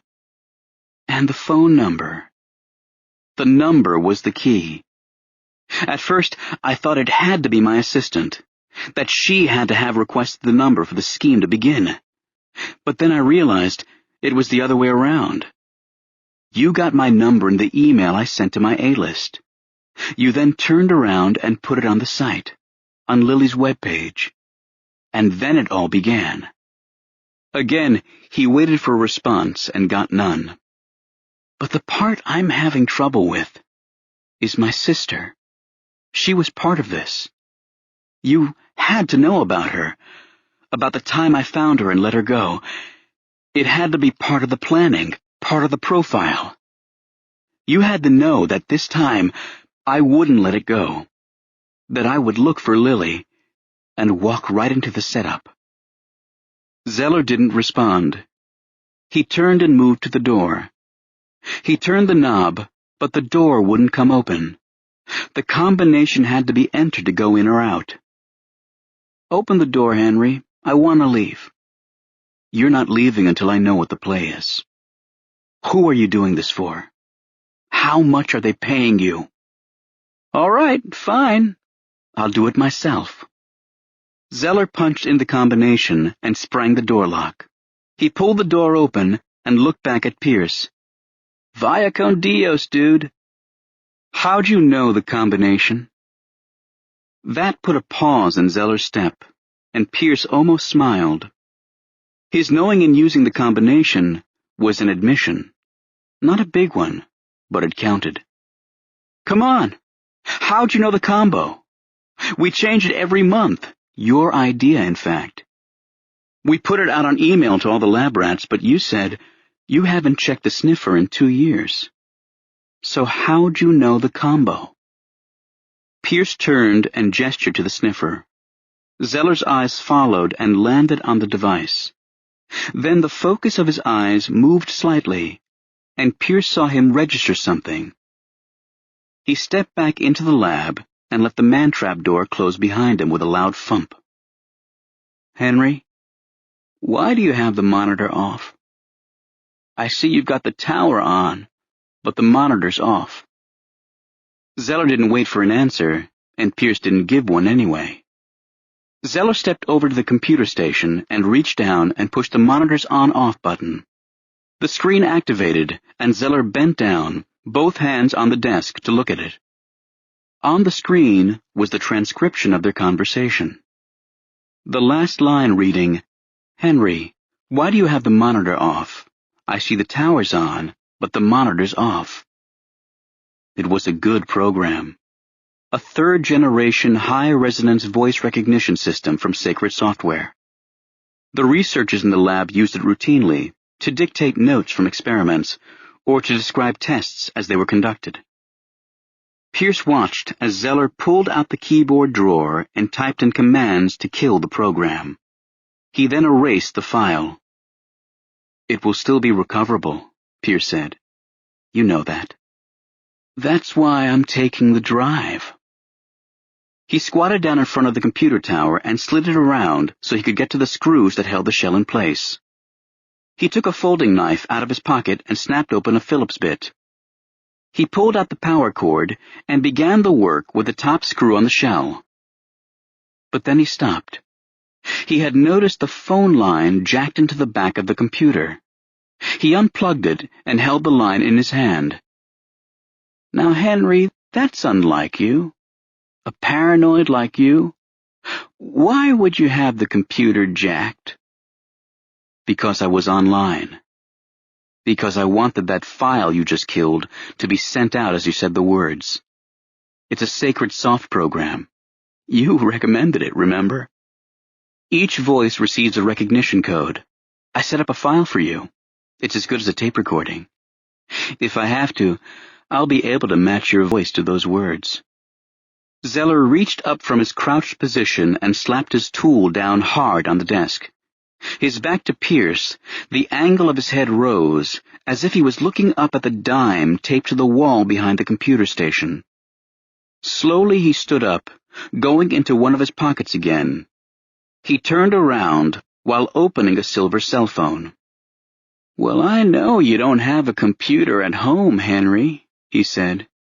"Too paranoid. So I'm guessing, Nikki? I'm going to have somebody go by and pick up her drive too, if you don't mind."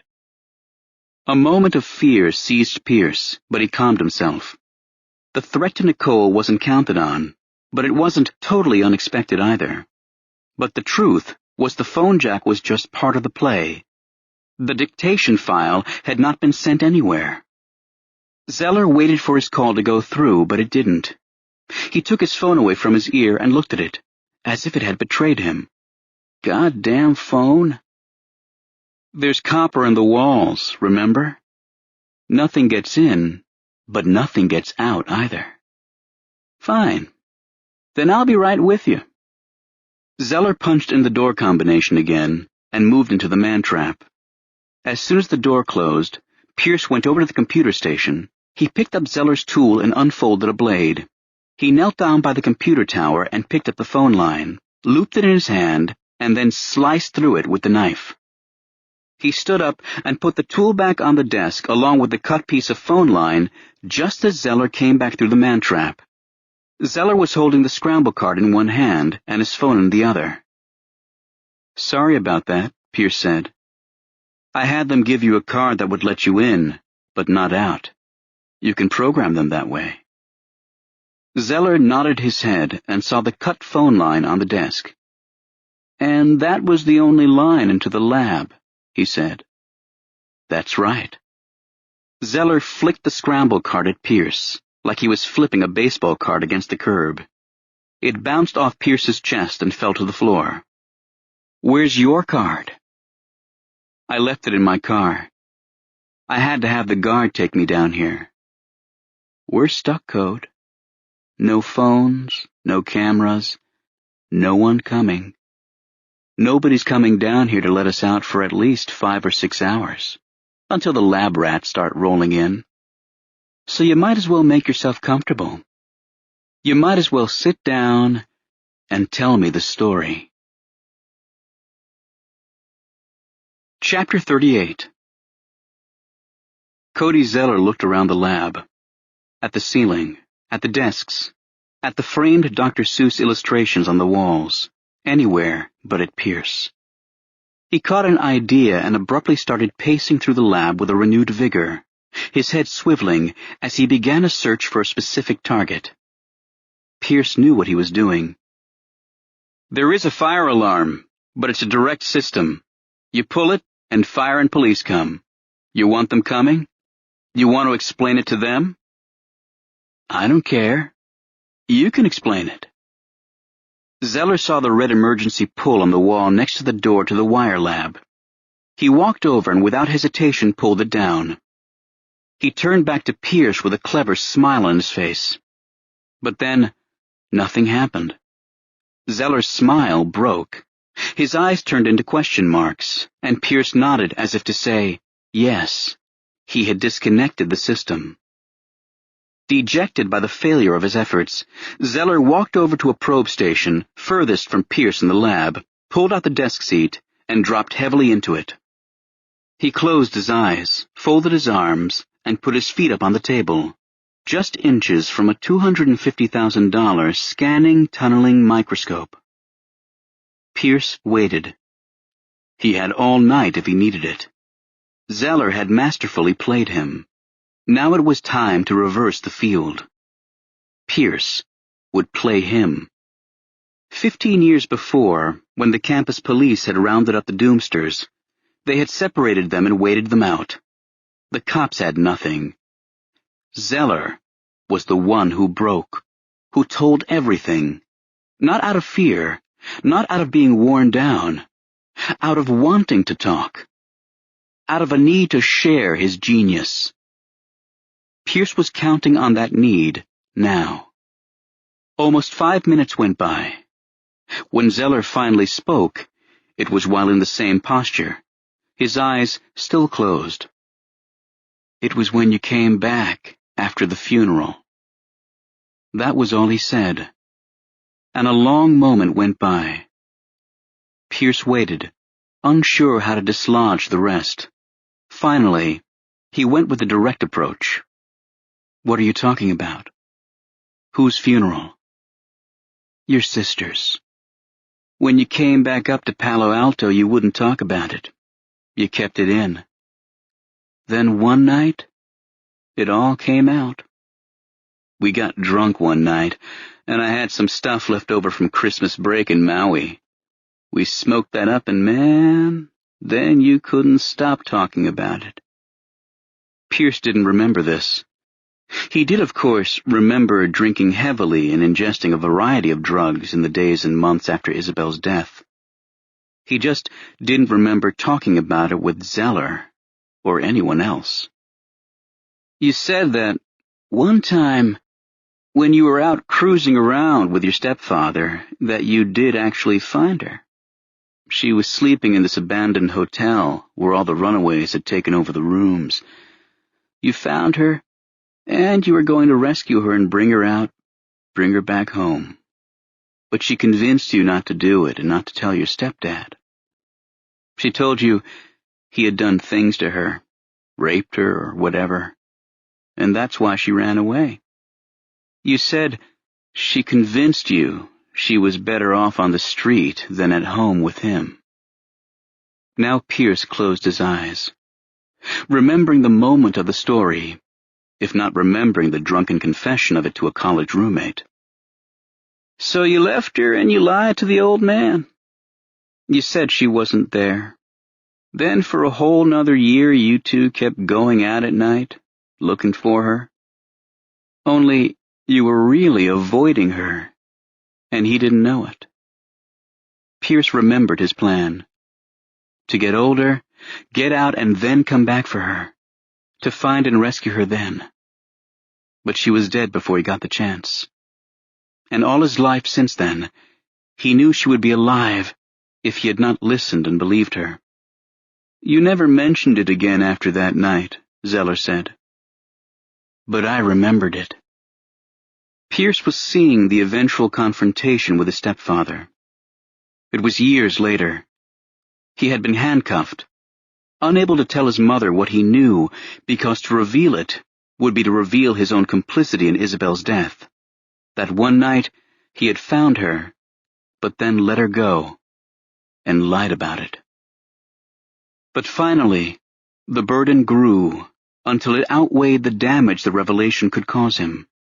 The confrontation was in the kitchen, where the confrontations always were in that house. Denials, threats, recriminations. His mother didn't believe him, and in not believing him, she was denying her lost daughter as well. Pierce had not spoken to her since. Pierce opened his eyes, relieved to leave the haunting memory for the present nightmare. You remembered, he said to Zeller. You remembered, and you held it tight, and you kept it for the right time. This time. It wasn't like that. Something just came up, and what I knew fit in. It helped. Nice penetration, Cody. You have a picture of me up on the wall with all the logos now? It's not like that, Hank. Don't call me that. That's what my stepfather called me. Don't ever call me that again. Whatever you want, Henry. Zeller pulled his folded arms tighter against his body. So what's the setup? Pierce asked. My guess is you have to deliver the formula to keep your end of the deal. Who gets it? Zeller turned his head and looked at him, challenge or defiance in his eyes. Pierce wasn't sure which way to read it. I don't know why we're playing this game. The walls are about to come down on you, man, and you don't even know it. What walls? Are you talking about Lily Quinlan? You know I am. There are people who will be contacting you, soon. You make the deal with them and everything else goes away. You don't make the deal? Then God help you. What is the deal? You give up Proteus. You hand over the patent. You go back to building your molecular memory and computers and make lots of money that way. Stay away from the biologicals. Pierce nodded. Now he understood. The pharmaceutical industry. One of Zeller's other clients was threatened by Proteus. You can't be serious, he said. Proteus is just a start. We're a minimum 10 years away from any kind of practical application. Yeah, 10 years.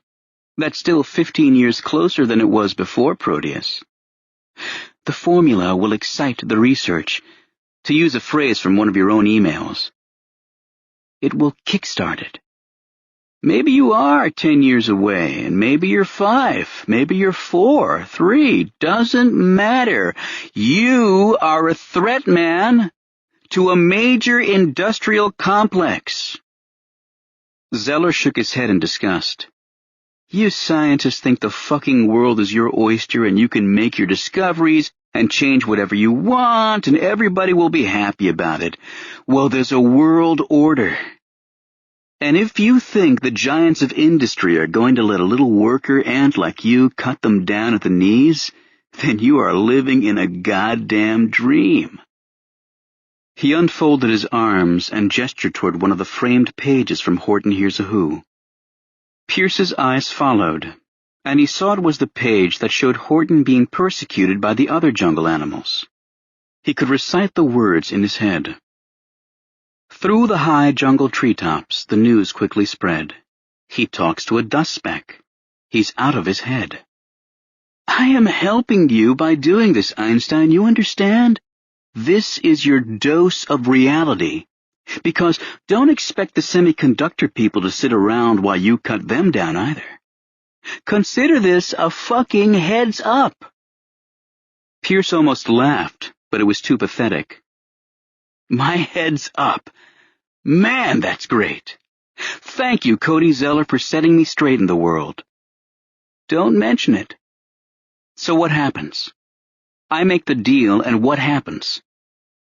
Zeller sat quietly for a moment while he fashioned an answer. Do you remember that urban legend about the garage workshop inventor who came up with a form of rubber that was so strong it would never wear out? It was a fluke. He was trying to invent one thing but came up with this rubber instead. He sold it to a tire company so the world would have tires that would never wear out. Yeah, that's right. That's the story. The name of the tire company was different depending on who told the story, but the story in the end was always the same. The tire company took the formula and put it in a safe. They never made the tires. They never made the tires because if they did that, they wouldn't make very many tires anymore, would they? Planned obsolescence, Einstein. It's what makes the world go round. Let me ask you this. How do you know that story is urban legend? I mean, how do you really know? Pierce nodded. They'll bury Proteus. They won't license it. It will never see the light of day. Do you know that the pharmaceutical industry invents and studies and tests 100 different new drugs for every one that eventually comes to market after the FDA is through with it? Do you understand the costs involved?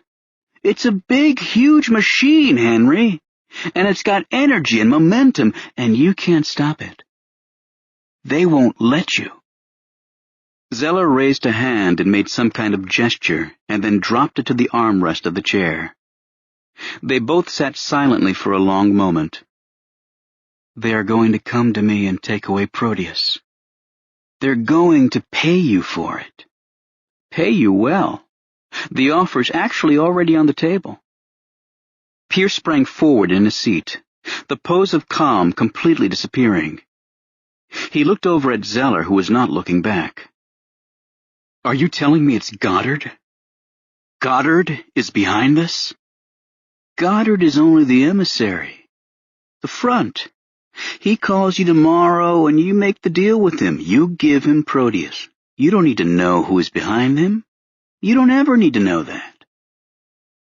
He takes Proteus from me, then holds 10% of the company and sits as chairman of my fucking board. I think they want to make sure you steer clear of internal medicine.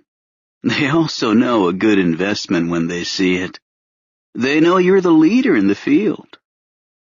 Zeller smiled, as if he was throwing in a bonus.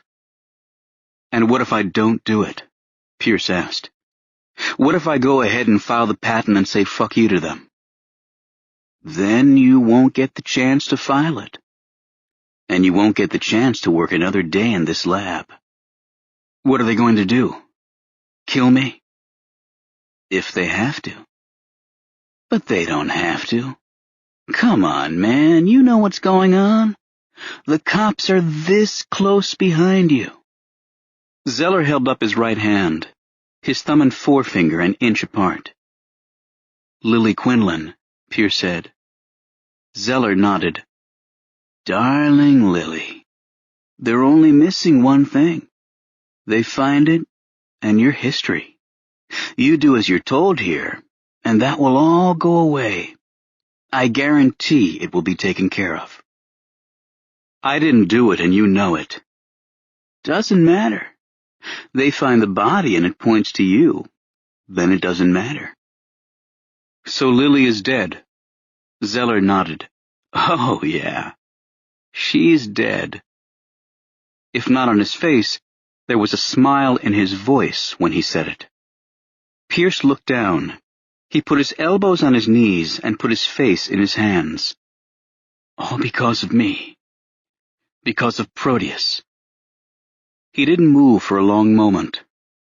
He knew if Zeller was to make the ultimate mistake, he would do it now. Actually, nothing. That was it. Pierce looked up from his hands. Actually what? I was going to say, don't beat yourself up too badly about that. Lily, you could say circumstances dictated she'd be folded into the plan. What do you mean? I mean, look at it this way. Lily would be dead whether you were involved in this or not. But she's dead. And we used all available resources to make this deal happen. Pierce stood up and walked to the back of the lab where Zeller sat, his legs still up on the probe station table. You son of a bitch. You know all about it. You killed her, didn't you? You killed her and set the frame around me. Zeller didn't move an inch, but his eyes rose to Pierce's, and then a strange look came over his face. The change was subtle, but Pierce could see it. It was the incongruous mixture of pride and embarrassment and self-loathing. I had known Lily since she first came to L.A. You could say she was part of my compensation package for L.A. darlings. And, by the way, don't insult me with that thing about me doing the work for Wentz. Wentz works for me, you understand? They all do. Pierce nodded to himself. He should have expected as much. Zeller continued unbidden. Man, she was a choice piece. Darling Lily. But she got to know too much about me. You don't want anyone to know all your secrets. At least, not those kind of secrets. So I worked her into the assignment I had. The Proteus plan, I called it. His eyes were far off now. He was watching a movie inside and liking it. He and Lily. Maybe the final meeting in the townhouse off Speedway. It prompted Pierce to draw another line from Miller's Crossing. Nobody knows nobody. Not that well. Miller's Crossing, Zeller said, smiling and nodding. I guess that means you got my what's the rumpus coming in. Yeah, I got it, Cody. After a pause, he continued quietly. You killed her, didn't you? You did it, and then you were ready, if necessary, to put it on me. Zeller didn't answer at first. Pierce studied his face and could tell he wanted to talk, wanted to tell him every detail of his ingenious plan. It was in his nature to tell it, but common sense told him not to, told him to be safe. Put it this way. Lily served her purpose for me, and then she served her purpose for me again. I'll never admit more than that. It's all right. You just did. Pierce hadn't said it. It was a new voice. Both men turned at the sound and saw Detective Robert Renner standing in the open doorway of the wire lab. He held a gun loosely down at his side. Who the fuck are you? Zeller asked, as he dropped his feet to the floor and came up out of the chair. LAPD, Renner said. He moved from the lab doorway toward Zeller, reaching behind his back as he came. You're under arrest for murder. That's for starters. We'll worry about the rest later. His hand came back around his body holding a pair of handcuffs. He moved in on Zeller, twirled him around, and bent him over the probe station. He holstered his weapon and then pulled Zeller's arms behind his back and started cuffing them. He worked with the professionalism and practice of a man who had done it 1,000 times or more. In the process, he pushed Zeller's face into the hard steel cowling of the microscope. "Careful," Pierce said. "That microscope is very sensitive and expensive. You might damage it." "Wouldn't want to do that," Renner said. "Not with all these important discoveries you're making in here." He then glanced over at Pierce with what probably passed for him as a full-fledged smile. Chapter 39. Zeller didn't say anything as he was being cuffed. He just turned and stared at Pierce, who threw it right back at him. Once he was secured, Renner started searching him. When the detective patted down the right leg, he came up with something. He lifted the cuff of Zeller's pants and pulled a small pistol out of an ankle holster. He displayed it to Pierce, then put it down on the table. "That's for protection," Zeller protested. "This whole thing is bullshit. It will never stand up." "Is that right?" Renner asked good-naturedly. He pulled Zeller back off the table and then roughly sat him back down on the seat. "Stay there." He stepped over to Pierce and nodded toward his chest. "Open up." Pierce started to unbutton his shirt, revealing the battery pack and transmitter taped across his left ribs. "How did it come through?" he asked. "Perfect. Got every word." "You motherfucker!" Zeller said, with a steel-hard hiss in his voice. Pierce looked at him. "Oh, so I'm the motherfucker for wearing a wire. You set me up for a murder, and you get upset that I'm wired? Cody, you can go—" All right, break it up," Renner said. "Both of you, shut it down." As if to accent the point, he tore the tape securing the audio surveillance equipment off Pierce's body with one hard tug. Pierce almost let out a scream, but was able to reduce it to a, "God damn, that hurt." "Good. Sit down over there, Mr. Righteous. It will start to feel better in a minute." He turned back to Zeller. "Before I take you out of here, I'm going to read you your rights, so shut up and listen." He reached into one of the inside pockets of his bomber jacket and pulled out a stack of cards. He shuffled through them, finding the scramble card Pierce had given him earlier. He reached over and handed it to Pierce. "You lead the way. Open the door." Pierce took the card but didn't get up. His side was still burning. Renner found the rights card he was looking for and started reading it to Zeller. "You have the right to—" There was a loud metallic clack as the man-trap door's lock was sprung. The door swung open and Pierce saw the security guard from the front dais standing there. His eyes looked dulled and his hair was uncombed. He had one hand behind his back as though hiding something. In his peripheral vision, Pierce saw Renner tense. He dropped the card he was reading from, and his hand started inside his jacket for his holster. "It's my security guy," Pierce blurted out. In the same moment he said it, he saw the security man suddenly propelled into the lab by an unseen force from behind.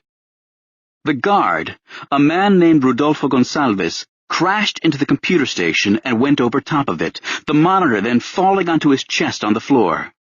Then the familiar image of 6'8" followed through the door, the big man ducking as he crossed the threshold. Billy Wentz stepped in behind him. He held a large black gun in his right hand, and his eyes sharpened when he saw the three men on the other side of the lab. "What's taking so?" "Cops!" Zeller yelled. "He's a cop!" Renner was already pulling his gun from his holster, but Wentz had the advantage. With the utmost economy of movement, the little gangster pointed his weapon across the lab and started firing. He stepped forward as he fired, moving the barrel of the gun in a 2-inch wide back-and-forth arc, The sound was deafening. Pierce didn't see it, but he knew Renner had started returning fire. He heard the sound of gunfire to his right and instinctively dove to his left. He rolled and turned to see the detective going down, a spray of fat drops of blood hitting the wall behind him. He turned the other way to see Wentz still advancing. He was trapped. Wentz was squarely between him and the man-trap door. Lights! The lab dropped into darkness.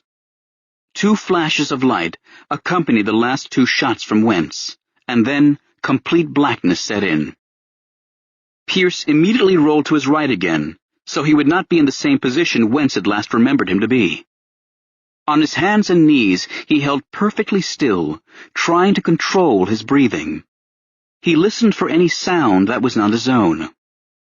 There was a low guttural sound to his right and behind him. It was either Renner or Zeller, hurt. Pierce knew he could not call out to Renner because it could help Wentz focus his next shot. Lights! It was Wentz. But the voice reader was set to receive and identify only the top tier of the lab team. Wentz's voice would not do it. Lights! Still nothing. 6-8! There's gotta be a switch. Find the light switch! There was no reply or sound of movement. 6-8! Nothing. 6-8! God damn it! Again, no reply. Then Pierce heard a banging sound ahead of him and to the right. Wentz had walked into something. He judged by the sound that it was at least 20 feet away. Wentz was probably near the man-trap, searching for his backup man or the light switch. He knew it did not give him a lot of time. The light switch was not next to the man-trap door, but it was only 5 or 6 feet away by the electric control panel. Pierce turned and crawled silently but quickly back toward the probe station. He remembered the gun Renner had found on Zeller. When he got to the table, he reached up and ran his hand along the top surface. His fingers dragged through something thick and wet, and then they touched what he clearly identified as someone's nose and lips. At first he was repelled. Then he reached back and let his fingers follow the face up, over the crown of the head, until they found the knot of hair at the back. It was Zeller, and it appeared that he was dead. After a moment's pause, he continued the search, his hand finally clasping around the small pistol. He turned back in the direction of the man-trap entrance. As he made the maneuver, his ankle clipped the steel trash can that was under the table, and it went over in a loud clatter. Pierce ducked and rolled as 2 more shots echoed through the lab, and he saw 2 microsecond flashes of Wentz's face in the darkness. Pierce did not return fire. He was too busy moving out of Wentz's aim. He heard the distinct thwap-thwap sound of the bullets meant for him hitting the copper sheeting on the outside wall of the laser lab at the end of the room. It made him think of the laser, and how he might be able to use it to locate and aim at Wentz in the darkness. But the device was bolted down on a probe table. He quickly deemed the laser idea useless, but then it sparked another idea, one that took hold. Pierce tucked the gun into the pocket of his jeans so he could crawl more efficiently.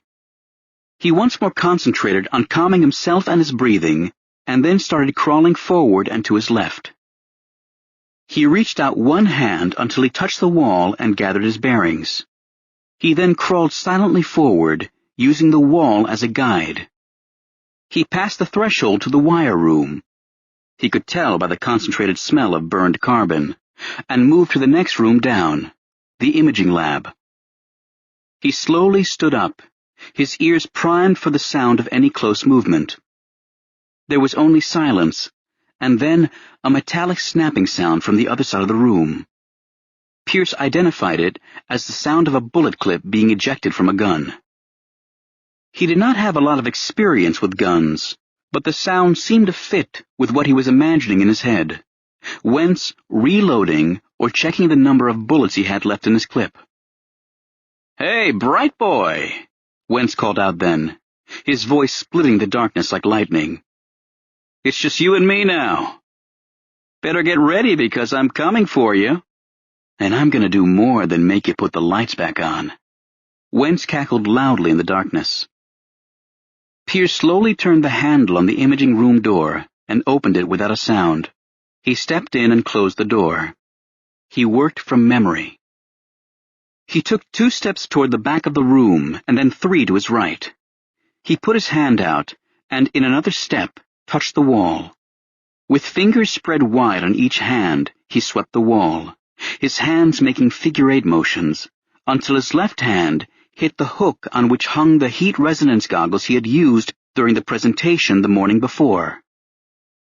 Pierce turned on the goggles, pulled the top piece over his head, and adjusted the eyepieces. The room came up blue-black, except for the yellow and red glow of the electron microscope's computer terminal and monitor. He reached into his pocket and pulled out the gun. He looked down at it. It, too, showed blue in the vision field. He put a red finger through the stirrup and pulled it in close to the trigger. As the door came open, Pierce saw a variety of colors in the general lab. To his left, he saw the large body of 6-8 sprawled near the man-trap door. His torso was a collage of reds and yellows, tapering in his extremities to blue. He was dead and turning cold. There was a bright red and yellow image of a man huddled against the wall to the right of the main computer station. Pierce raised the gun and aimed, but then stopped himself when he remembered Rodolfo Gonçalves. The huddled man was the security guard Wentz had used to gain entrance to the lab. He swept right and saw 2 more still figures, one slumped over the probe station and turning blue in the extremities. Cody Zeller. The other body was on the floor. It was red and yellow in the vision field. Renner. Alive. It looked like he had turtled backward into the leg space of a desk. Pierce noted a high-heat demarcation on the detective's left shoulder. It was a drip pattern. The purple was warm blood leaking from a wound. He swept left and then right. There were no other readings, save for yellow reactions off the screens of the monitors in the room and the overhead lights. Wentz was gone. But that was impossible. Pierce realized that Wentz must have moved into one of the side labs, perhaps looking for a window or some sort of illumination or a place from which he could attack in ambush. He took 1 step through the doorway, and then suddenly hands were upon him, grabbing his throat. He was slammed backward into the wall and held there. The vision field filled with the blaring red forehead and otherworldly eyes of Billy Wentz. The warm barrel of a gun was pressed harshly into the softness under Pierce's chin. Okay, bright boy. This is it. Pierce closed his eyes and prepared for the bullet the best he could. But it didn't come. Turn the fucking lights on and open the door. Pierce didn't move. He realized Wentz needed his help before he could kill him.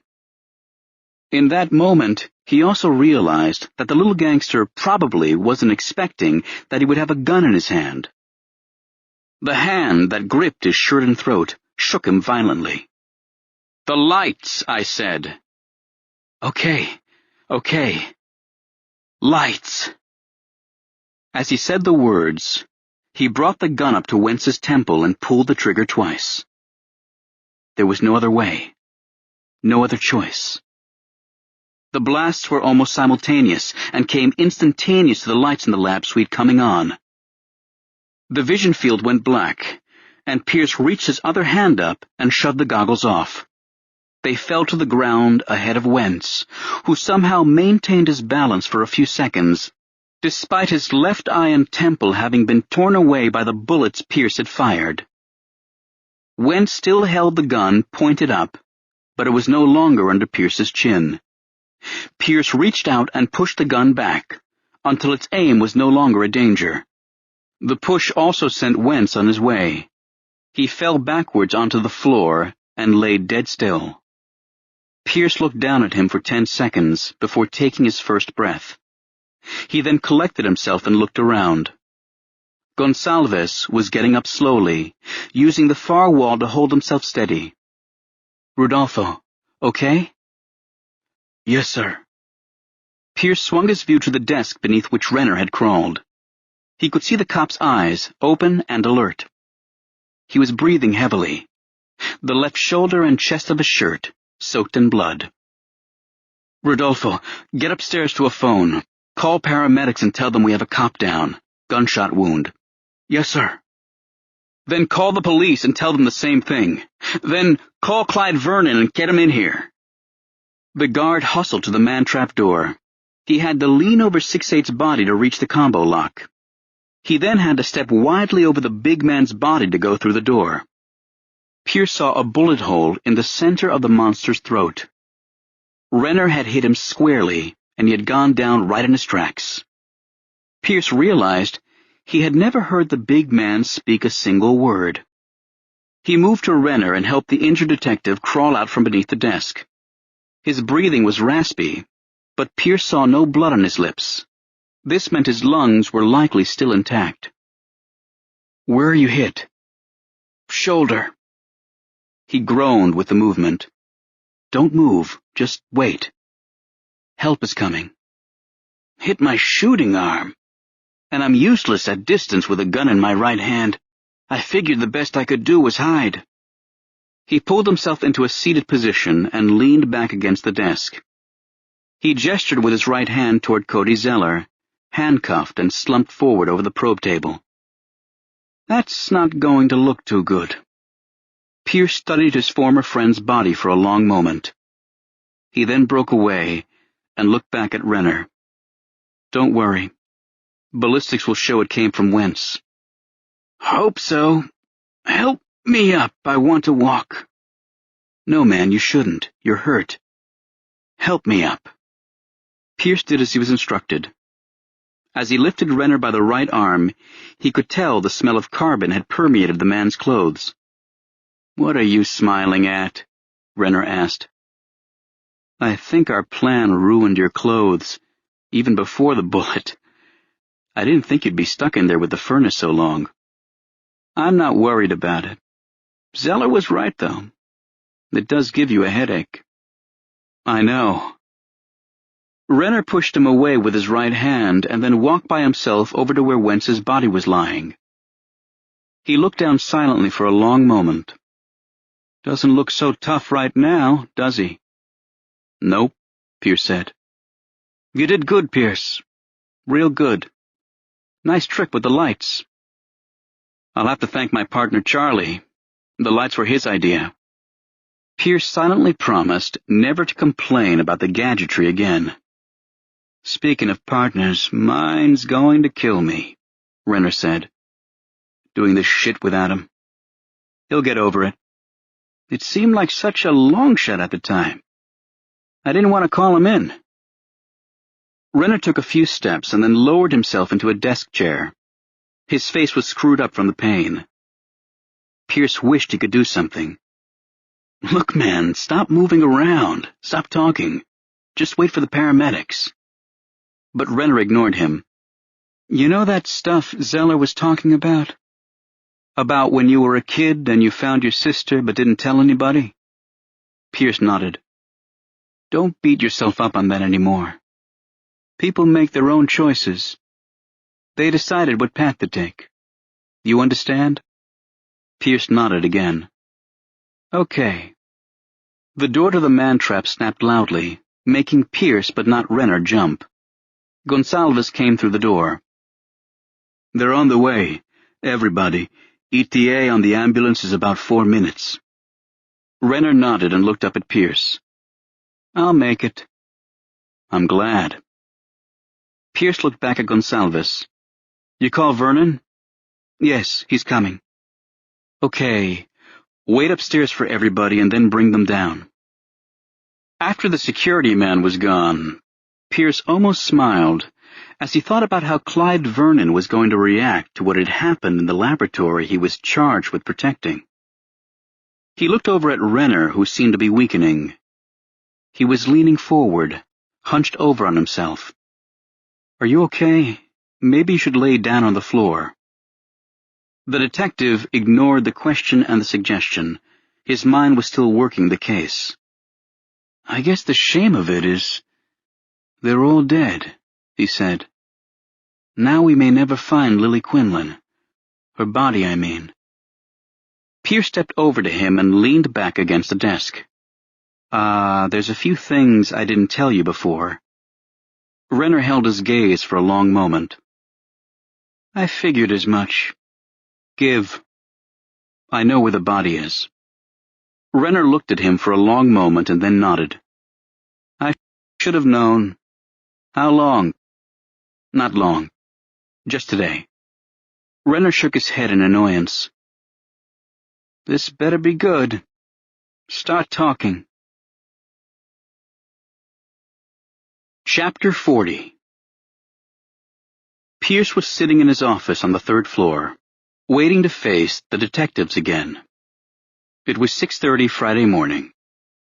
The investigators from the county coroner's office were still down in the lab.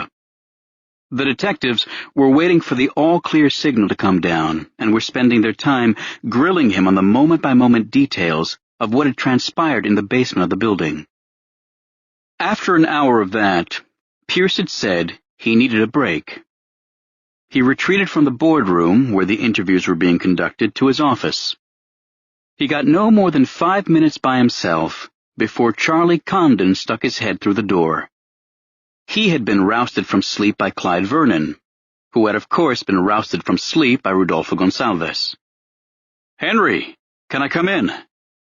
"Sure. Close the door." Condon came in and looked at him with a slight shake of his head, almost like a tremor. "Wow." "Yeah, it's wow all right." "Anybody told you what's going on with Goddard?" "Not really. They wanted to know where he and Betty were staying, and I told them. I think they were going to go over there and arrest them as co-conspirators or something." "You still don't know who they worked for?" "No. Cody didn't say. One of his clients, I assume. They'll find out, either from Goddard or when they get into Zeller's place." Condon sat down on the couch to the side of Pierce's desk. He was not wearing his usual suit and tie, and Pierce realized how much younger he looked in knock-around clothes. "We have to start over," Pierce said. "Find the new investor." Condon looked incredulous. "Are you kidding? After this? Who would—" "We're still in business, Charlie. The science is still the thing. The patent. There will be investors out there who will know this. You have to go out and do the Ahab thing. Find another great white whale." "Easier said than done." "Everything in this world is easier said than done. What happened to me last night and in the last week is easier said than done. But it's done. I made it through. And it's given me a stronger fire than ever." Condon nodded. "Nobody stops us now," he said. "That's right. We're going to take a media firestorm today, and probably over the next few weeks. But we have to figure out the way to turn it to our advantage, to pull investors in, not scare them away. I'm not talking about the daily news. I'm talking about the journals, the industry." "I'll get on it. But you know where we're going to be totally screwed?" "Where?" "Nikki. She was our spokesperson. We need her. She knew these people, the reporters. Who's going to handle the media on this? They'll be all over this for the next few days, at least, or until the next big thing happens to draw them away." Pierce considered this for a few moments. He looked up at the framed poster showing the Proteus submarine moving through a sea of many different colors. The human sea. Call her up and hire her back. She can keep the severance. All she has to do is come back. Condon paused before replying. "Henry, how is that going to work with you two? I doubt you'll consider it." Pierce suddenly got excited about the idea. He would tell her that the rehire was strictly professional, that they would have no other relationship outside of work. He then would show her how he had changed. How the dime chased him now, not the other way around. He thought of the book of Chinese characters he had left open on the coffee table. Forgiveness. He decided that he could make it work. He would win her back, and he would make it work. If you want, I'll call her. I'll get... His direct line rang, and he immediately answered it. Henry, it's Jacob. It's so early there, I thought I was going to get your voicemail.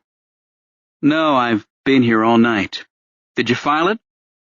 I filed it 20 minutes ago. Proteus is protected. You are protected, Henry. Thank you, Jacob. I'm glad you went last night. Is everything okay back there? Everything except we lost Goddard. Oh my gosh! What happened? It's a long story. When are you coming back? I'm going to visit my brother and his family down in Owings in southern Maryland. I'll fly back Sunday. Do they have cable down in Owings? Yes, I'm pretty sure they do. Keep your eye on CNN. I have a feeling we're going to light it up. Is there... Jacob, I'm in the middle of something. I have to go. Go see your brother and get some sleep. I hate red-eye flights. Kaz agreed, and then...